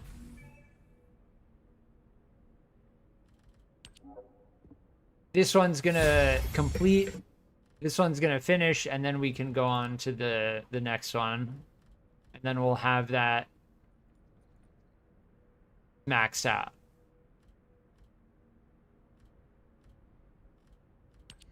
Pretty much just going control axis at this point. The phase exchangers we don't need. As far as getting weapons up to 100 goes, you need far less phase exchangers than you do control axis. Because re-rolling attributes takes far more control axis than it takes phase exchangers to bring something up to level 100. If there was like a random chance, success chance that a phase exchanger would work, then you would need to worry about that. But thankfully, that is not the case. And I shouldn't even say things like that because I'd give Nexon ideas. How hard was the energy activator grind? I still have yet to get a blueprint. The blueprints that I got came from pretty much doing other things. Like, admittedly, I did not grind for the blueprints. Everything else with the energy activator comes from outposts. The heat batteries, so to be clear, this comes from the outpost in Kingston that we did together. These come from vaults in Vespers. This comes from Hagios. Yeah, you can do Hagios infiltration missions to get these. This comes from Fortress. I don't know what mission is the best to grind for these, but I know you get them from Fortress because I got them without even looking for them. So they just drop in Fortress, which is good. And then these are what I'm talking about. These, as far as I'm concerned, like the highest drop percent chance that I've found on these is 6%. So these you just get while you're opening amorphous material while you're looking for other things. That's the limiter. Kind of like how it comes down to the code breakers. You don't grind for these. They drop while you're doing other things, and then you use them to open vaults to get materials, for instance, like the conductive metallic foil. I gave up on grinding them. I do agree it's better to try and get something else that maybe has a chance. Yes, exactly. Yeah, you don't grind when it comes to like a 6% or lower percent drop chance. You don't grind for that thing. You just kind of do things that contain it and then hope that it drops from time to time.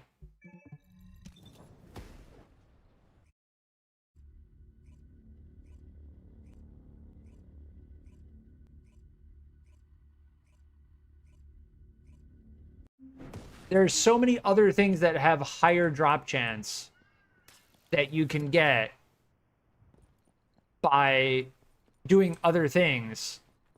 And if you just happen to get a good roll, you get that drop instead of the thing you're looking for. Like, I remember thinking to myself, because I think it was like, I got one of those while I was trying to get Valby, one of the energy activator blueprints, while I was trying to get Valby.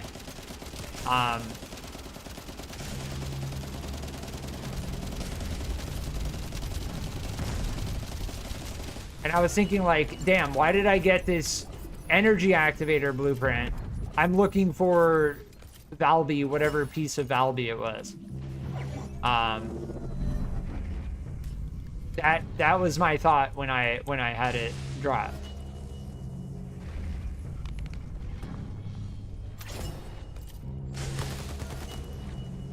As far as I can tell with this mission is one of the ultra gold farms in the game.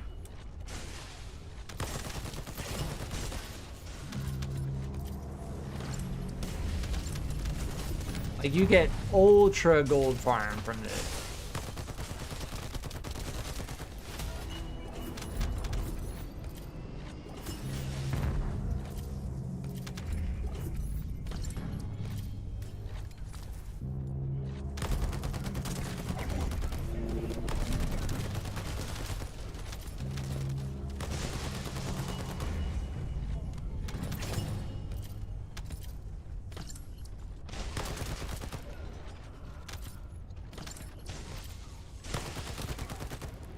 Probably should do this with Enzo.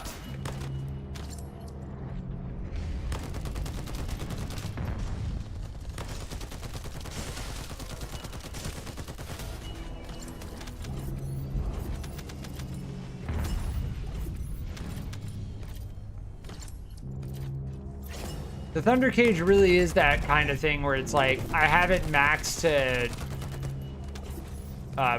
level 40 proficiency. Catalyst Blueprint, easy farm, run normal Slumber Valley.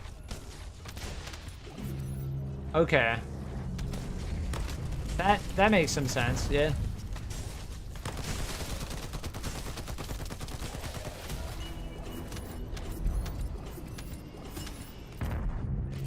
This mission, you basically like run around and you're just constantly picking up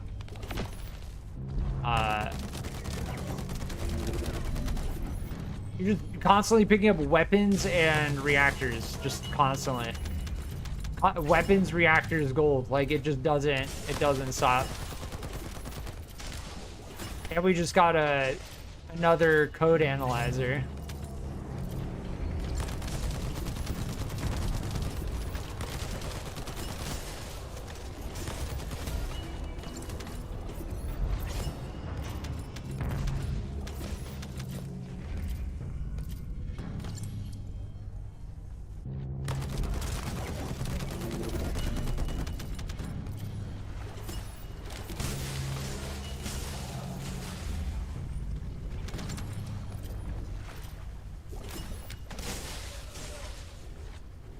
Yeah, the catalyst grind definitely seems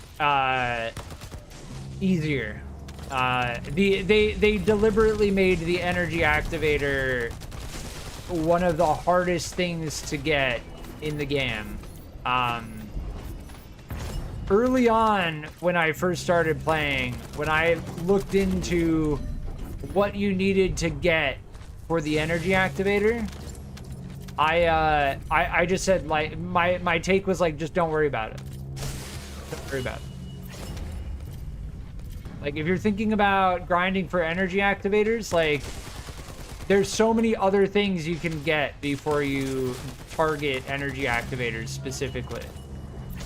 And I still maintain that stance. Like, don't worry about energy activators until you get Enzo. Like, just don't. You get Enzo, you'll have a better time through the whole thing. Not only will you pick up like code analyzers while you're getting Enzo, you'll also get a whole bunch of other materials and stuff that you need for the energy activators. Yeah, we just got another code breaker. So the rate at which we're getting code breakers here is actually not bad.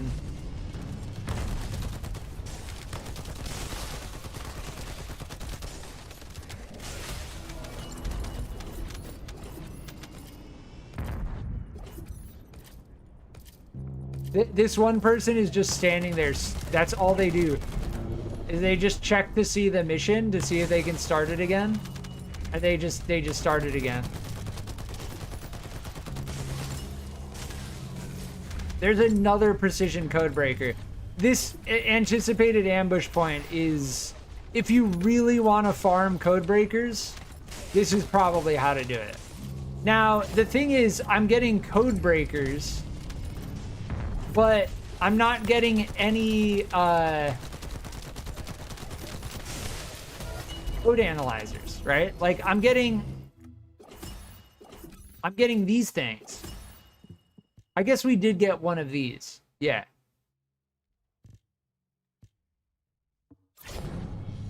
I don't know. Can you use a code breaker on a vault that requires code analyzer?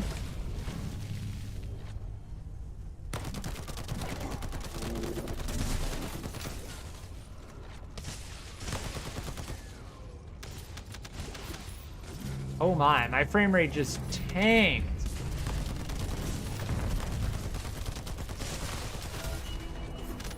Yeah, once my, we're at 83 inventory space.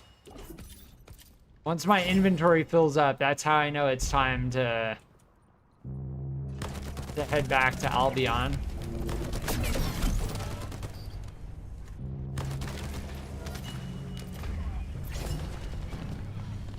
Just logged in to check my Thunder Cage. I've got 4 catalysts and an activator. 439,000 DPS. Nice.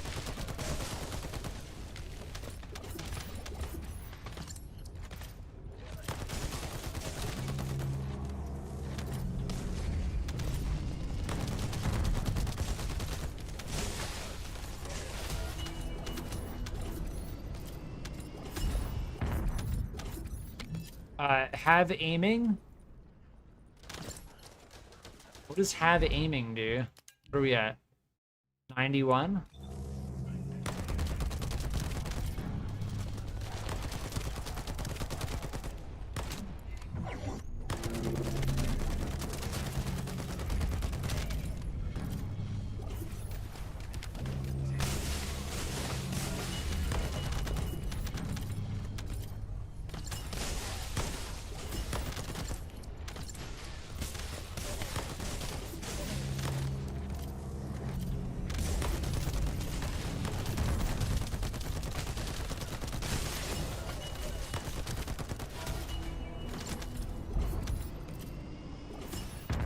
Yeah, our gold rate gain is massive right now. What are we at? 100? All right, we're capped out. Weak point damage? Yeah, I would say like sacrificing recoil and accuracy are like the main things you want to sacrifice. For sure. But yes, we are very much in, like, we are fairly deep into the end game. Like, right now, I'm thinking about energy activators, crystallization catalyst. I'm starting to think about what Descendant I want to start unlocking next. The energy activators take 30 hours. We're about to finish maxing out our Thunder Cage. Another crystallization catalyst. As far as that goes,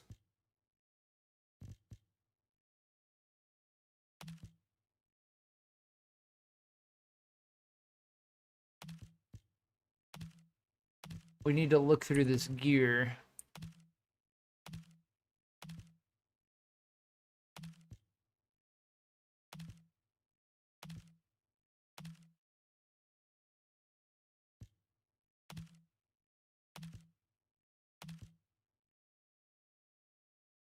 This one's kind of interesting.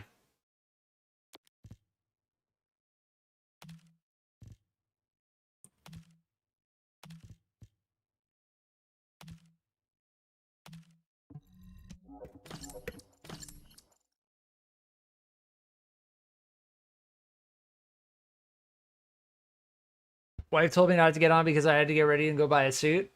That's why I got off. Sorry. No worries. That's completely fine. If you've got other stuff you need to do, don't worry about it at all. I hope all is well.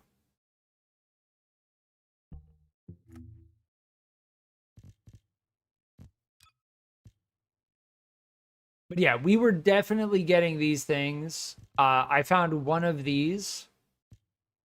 I got a precision code breaker, a code breaker, and an ultra precision. That anticipated ambush point is that it's that mission. Like, and by that mission, if you've played other MMOs or other games like this, like, you know exactly what I'm talking about. You know exactly what I'm talking about. Like, it's that mission where you load up, you go into sterile lands on public hard mode. There is always one person there. Just always.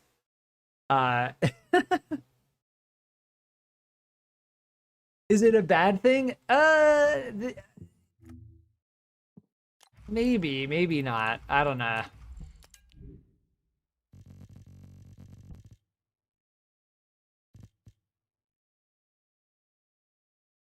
Here's a electric singular, but machine gun.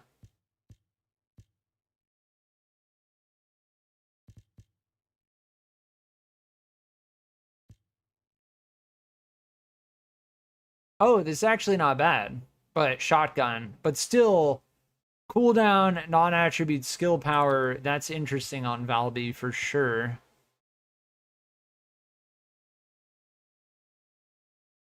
Ooh, this is also interesting. Fusion skill power boost, but it's a dimension. Fusion and dimension for Valby. That's, and the skill critical hit damage. Very interesting.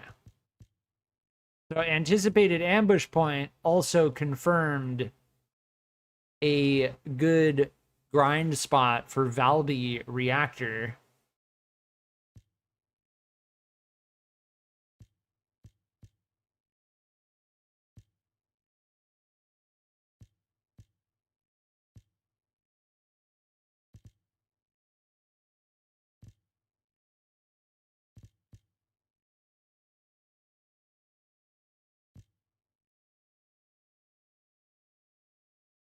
This is actually good on Bunny. Primarily looking for Bunny Valby. We have a really good module. This is really good on Enzo. The thing is, it's not great on Valby. And as for Sharen, we're looking for electric fusion. Which electric fusion, I think I found most of those in the... Yeah, and I don't care about... I'll check these really quick. I'm just looking at the optimization. Here's a Thunder Cage Fire Tech. Thunder Cage Fire Tech.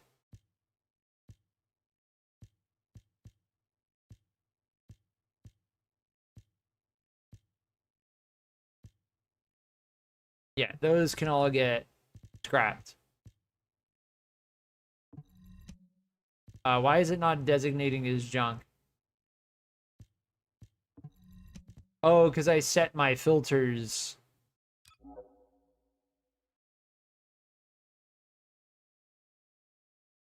differently, right?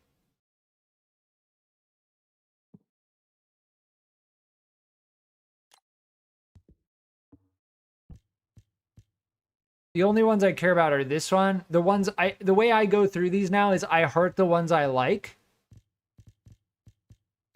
And then I just junk the rest. Yeah.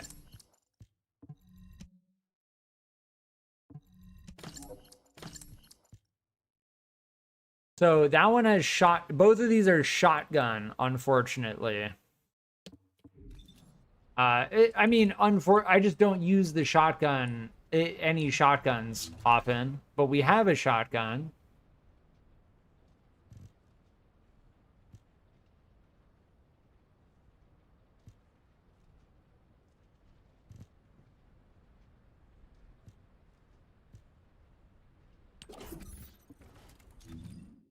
We'll use the subconsciousness.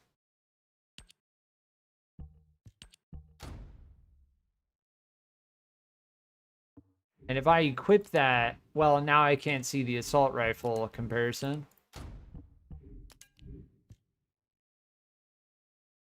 Yes, so this is going to be comparable, but just better by a good amount for our C and our V. Flat out.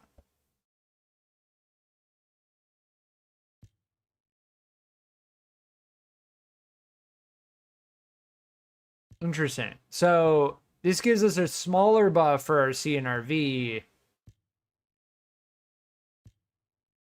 I feel like the critical hit damage, if we're going for crit Valby, the fusion skill roll is not bad because it balances it out, right? Because Valby is non-attribute fusion dimension.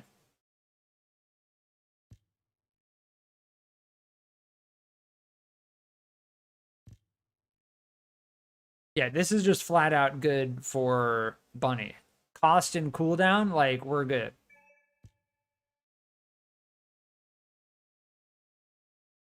I think we go with the critical hit damage. Because when it comes to Valby, I never feel like my abilities are really on cooldown. The thing is that 3880 buff far outweighs that, like, slight, what is that?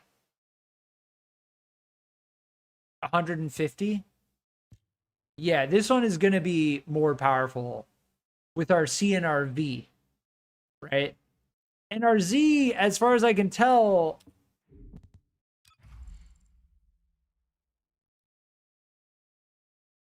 this is not like a big damage dealer anyway, right? So I care more about buffing our C and our V than our Z and our Q. So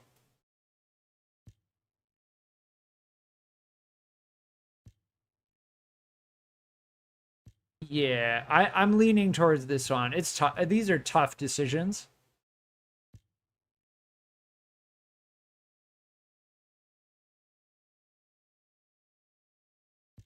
The 3880 is what is gonna change it, but the skill critical hit damage. See, that's the thing.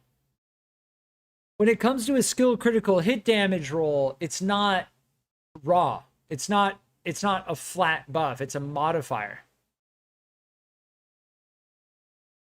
But if we're going for true critical damage Valby, and we're using supply moisture to get that flat 20% critical chance, then that skill critical hit damage is going to be more valuable. It's tough. I think we go skill cooldown. Yeah. The Z doesn't do that much damage already. And that difference is negligible for the Q and the Z. Oh, it's still tough.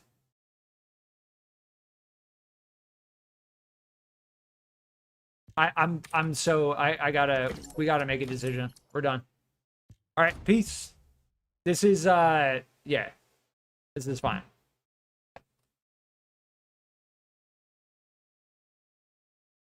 I don't think you can beat a skill cooldown roll, because skill cooldown is just going to make it so you can use all of your skills more. Like, you can't beat that. Like, you can't beat that. Shield. Shield. Shield. Shield.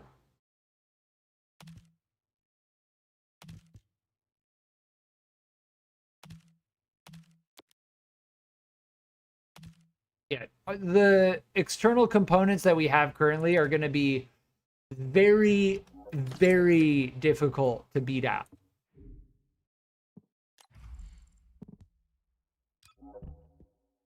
Yeah, that's not what we want to use on this thing at all. I really have not messed around. You know what? Just do it. I really haven't messed around with high power rounds too much.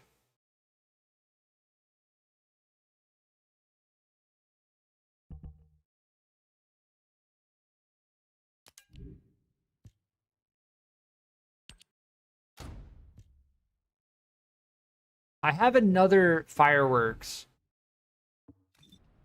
that I should compare with this one.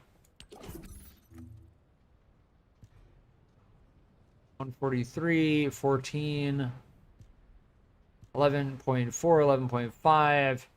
But that electric attack roll is different. So this one is still not gonna cut it. All right, we're good. That was a tough decision. As far as my final decision goes, the skill cooldown roll just can't be beaten. And then non-attribute skill power affects all of our skills rather than just two of them. So that was my final decision on that. As far as our preset goes, Valby crit, save, confirm. Let me see if I have enough to put another... yeah. As far as, like, doing raw damage goes, I feel like Valby crit is going to be a serious meta.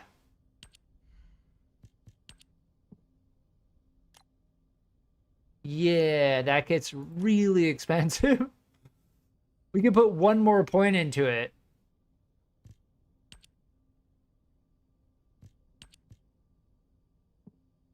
But to max this thing out, this is what we're looking at. And yes, I do want to max this thing out. Supply moisture, we want to max out. Because by maxing it out, it just increases our module capacity. It lowers the cost down to 4. Just 4. So every point you put into this thing is just flat out worth it.